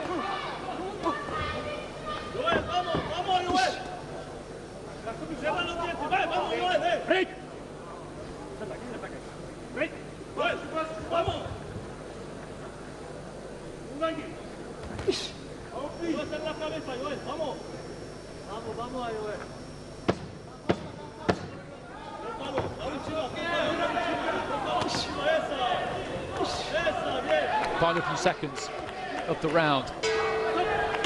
There goes the bell, and again, it's around. Well, there isn't too much in there. I would say Zoirov has done enough there. Just need to get down dirty a bit more here. Well, I think that perhaps it's easier said than done, of course, but I just think it required greater activity, because you mentioned his movement. And I think that when Finol is at his expressive, extravagant best, I think that's when he's at his most effective, because from my perspective here ringside, when he's doing those side steps in the pocket and shimmying in front of Zoirov in the presence of Terence Bud Crawford, two-weight undisputed world champion, alongside Costa Zoo, 2011 inductee into the Hall of Fame, it just gives those movements Zoirov something to think about from my perspective. He's not circumspect to throw, but he doesn't throw with as much regularity or as quickly. So if I think Finol needs to up his work rate, increase his punch output, and that man knows all about that. Artush, who claimed the undisputed light heavyweight crown last time out against Dmitry Bivol. That's exactly it. I think he just needs to let his hands go a little bit more. So 3 to go here. This is finely poised. Zoirov, though, on the front foot, backs his man up to the ropes. Good combination. Most of those are taken on the gloves. But the left hand there of the 1-2 got through. And he's just looking like he's finding a nice rhythm now, Zoirov. He may have caught that second wind, of course. It happens with fighters. He looked like he was in a bit of trouble to me through 4 rounds. The way they were attending to him in the corner, but he seems to have got a little bit of a bounce back, and again, that's a good combination. With Finol as well, and I've heard fighters talk about this down the years, if you've got long hair or long braids, when you get hit, it's easy to tell because it flies around all over the place.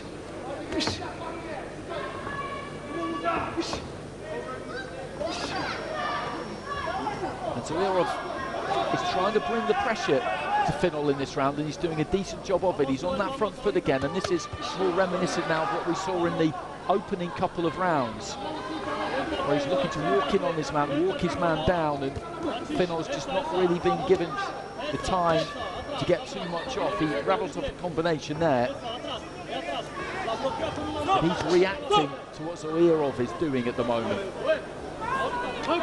Just past the halfway stage of round 8.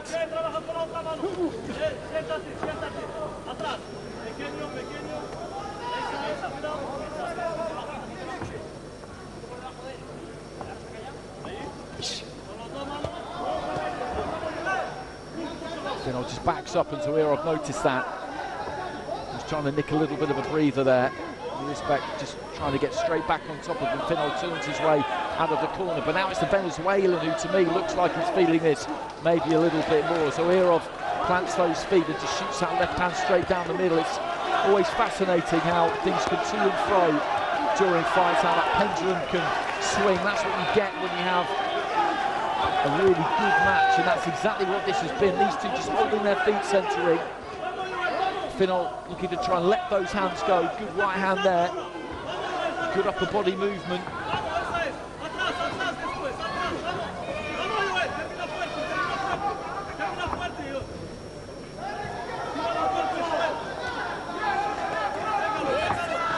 That's good work from Zoirov. Landed a left and then just pulled those feet back fractionally. Made Finol fall short with a couple.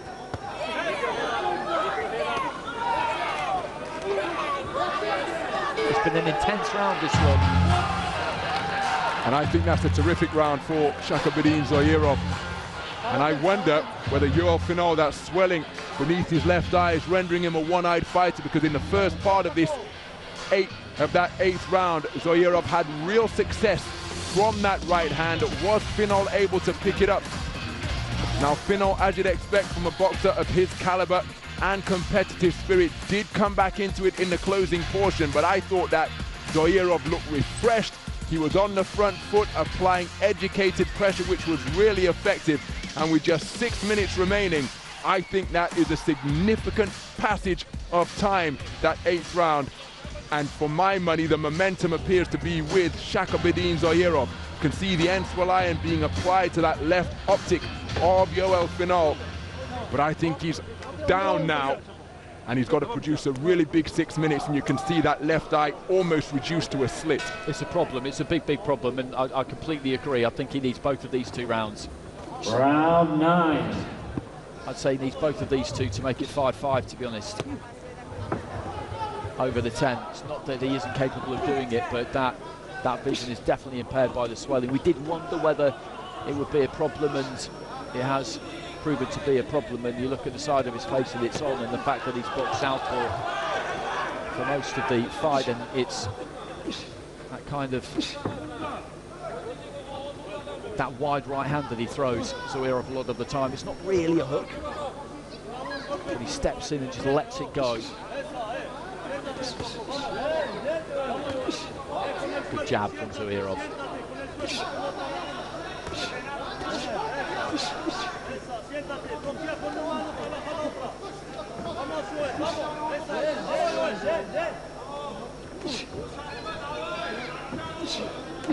Nice left hand there though from Finol as he was backed up to the ropes, moving off to his right. Found the target.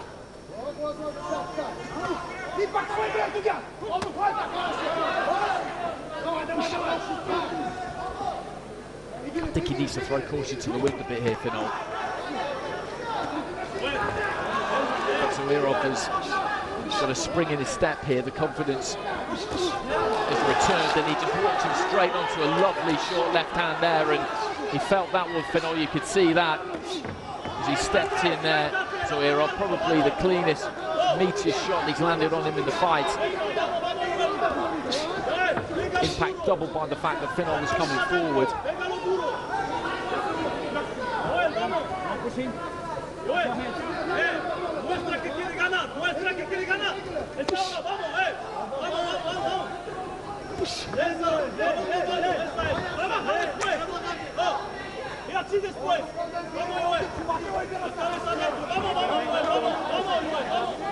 Again, the movement is still good from Finol.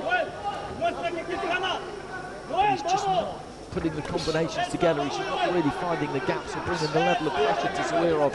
But at this stage of the fight, he needs to. Of course, you have to give Uzbek a lot of credit for that. But there's that right hand again, the jab this time, and I don't think Finol saw that at all, to be honest with you, as that landed.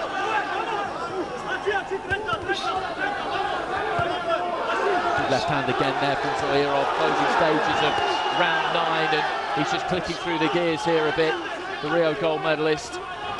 And again, just leads off with that right hand, and it snaps back the head of Finol, who is very, very game. He's looking to try and just fire off a few combinations towards the end of the round here, but it's a tough job for Finol now. Well, Hassan Boyduzmatov, estimable boxer out of Uzbekistan, no doubt enjoying what he's seeing up here in the boxing ring in this battle for the IBA World Professional title at 54 kilograms. Credit to the toughness and indomitable spirit of Yoel Finol, but again, that reduced vision out of his left eye proving to be really problematic, and Shakhobidin Zoirov, who set off like a steam train in this contest and appeared to pay a price for it through some of the rounds in the middle point of the contest, has been refreshed for the final 6 minutes, and that left hand that he landed, a terrifically picked punch. But again, we have to commend the courage, the conditioning, and the bravery of Yoel Finol. I think he needs a stoppage now going into the third and final round. If not a stoppage, then a massive round where he deposits Zoirov onto the canvas multiple times. But Zoirov, for his part, fighting with real purpose and effectiveness. And I think he's 3 minutes away from being crowned as the IBA world champ at 54 kilograms. Fascinating to see the journeys that fighters go on throughout the course of a distance fight, particularly when they're stepping up to 10 for the first time, because Zoirov, at the end of that 4th round, when I looked at him in the corner and they were massaging those thighs and he was breathing heavily, the end of the 10th would have seemed like about 2 weeks away.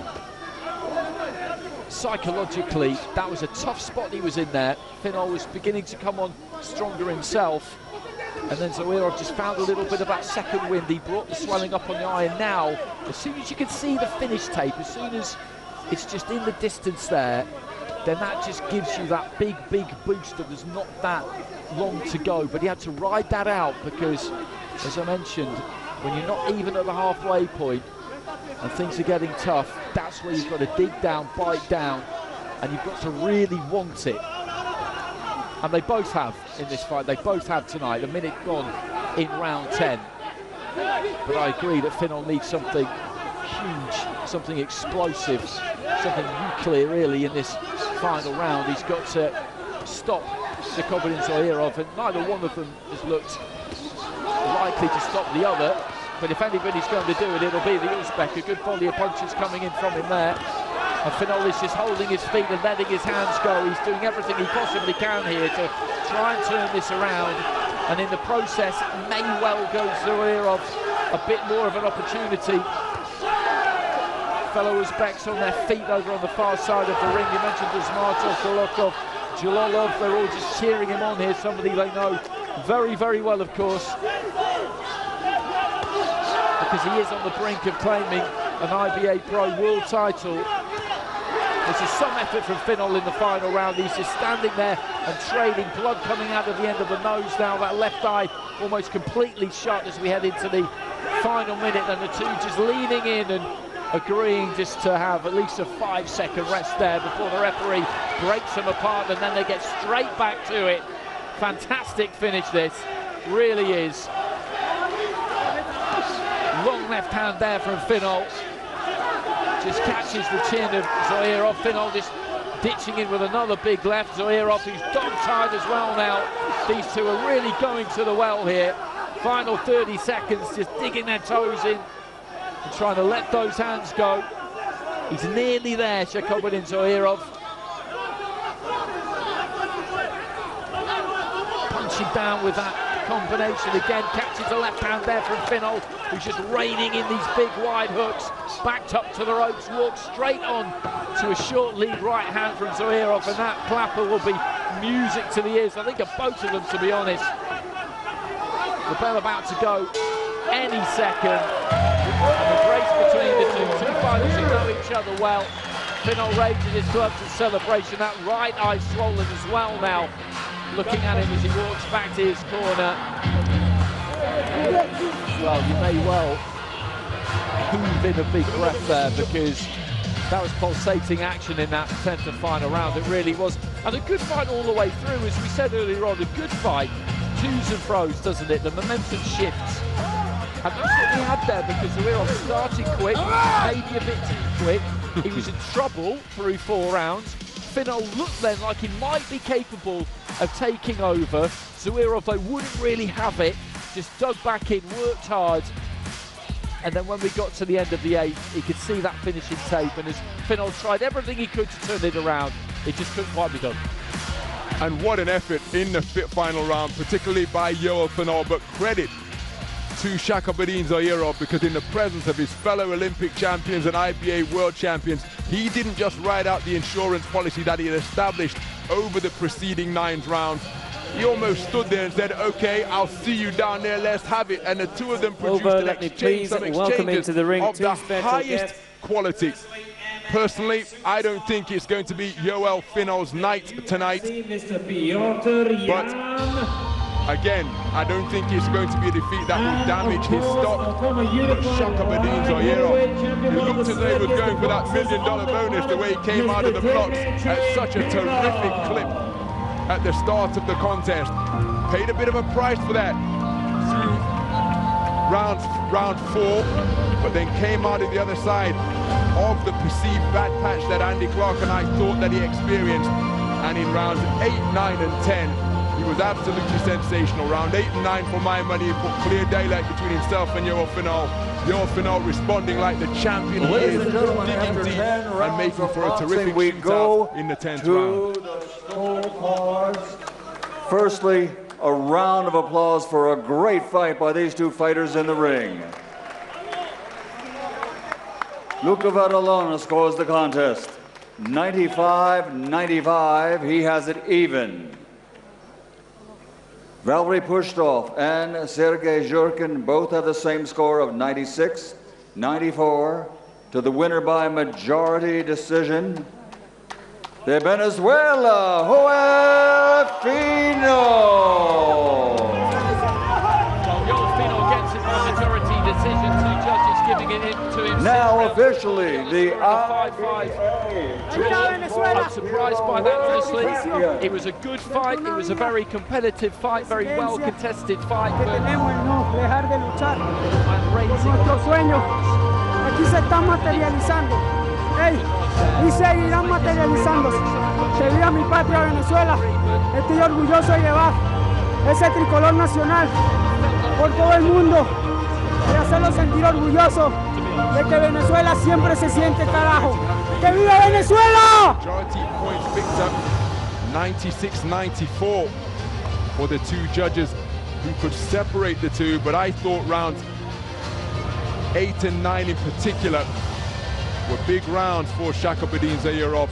And again, just looking at the scoring that I've kept, a couple of the rounds I've written the word close.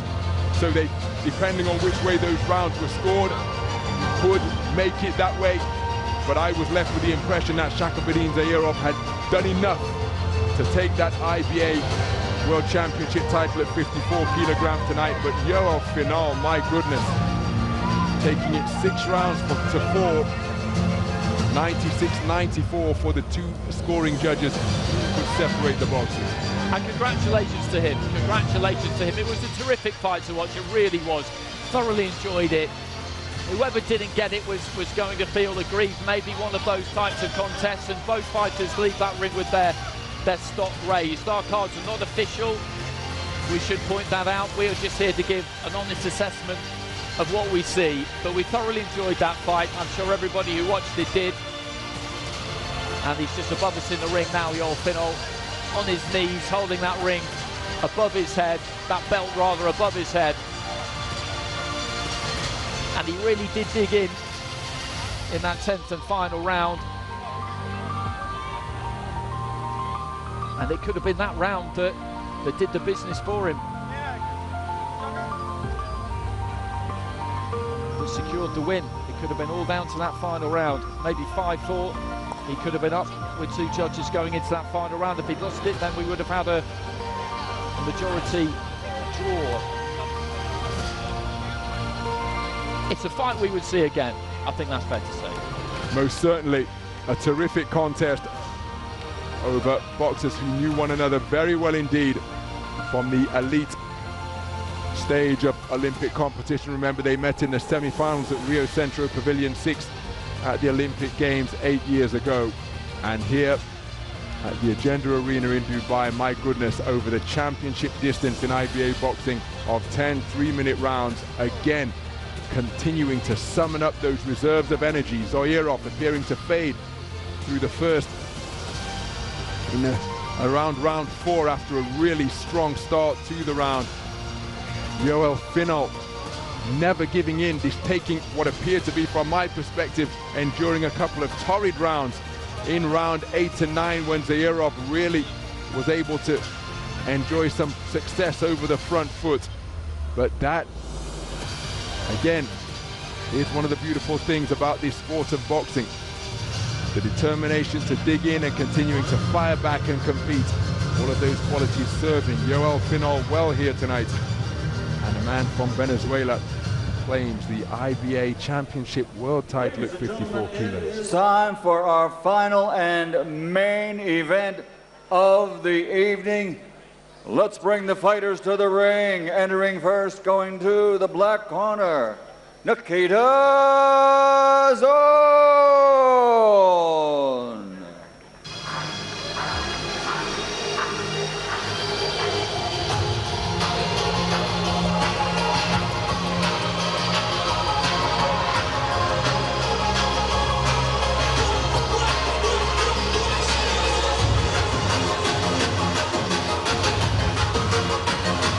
What an opportunity for Nikita Zon, because he, a late replacement in this battle for this IBA professional world title, because Arlen Lopez was scheduled to be facing off against Shakhobidin Atayev, the IBA world champion from the Tashkent edition in Uzbekistan last year, but he fell sick, was unable to compete, and so making his way to the black corner is Nikita Zon, undefeated in his 9-fight professional record. 8 wins, 6 of them by the short route, along with and now making draw. his entrance to the ring to the gold corner, Arlen Lopez.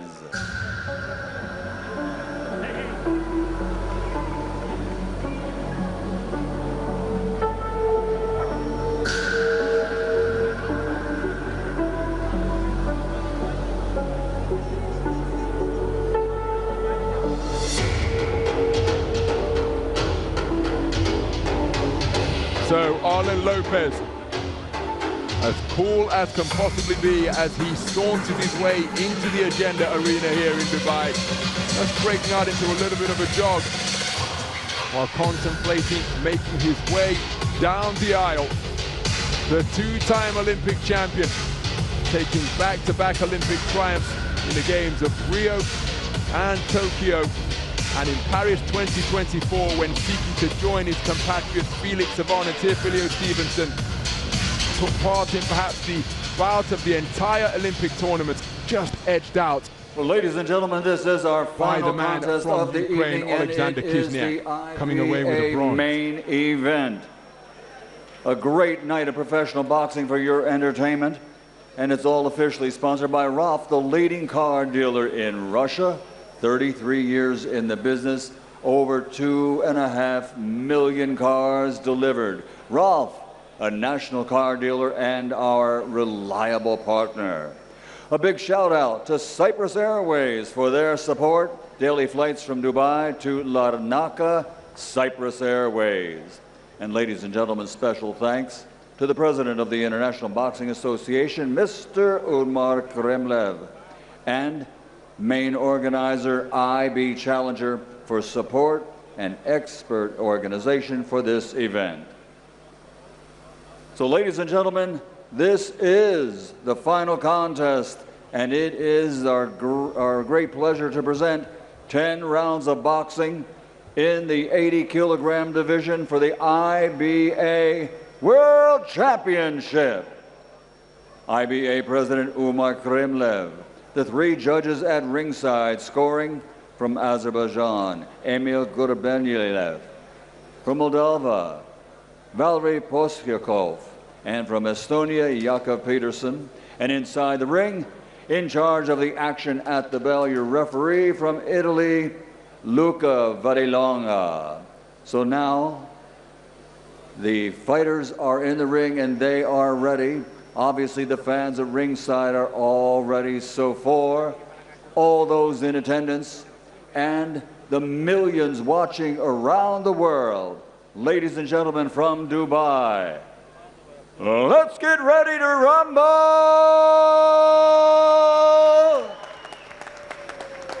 Introducing first, fighting out of the black corner, wearing black and officially weighing in at 79.65 kilograms. He's the 2024 Russian national champion. As a professional, his record stands at 9 victories, 7 big wins by knockout. He has 1 draw from the village of Novochonka, Russia, the undefeated Nikita Zon.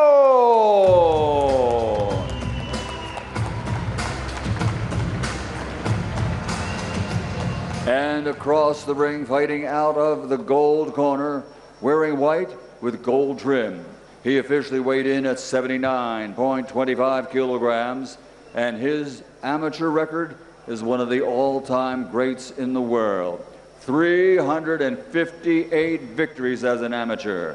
From Guantanamo, Cuba, the 2-time Olympic gold medal champion. His record as a pro, 3 fights, 3 victories, 2 wins by KO. He is the undefeated Arlen Lopez.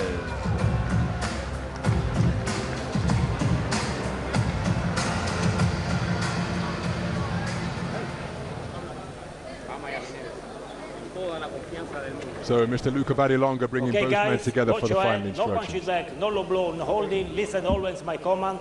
Touch your gloves and good luck.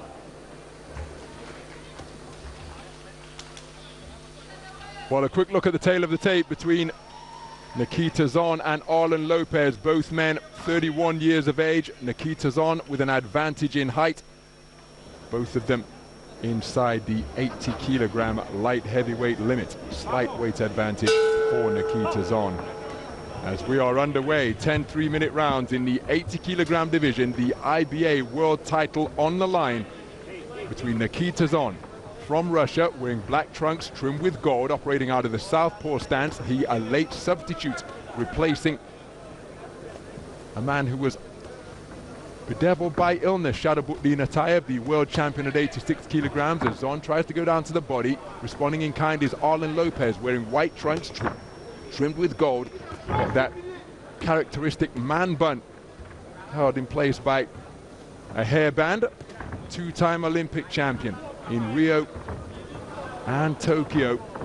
Jolting left jab. Right hand to the body from Arlen Lopez, and again, just as it was in our previous contest, IBA President Mr. Umar Kremlev has added extra incentive to the world title that is on offer, and if either of these men can knock out the opponent before the end of the 5th round, they will receive a cash bonus of $1 million US. Arlen Lopez, an adept switch hitter, operating exclusively as a southpaw here right now. Left hand to the body from Nikita Zon. And I just think there's a real gulf in terms of experience here. The manner in which Nikita's on, as he takes a stiff right jab from Arlen Lopez. There he lands a backhand as Nikita's on. But the rather ponderous motion that his punches take, particularly his left hand to the body out of that southpaw stance, as a sharp right hand gets through from Arlen Lopez, who switched to the orthodox stance here now. I just think the circuitous route that the punches, particularly to the body from Nikita's on, and all of that information will be being processed as Lopez lands a jolting left jab once again as he persists as a right-handed fighter, leading with his left foot and left hand. But the point I'm making is a right cross gets through to clip the chin of Nikita's on. These low-held hands and no circuitous punch routes taken by his offense could well be ripe for a counter from the two-time Olympic champion. Minute remaining in this opening round as Arlen Lopez reverts back to the southpaw stance. Half cover guard being proffered now by Nikita Zon. Comes forward, fires a right hook, but it goes harmlessly over the man bun of Arlen Lopez, who comes forward behind a right jab and left cross, just measuring his man. Good left hand to the body from Nikita Zon. The two men standing toe-to-toe, uppercut turned underneath out of the orthodox stance with the right hand from Arlen Lopez, who just calmly ties his man up. Referee Mr. Luca Badilonga allows the boxers to work it out. Sharp right cross landed from Arlen Lopez, just creeping over the canvas. Again, letting his hands go in combination fashion is Nikita Zon. Tries a left hook to the body once again out of that southpaw stance. But I do think the time in which it's taking to get back to the on-guard position is right for a counter from Arlen Lopez. Interesting watching that first round. You could see Lopez switching between stances. People like to describe it as downloading data these days, don't they? When fighters have a look in the early stages of a fight. And you could see him doing that there. He got through with some good clean punches at times. Zon is happy to come forward. He's happy to try and mix it, but I think there are some gaps there that Lopez will be able to exploit. I could never quite understand how he made 75 kilos, Lopez, but now that he's up at 80, he doesn't look quite big enough for 80. He always looks like he's carrying a little bit extra, but there's never any doubting his fitness to fight, and I think this is going to be a hard night for Nikita Zon.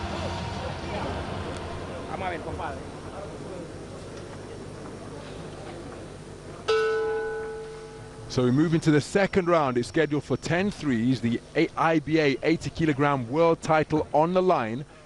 Nikita Zon at the press conference that was held yesterday, along with the ceremonial weigh-in in front of the iconic skyline of Dubai, dominated by the world's tallest building, the Burj Khalifa. Well, he's looking for the right uppercut out of the southpaw stance and the left hook from the port-sided stance is Nikita's on. He said, I may be a late replacement, but I've got anything but an underdog mentality. Pointed to his greater depth of professional experience. Remember, unbeaten in 9 so far is Nikita's on. All of his contests have taken place in Russia. And a low blow from Arlen Lopez. He just allows himself a little bit of a wry grin. Referee Mr. Luca Badilonga as the two men get beyond punching distance. But that might be an opportunity to fight on the edge of the rule book as a rapier-like right cross get through from Arlen Lopez, followed by a drop shot to the body, jolting left jab, followed by another sharp right cross, and Arlen Lopez finding the range with some quality punch picking, approaching the halfway stage of this second round. Nikita's on, bobbing and weaving, dipping at the knees, having a look trying to score with punches underneath. Arlen Lopez standing his ground. Heel of the glove from Nikita's on was pushed out towards Arlen Lopez, and Nikita's on busy, but again content to operate from behind a low held guard. Arlen Lopez can reduce his work rate. I suppose it could be an accusation, but sometimes as another low blow sinks below the belt line, and Arlen Lopez just going walkabout. It appears to have taken that punch on the hip socket, and that can be a painful blow indeed. Now, Arlen Lopez doesn't necessarily subscribe to the Cuban archetype of floating around the ring and sticking and moving, but whatever movement you do possess will be hampered and impeded if you continue to take shots around the ball and socket joints of the hip. Remember, ahead of the fight of the century in March '71 between the two Olympic champions, Smoking Joe Frazier and Muhammad Ali, Angelo Dundee said to referee Arthur McCanty, watch the hip punches. And after Arlen Lopez hopping away here in some distress because he's taken another shot around the hip joint that appears to be pretty painful indeed. So he'll be given 5 minutes to recover here. Here we see Borrego, who claimed the American Continental title at the end of a terrific contest of Ryan Martin earlier on. But Nikita's on, continuing to go for it, but his accuracy has seen him deliver a few foul blows in that second round. It's been messy, this first couple of rounds. Lopez has picked some good punches at times, and he did again in that second round. So it does look a little bit clumsy in stages, and he has whacked him around the hip a few times. I think they've been legitimate low blows, and they take your legs away. That's why people do it. I'm not saying he's doing it deliberately, but that's why people do look to try and indulge in that on the blind side of the referee often, because they know that later in a fighter will really begin to feel that. So he's got to be careful, because that's 3 times there that the fight was halted in that round for a low blow, and the referee's chosen not to do anything about it yet in terms of taking a point. But you would imagine that were he to do it again, then he will. Everything's at the discretion of the referee. Sometimes people think it's a 3 strikes policy. If they warn you twice or you do it twice, then the 3rd time you have to take a point. There's none of that. But Luca Badilonga, I don't think will let it go forever if it keeps happening. Sharp left jab lands to send a shower of spray from the close-cropped hair of Nikita's on from Arlen Lopez. Left hand to the body was a legitimate blow, but then there's a beautiful right hand from the orthodox stance landed by Arlen Lopez, followed by a sharp left jab. Pronounced feints being put forth. Oh, that's a cracking single shot landed by Arlen Lopez, because again, the defenses of Nikita's on with his hands are non-existent and his chin up in the air rather than on his chest. He tries a burst of punches, but they're landing with the inside of the glove. And that shot straying into rabbit punch territory, hence the intervention. What a counter right hand from Arlen Lopez. And Nikita's on, I think, has suffered a little bit of nose damage here in the early stages of round number 3. Good double right hand to the body from Nikita's on. There he digs down beneath the left elbow of Arlen Lopez once again. And Arlen Lopez, his expression never changes. Well, I say that, he did grimace on a couple of occasions, taking those hip punches. But when he's in the midst of a fire, as he was in the semi-final against Alexander Kizhniak in Paris at the Olympic Games a few months ago, no change to his expression. and that the sign of a competent professional. He takes a right uppercut, comes back with a left hook of his own, does Arlen Lopez, after that uppercut success of Nikita Zon. So Zon, as Arlen Lopez ditched the IBA pre-fight gear to take his seat at the top table on the press conference, and came in with a terrifically rascal-like shirt bedecked with decals from downtown Havana. And Nikita Zon says, well, you look, you're sitting up there like an OG, but you are effectively a 3-round fighter. I'm a professional, and I'm going to show you my greater depth of professional experience. But Arlen Lopez, so difficult to deter, so difficult to make him flustered as he weaves away from the incoming fire by employing the layback. And Nikita Zon competing in spirited fashion, but the better quality of punching, as evidenced by that roundhouse right and then follow-up left hook, is coming from the 2-time Olympic champion Arlen Lopez. And the privilege of being ringside to commentate on both of his Olympic triumphs. And again, looking to turn the tables and pin Nikita Zon on the ropes.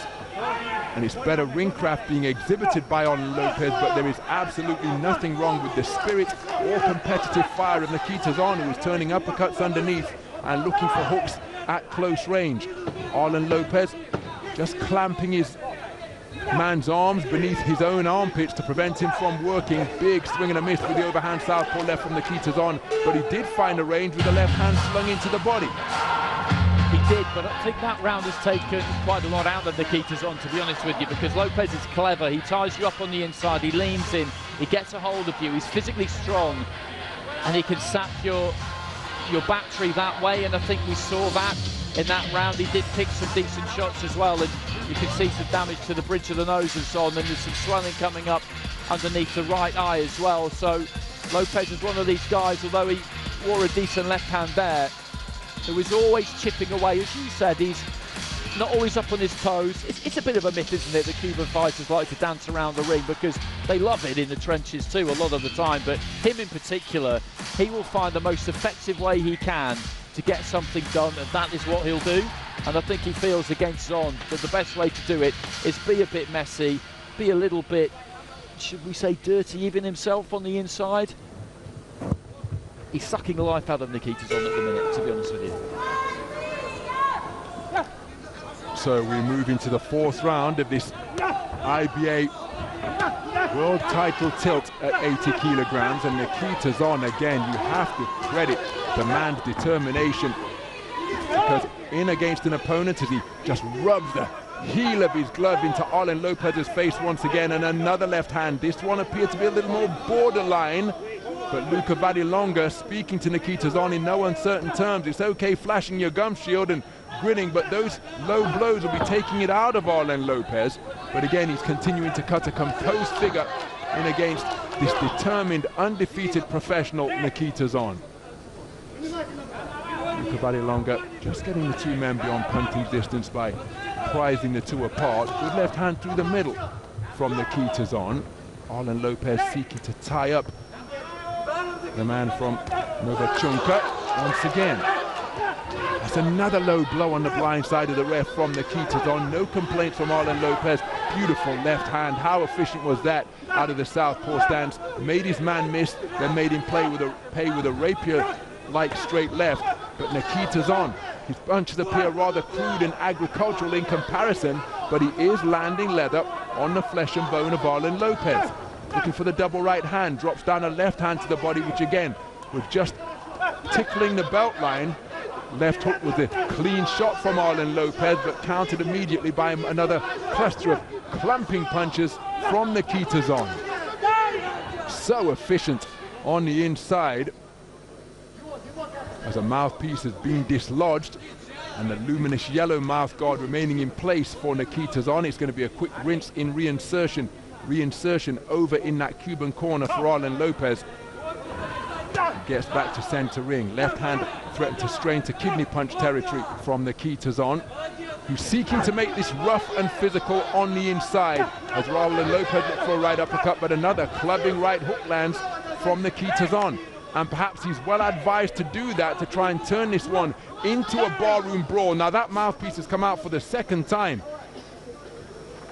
And Andy's spoken about the 3 strikes rule. In IBA boxing, if this mouthpiece is dislodged again, it wouldn't surprise me to see Mr. Luca Vallelonga deduct a point. And the reason why dislodging of the mouthpiece repeatedly, as Arlen Lopez trips out repeated right jabs out of that southpaw stance, is that sometimes fighters under pressure can split the mouthpiece in a bid to buy themselves some time. That's not what's happening here.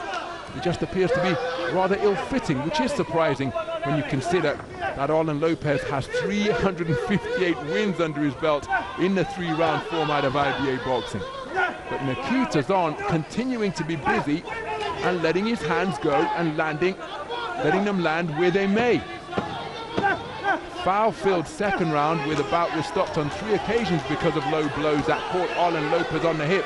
But Nikita's on, continuing to grow in confidence because his clumping punches are landing on the target area through that 4th round. Credit to him, he had a good round there. He worked very, very hard in that round, Nikita's on. But he landed enough good shots to take the round, certainly. Lopez didn't really have too much time to get anything done. He was happy to lean in, cover up and let Zon work to an extent. He's having to work hard here, Zon. Lopez, as I say, is on you, always making you work really, really hard, and I do think that that is going to tell. We will see whether he's able to keep up that kind of work rate on, but that was a good round for him. For the most part, he managed to keep those punches up, so he hasn't suffered a point deduction yet, which is the last thing you need when you're up against a good opponent, when you're in a high-level fight. So 4 rounds down here, 6 remaining. It's a long way to go. Lopez quickly off his stool. Zon advisedly taking every second he can get. So moving to the 5th round then, and remember, if either of these men hope to secure the $1 million cash bonus on offer from IBA President Mr. Umar Kremlev, well, they have to get their opponent out of there in the 3-minute stanza that they are contesting now. Now Nikita's on has put an awful lot into the first 4 rounds and had real success in the previous round, where he outworked the 2-time Olympic champion and bronze medalist from Paris 2024. Again, the greater quality of punching, the sharper punching coming from Arlen Lopez, as evidenced by that beautiful right uppercut, uncorked on the inside. But Nikita's on, working with what he has. His chin is checked by another swiveling right hand, landed in the form of a hook, and it is the same shot once again as Nikita's on, looking to make this physical at close quarters. Arlen Lopez tying up his lead right hand, and as the 2 men disengage from that entanglement, it is Nikita's on who is letting his hands go once again. Good backhand landed by Nikita's on, but then countering with a right uppercut twice in quick succession is Arlen Lopez. The 2 men exchanging jolting southpaw right jabs, and Nikita's on, you get the sense that his confidence and belief are growing. No respect for the reputation or the credentials of Arlen Lopez, and every success that he enjoys. Oh, that's a cracking left hand landed by Arlen Lopez. Impact was doubled up because he brought Nikita's on onto it, and now Nikita's on just keen to fashion a clinch, and despite the insistence of referee Luca Vallelonga, Nikita's on was reluctant to let go of the top rope, against which he had Arlen Lopez pinned.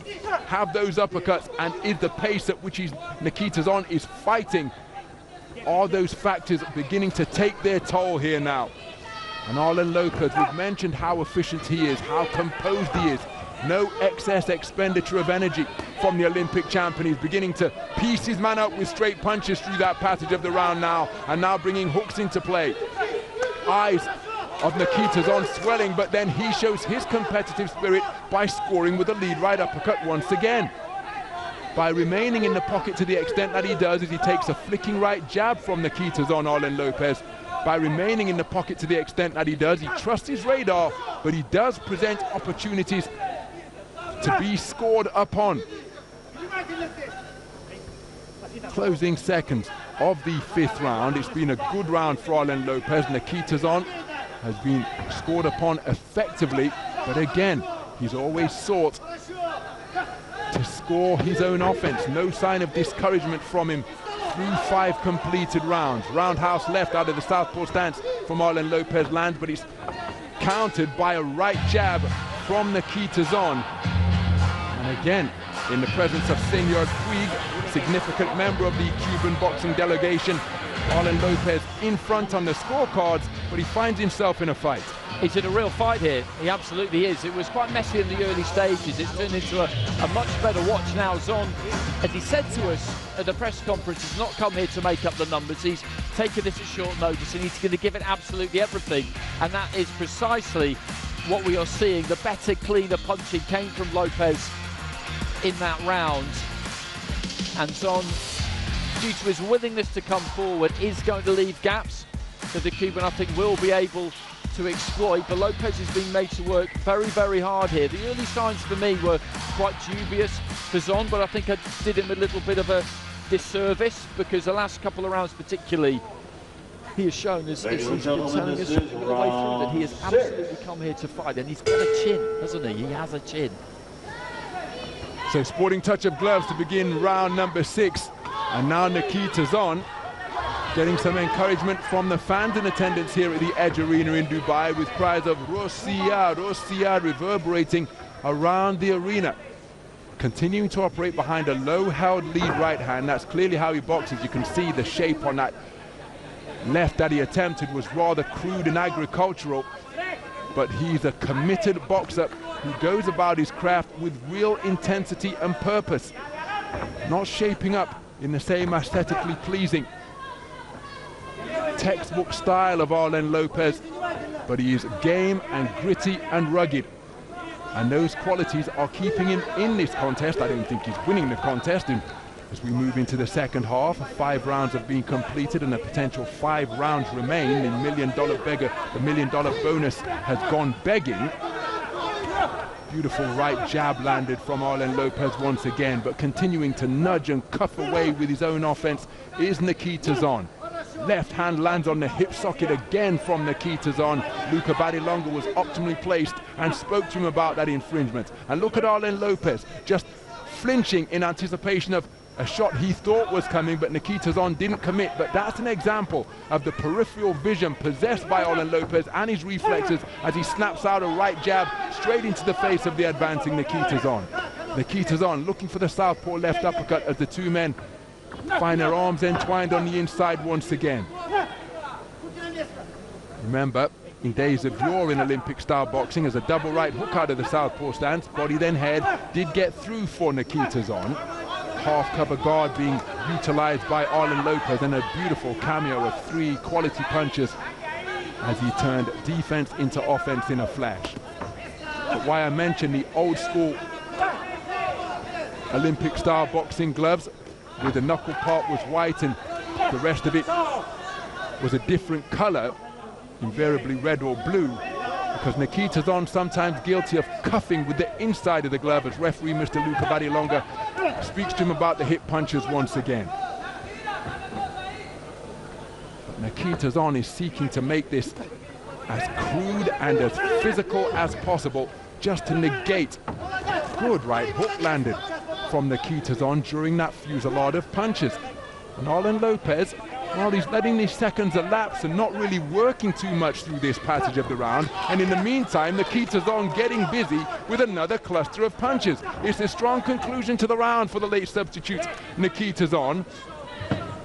And Arlen Lopez has been rather passive in the final minutes of this 6th round.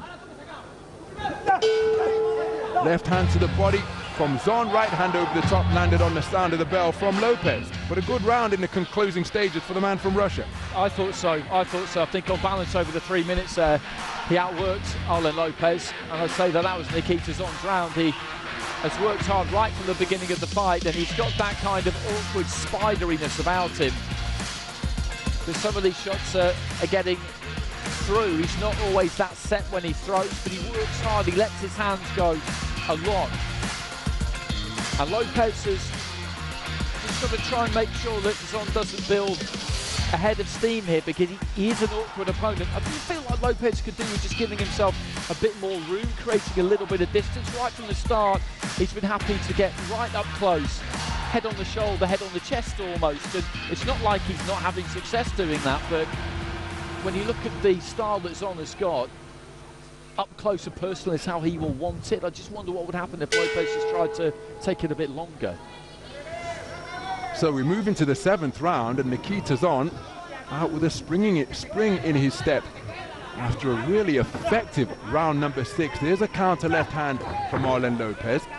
Switches to compete as an orthodox boxer.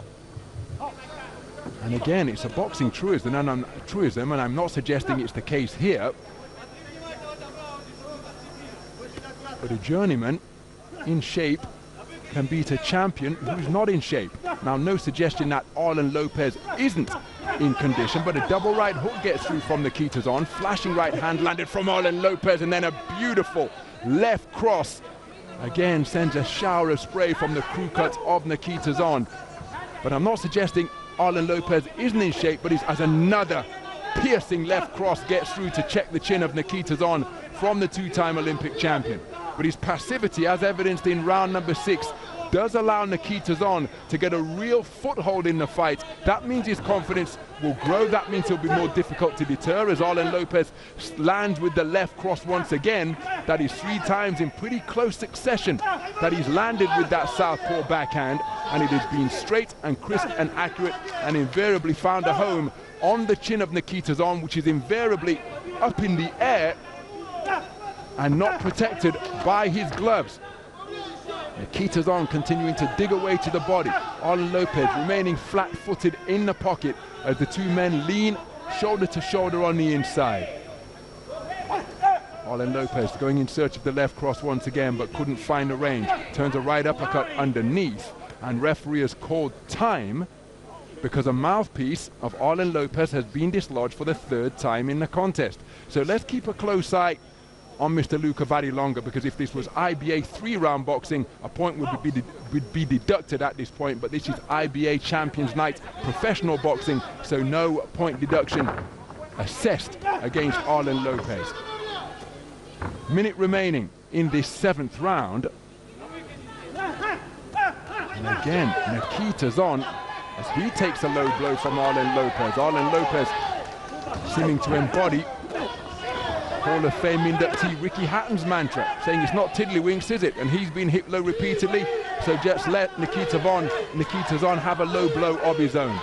But Nikita's on's energy and industry, remember, taking this fight at really short notice after the withdrawal due to illness of Shakhobidin Atayev, the reigning world champion at 86 kilograms from the 2023 edition of the World Champs in Tashkent last year. And look at that for a double right hand to lead off that combination.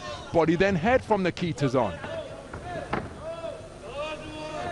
Epitomizing the mantra if you stay ready, you don't have to get ready. Corkscrew right uppercut was Nikita's on's best shot of the entire contest, and it swiveled the head of Arlen Lopez. But he takes the shot well, ends the round firing back. But Nikita's on, his industry impressive.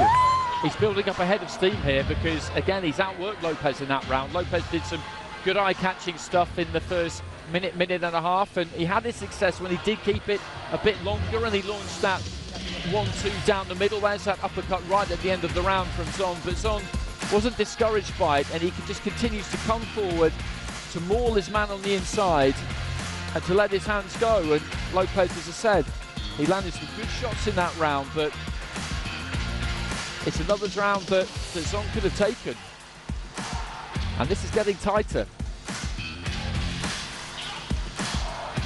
You look at the replays there, and he just manages to find enough space, doesn't he? So he's awkward. He looks like there shouldn't really be room, but there is a method there. And that facial damage, which came up quite quick, hasn't got any worse over the last 2 or 3 rounds.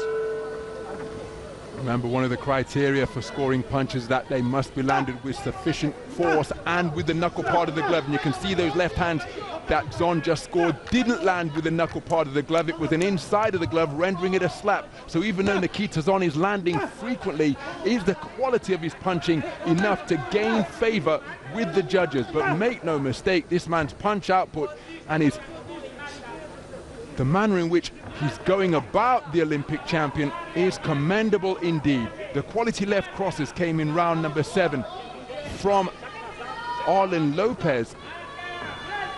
But the busier boxer is the bustling figure of the southpaw, wearing the black trim with gold, Nikita Zon. He's content to continue to operate behind low-held hands. That is his style. But Arlen Lopez, so experienced, so much attainment during the course of his all-time great career, and that's not overstating things. 2-time Olympic champion, edged out in a thrilling semi-final against Alexander Xenia as he sought to join Laszlo Papp and Felix Sabon and Teofilio Stevenson as a 3-time Olympic champion. But he does have a habit of sometimes doing just enough. Can dominate opponents with his quality, and it's in this territory that he is so comfortable boxing. I remember en route to his second world title, his first world title in Rio, beautiful lead right hook out of the southpaw stance, and then a quality left uppercut from the same port-sided stance from Arlen Lopez. En route to his first Olympic title at Rio Centro Pavilion 6, he fought the marauding Christian Mbili, who's now a contender on the rise out of Canada. Boxes out of Canada, and again he was content to remain in the pocket and just calmly pick off his man. His quality is evident, but again, the greater punch output is coming from Nikita Zon. That landed with the inside of the glove, so will it be considered as a scoring blow by the judges? There's a left uppercut, which again swivels the head of Arlen Lopez. Oh, that's a beautiful left cross straight down the pipe from Nikita Zon. But Arlen Lopez showing stout punch resistance because he barely blinked, retained his boxing stance, and sought to fire back. But again, Arlen Lopez finding himself in a fight here as he goes for the big southpaw backhand once again. It was countered by a left cross from Nikita Zon. Beautiful left hand from Arlen Lopez. Ran Nikita Zon onto it, and that swiveled his head thoroughly, sent his eyeballs into orbit a little bit as we approach the 10-second clapper here in round number 8. Nikita Zon, big swing and a miss. His legs became disorganized, and how about that for a counter uppercut? And the fusillade followed up by Arlen Lopez. The quality coming from the Cuban, but we have to give credit to the never-giving attitude being demonstrated by Nikita Zon. We do, but I thought that was a good round for Lopez. I thought he landed some heavy artillery. It's not that Zon didn't have his successes, he absolutely did, and he worked terrifically hard again. But Lopez picked some good punches in that round, and looking at Zon walking back to his corner, he was trudging back to the corner really. And I think a couple got through and half buzzed him in that round, to be honest with you. Right towards the end, there was a little bit of a shove, and his back leg kind of collapsed underneath him a little bit. It wasn't from a punch, but at the same time, I think that's just a little bit of evidence of where he is physically, because this is taking a lot out of him. He's taking a lot out of Lopez too, but what the Cuban needs to do now in these final 2 rounds is just up the tempo, which I think he feels like Zon has wilted a bit in that round. Round 9. And he's got to completely close the door here. So we move into the 9th round in what has been a really absorbing contest, something of a Cinderella story. What a left hand from Nikita Zon! Caught Arlen Lopez with his feet rooted into the canvas, and his knees appear to dip just a little bit, but then he comes back with a leaping right hook out of the southpaw stance, followed it up with a left hand, and down goes down goes Zon for our first knockdown of the fight. He's beaten the count. Referee Mr. Luca Badilongo wipes the gloves clean, and there is still 2.5 minutes to negotiate for Nikita Zon in this 9th round. But Arlen Lopez seeking to set about his man with more quality singles, and look at Nikita Zon. Despite just having 9 fights of professional experience under his belt, showing his experience by tying up Arlen Lopez just to buy himself more time for his head to clear. Right hook out of the southpaw stance, followed by a left hook as his feet switched, and he ended up as an orthodox boxer, Arlen Lopez. Good thrusting jab to the body from Nikita Zon. But again, his punches taking on a little bit of a pendulous quality here now. Nikita's on, they're coming back via the belt line. And when Arlen Lopez picks his punches as sharply as he has done in this 9th round and in the 8th, well, that could well spell curtains for the late substitute from Russia. Gamely, he dances his way back into the pocket behind a right-left. That was inaccurate. Nikita's on, presenting a different look to Arlen Lopez now, up on his toes, trying to float around the boxing ring, takes another left hand from the southpaw, two-time Olympic champion. And Arlen Lopez, since he has his man going, lands with a 2-shot salvo, but again, Nikita's on, landing with a haymaker of his own. But Arlen Lopez, seemingly impervious to the power punches that Nikita's on, is landing. And again, the crisper, sharper quality in terms of punching resides with Arlen Lopez. But Nikita's on has done very well to get himself off the canvas and weather the crisis that he found himself in the midst of here in round number 9. That's going to be ruled a slip. The gloves will be wiped clean and the action resumes. 40 seconds to go. Left cross success again for Nikita's on. He's doing an outstanding job managing his resources here. Lopez seeking to spin in the pocket and come back with a quick counter after his initial lunging offense was off the mark.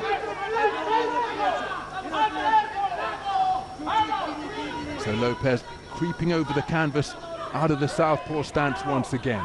On flat feet, just edging his way incrementally forwards. Nothing he hasn't seen during the course of his IBA Olympic-style boxing career as he steps into range behind a southpaw right jab and re-emerges as an orthodox boxer. Biggest round of the bout so far. Nikita's on, sent to the floor by Arlen Lopez. But you have to admire the minerals he's showing here, Nikita's on, because he was put down heavy there, and it was early in the round, and you wondered whether he might be about to unravel. But it didn't happen, and he actually had some reasonable success after that. It's a big round for Lopez due to the knockdown. He catches him with the right hand, shrugs him off, catches him high on the head with the left hand. And from the way he went down, there's the right hand. And he's going down in installments from that point onwards, really. But he has shown unbelievable grit and toughness here. And we were talking about opportunities earlier on. When you get one like this, he's going to be able to walk away from this ring tonight, whatever happens, with absolutely no regrets, because he'll be able to look himself in the mirror tomorrow and know that he could not have done any more.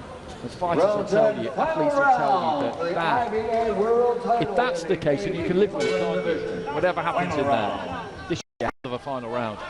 A warm embrace between the two boxers before resuming the action to begin round number 10. It's a classic IBA boxing rivalry between Cuba and Russia. But it's the Cuban boxer wearing the white trunks trimmed with gold, Arlen Lopez, who has surely boxed his way into a points lead here, dropped his man heavily in the 9th round, and now just quickening up the tempo, particularly with his feet, is Arlen Lopez. How about that for a catch and counter? Blocked the incoming body shot with his right elbow, countered back with the right hand over the top, but Nikita's on will not be distracted or discouraged, and he's continuing to let clusters of punches go. So Nikita's on has had his moments in this contest, and he will certainly have gained the respect of Arlen Lopez. For my money, I don't think there's any doubt as to who's leading the bout, but what will say the 3 scoring judges are seated around the boxing ring who are using the 10-point must system. But Nikita's on, answering the call after Shakhobidin Atayev had to withdraw due to illness, a bout of illness preventing his appearance here against Arlen Lopez. And my goodness, oh, that's a cracking left hand followed by a short right from Arlen Lopez. And again, the manner in which he's able to go through the gears in terms of the speed of his punch. From this seemingly relaxed posture on the inside, all of a sudden he tightened up and it's like a cobra striking. Oh my goodness, right on cue. What a left hand from Arlen Lopez. Nikita's on, didn't see it coming, and it's dropped him heavily to the canvas for the 2nd time in the bout. A minute remains. Arlen Lopez had some words as he glared in the direction of the black corner. Another howitzer of a left hand, and surely this contest has to be called off now. Dropped for the third time in the bout, the second time in the round. Arlen Lopez in complete control. And referee Mr. Luca Badilonga has issued the count. Nikita Zon has beaten it, 40 seconds remain, and Arlen Lopez appears to be determined to secure an inside the distance finish here. Stalking his man in predatory mode, fires the lead left hook out of the orthodox stance. Nikita Zon takes another left hand which has affected him right down to his bootstraps, and the follow-up right hand sends him to the canvas for the third time. Arlen Lopez celebrates by pounding his fists together. Mr. Luca Badilonga not bothering to administer a count, and this contest over. A 10th round stoppage produced by Arlen Lopez. I think that the corner of Nikita Zon could well have done with throwing in the towel there to save their man to fight for another day, because he was dropped heavily by some precise, potent, powerful punching from Arlen Lopez during the course of that 10th and final round. Arlen Lopez is the new IBA World Professional Champion at 80 kilograms. We have to give credit to the determined spirit showing but he took an awful lot in that 10th and final round. Ron, that is really absolutely disgraceful corner work, I think. Absolutely shambolic. He was out on his feet, he'd been knocked down twice, he had absolutely nothing left. It was a walking knockout, and then he's got put on his back. I was looking at the corner and I was gesturing to them almost, why are you not stopping this? That is what you're there for. He's lost the fight at that point, he's behind on the cards. The only thing that is going to happen next is he's going to get flattened. And it is your responsibility, if you possibly can, to make sure that that doesn't happen. That was terrible. So Arlen Lopez subduing his celebrations over in that gold corner as his team remove his gloves. Nikita's on, just being treated by the medical team on hand here at the Edge Arena in Dubai. A brave fighter doesn't need a brave corner. He put so much into that fight Nikita's on. He did himself absolutely proud, and they should have spared him. Well, just keeping an eye on Nikita's on, who has taken a seat on a stool, and this is the final denouement. But really, the precision with which Arlen Lopez was punching left Nikita Zon out on his feet for the majority of that 10th and final round. Time is 2 minutes 35 seconds of round number 10. Both these fighters put on one heck of a fight. Let's give them both a round of applause, please. The winner by knockout victory, and now he is the new IBA 80 kilogram world champion. He is Arlen Lopez.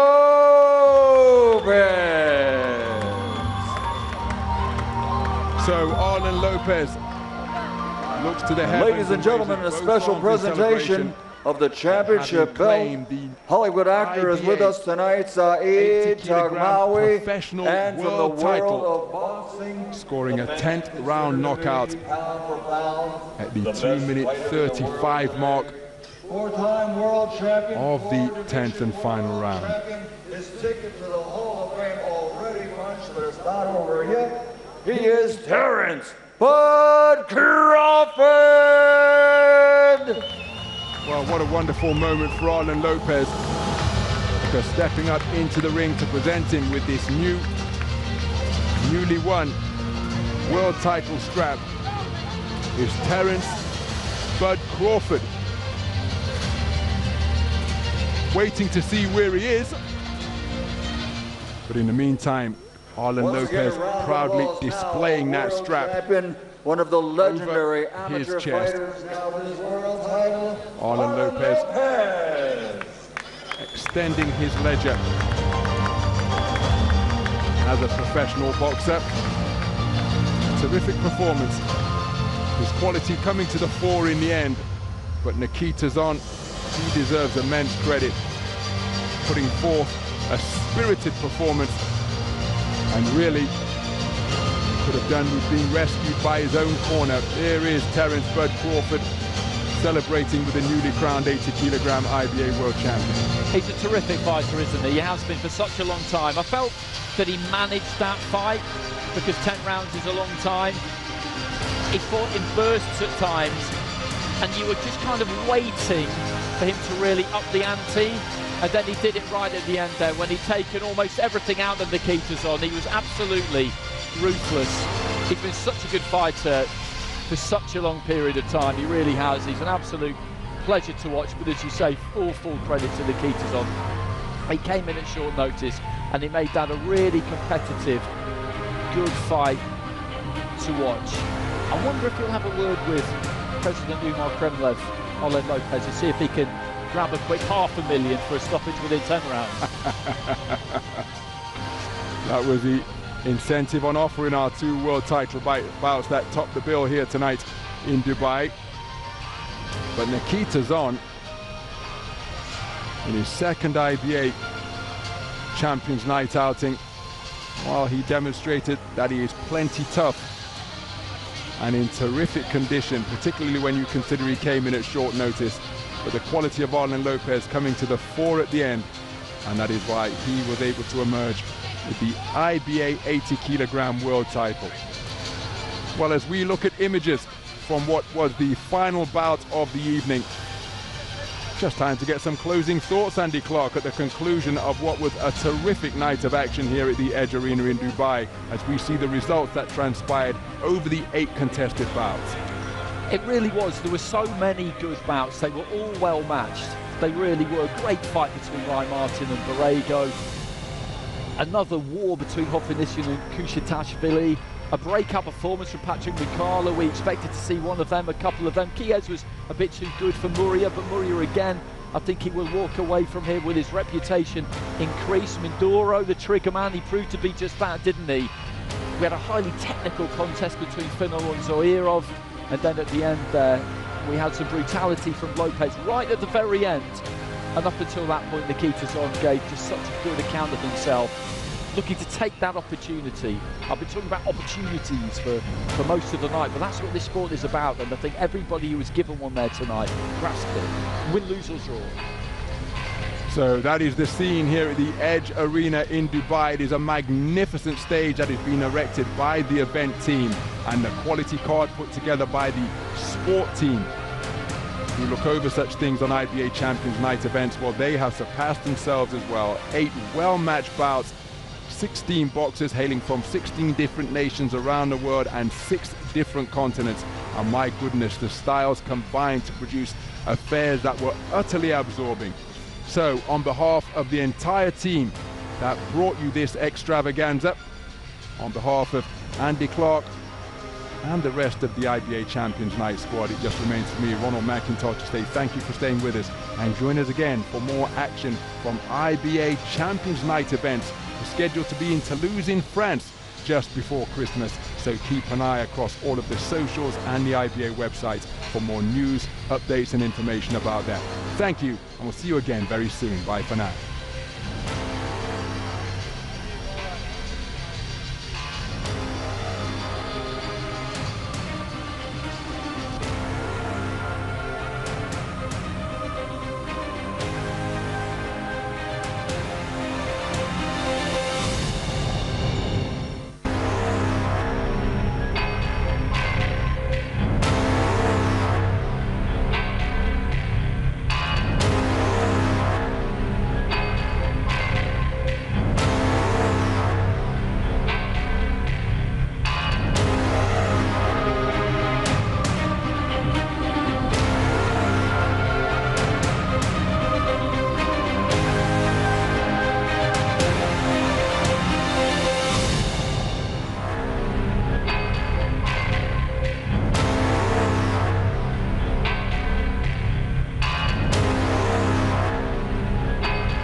What was your game plan going through the fight, and how well do you think you executed it? Yeah, you know, I decided to be myself today, and I did my best in the ring. I don't know what looks did I, but I tried to be my best there. Very good. And what does this fight mean for you in your career moving forward? Yeah, it was a really good movement in my career and in my boxing, because this stage, it was a big stage that I was there, and I tried to be my best there. What's next for you? And is there anyone in particular that you'd like to face in the ring next? You know, I decided to improve myself during the boxing and during the cinema that I working in my country. You know, as all of the action that I'm doing in my life to improve myself. You know, inside myself, and I expect boxing help me during this purpose of my life. And is there anything you'd like to say to your fans who have supported you tonight? Yeah, you know, boxing is forbidden in my country for the woman, you know. And I started, and I want to say to my all of women and girls in my and especially teenager in my life, you can do anything you want to be, you want to do. And the simple things is you know who you are gonna be in the future. That's it. Puneh, thank you very much for your time. Well, congrats. Jose, huge congratulations on your win tonight. How would you assess your performance? I feel great, I feel excited. It's a big opportunity for me, for my career, for my team. I'm very blessed for this opportunity, for this big win. Congratulations. What was your game plan coming into this fight? And how well do you think you executed it? Russian, bro. Russian. I speak Russian. How do you feel? No, good fight. I don't go 3-4 rounds. No. I want... no, переведи, братан. Я хотел боксировать весь серый. Ну, что он спрашивает? Я не понял. What did you ask? Can you repeat? I can translate. Oh, yeah. What was your game plan coming into this fight, and how well do you think you executed it? Да, какой у тебя был геймплан? Я сейчас спущусь, я сейчас подойду, да. Congratulations on the win tonight. Thank you. What was your game plan coming into this fight, and how well do you think you executed it? Yeah, we had a game plan to stay inside, in and out, use the corners. I tried it a few rounds from the first, second, third round. I was trying, but at the round 5, my coach told me to keep pushing, stick to the game plan, and try to go body and go up. So I used bodies and try my left hook. That's what I got in. Jose, congratulations. Thank you. What was your game plan coming into this fight, and how well do you think you executed it?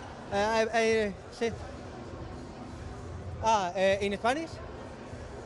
Bien, la preparación la hicimos con los entrenadores, con Rafael Lozano y Juanma Martínez, y el combate ha salido tal y como lo planeamos. It's okay. You can speak in Filipino if you want after. Weljon, congratulations on your win tonight. What was your game plan coming into this fight, and how well do you think you executed it? With game plan and coach, body and overhand straight. Coach Bobby is based game plan in the game training hard. This one. Yoel, congratulations, huge win tonight for you. How would you assess your performance? Spanish. Contento. Mira, primeramente darle las gracias a Dios por esta victoria. La vida es una montaña rusa, de verdad. Es un sub y baja. Tengo años en esto desde los 80 years, 8 años que practico boxeo. Ya tengo más de 20 años practicando boxeo. Medallista olímpico, medallista sudamericano, medallista panamericano, medallista centroamericano. Y mira, era el momento de estar acá en estos grandes eventos y lo estamos, y por eso estoy agradecido con la vida, agradecido con Dios, agradecido con el presidente del IBA, quien nos da esta oportunidad de estar en estos grandes eventos. Y mira, supimos aprovechar la oportunidad y bueno, conseguimos la victoria en una pelea de revancha. Era una pelea de revancha. Zoirov venía de haberme ganado en semifinal en los Juegos Olímpicos de Río. Ganó Zoirov. Luego, al siguiente año, fui con la Liga Mundial de Boxeo, la WSB, y fuimos a Uzbekistán, donde él también salió con la victoria. Pero bueno, esto es un deporte donde se ve la revancha continuamente, cuando las peleas son así, de entretenidas, de dos peleadores que de verdad tienen una talla mundial. Y mira, hoy se dio la revancha y esta fue mi noche. Conseguimos la victoria, conseguimos este cinturón de mundial del IBA y estoy contento, orgulloso. Y bueno, la victoria es para mi familia, para Venezuela completa, especialmente para mis hijos, para mi equipo de trabajo, mi entrenador, mi entrenador Omicha, Mellido Micha, Omía, mi manejador, mi manager Karim Bausín, a una gran persona que es como mi padre de la vida, José Alejandro Terán, y bueno, para mi familia completa, que es lo principal, mi madre y mis hijos. Los quiero y los amo. Que viva Venezuela.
Translator. You can speak in your language. You traduce. I don't translate, but me habla. right. A que me traduzca aquí, ¿sabes cómo es?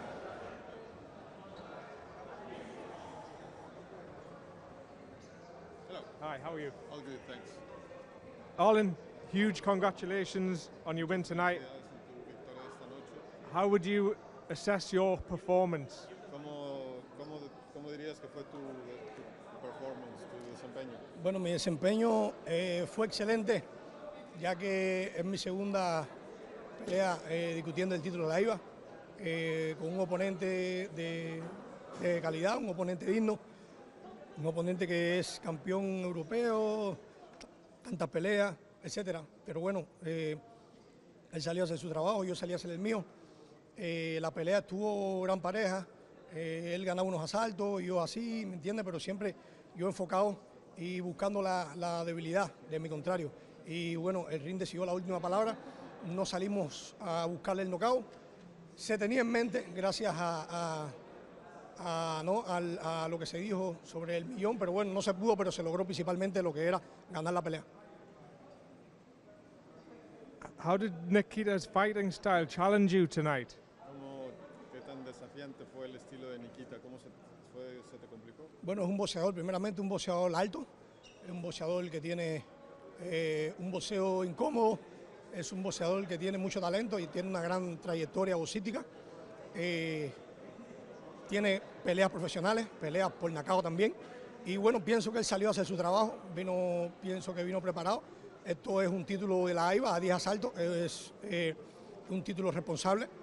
Muchos dirán que que no es reconocible por el boxeo profesional, pero ya 10 asaltos es considerable la faja de esta asociación. Y bueno, eso nos da un gran camino y nos da una mayor vista hacia el futuro y hacia el boxeo profesional. What does this fight mean for you and your career moving forward? ¿Qué significa esta pelea para ti y para tu carrera y para lo que viene en un futuro? Bueno, para mi carrera significa mucho, ya que yo lo considero como una de las peleas profesionales. Vuelvo y repito, 10 asaltos lo considero ya una pelea profesional, quizás con boxeadores profesionales también. Es una pelea muy importante ya que retengo el título por segunda vez. Demuestro que la calidad boxística que tengo, que tiene la escuadra cubana.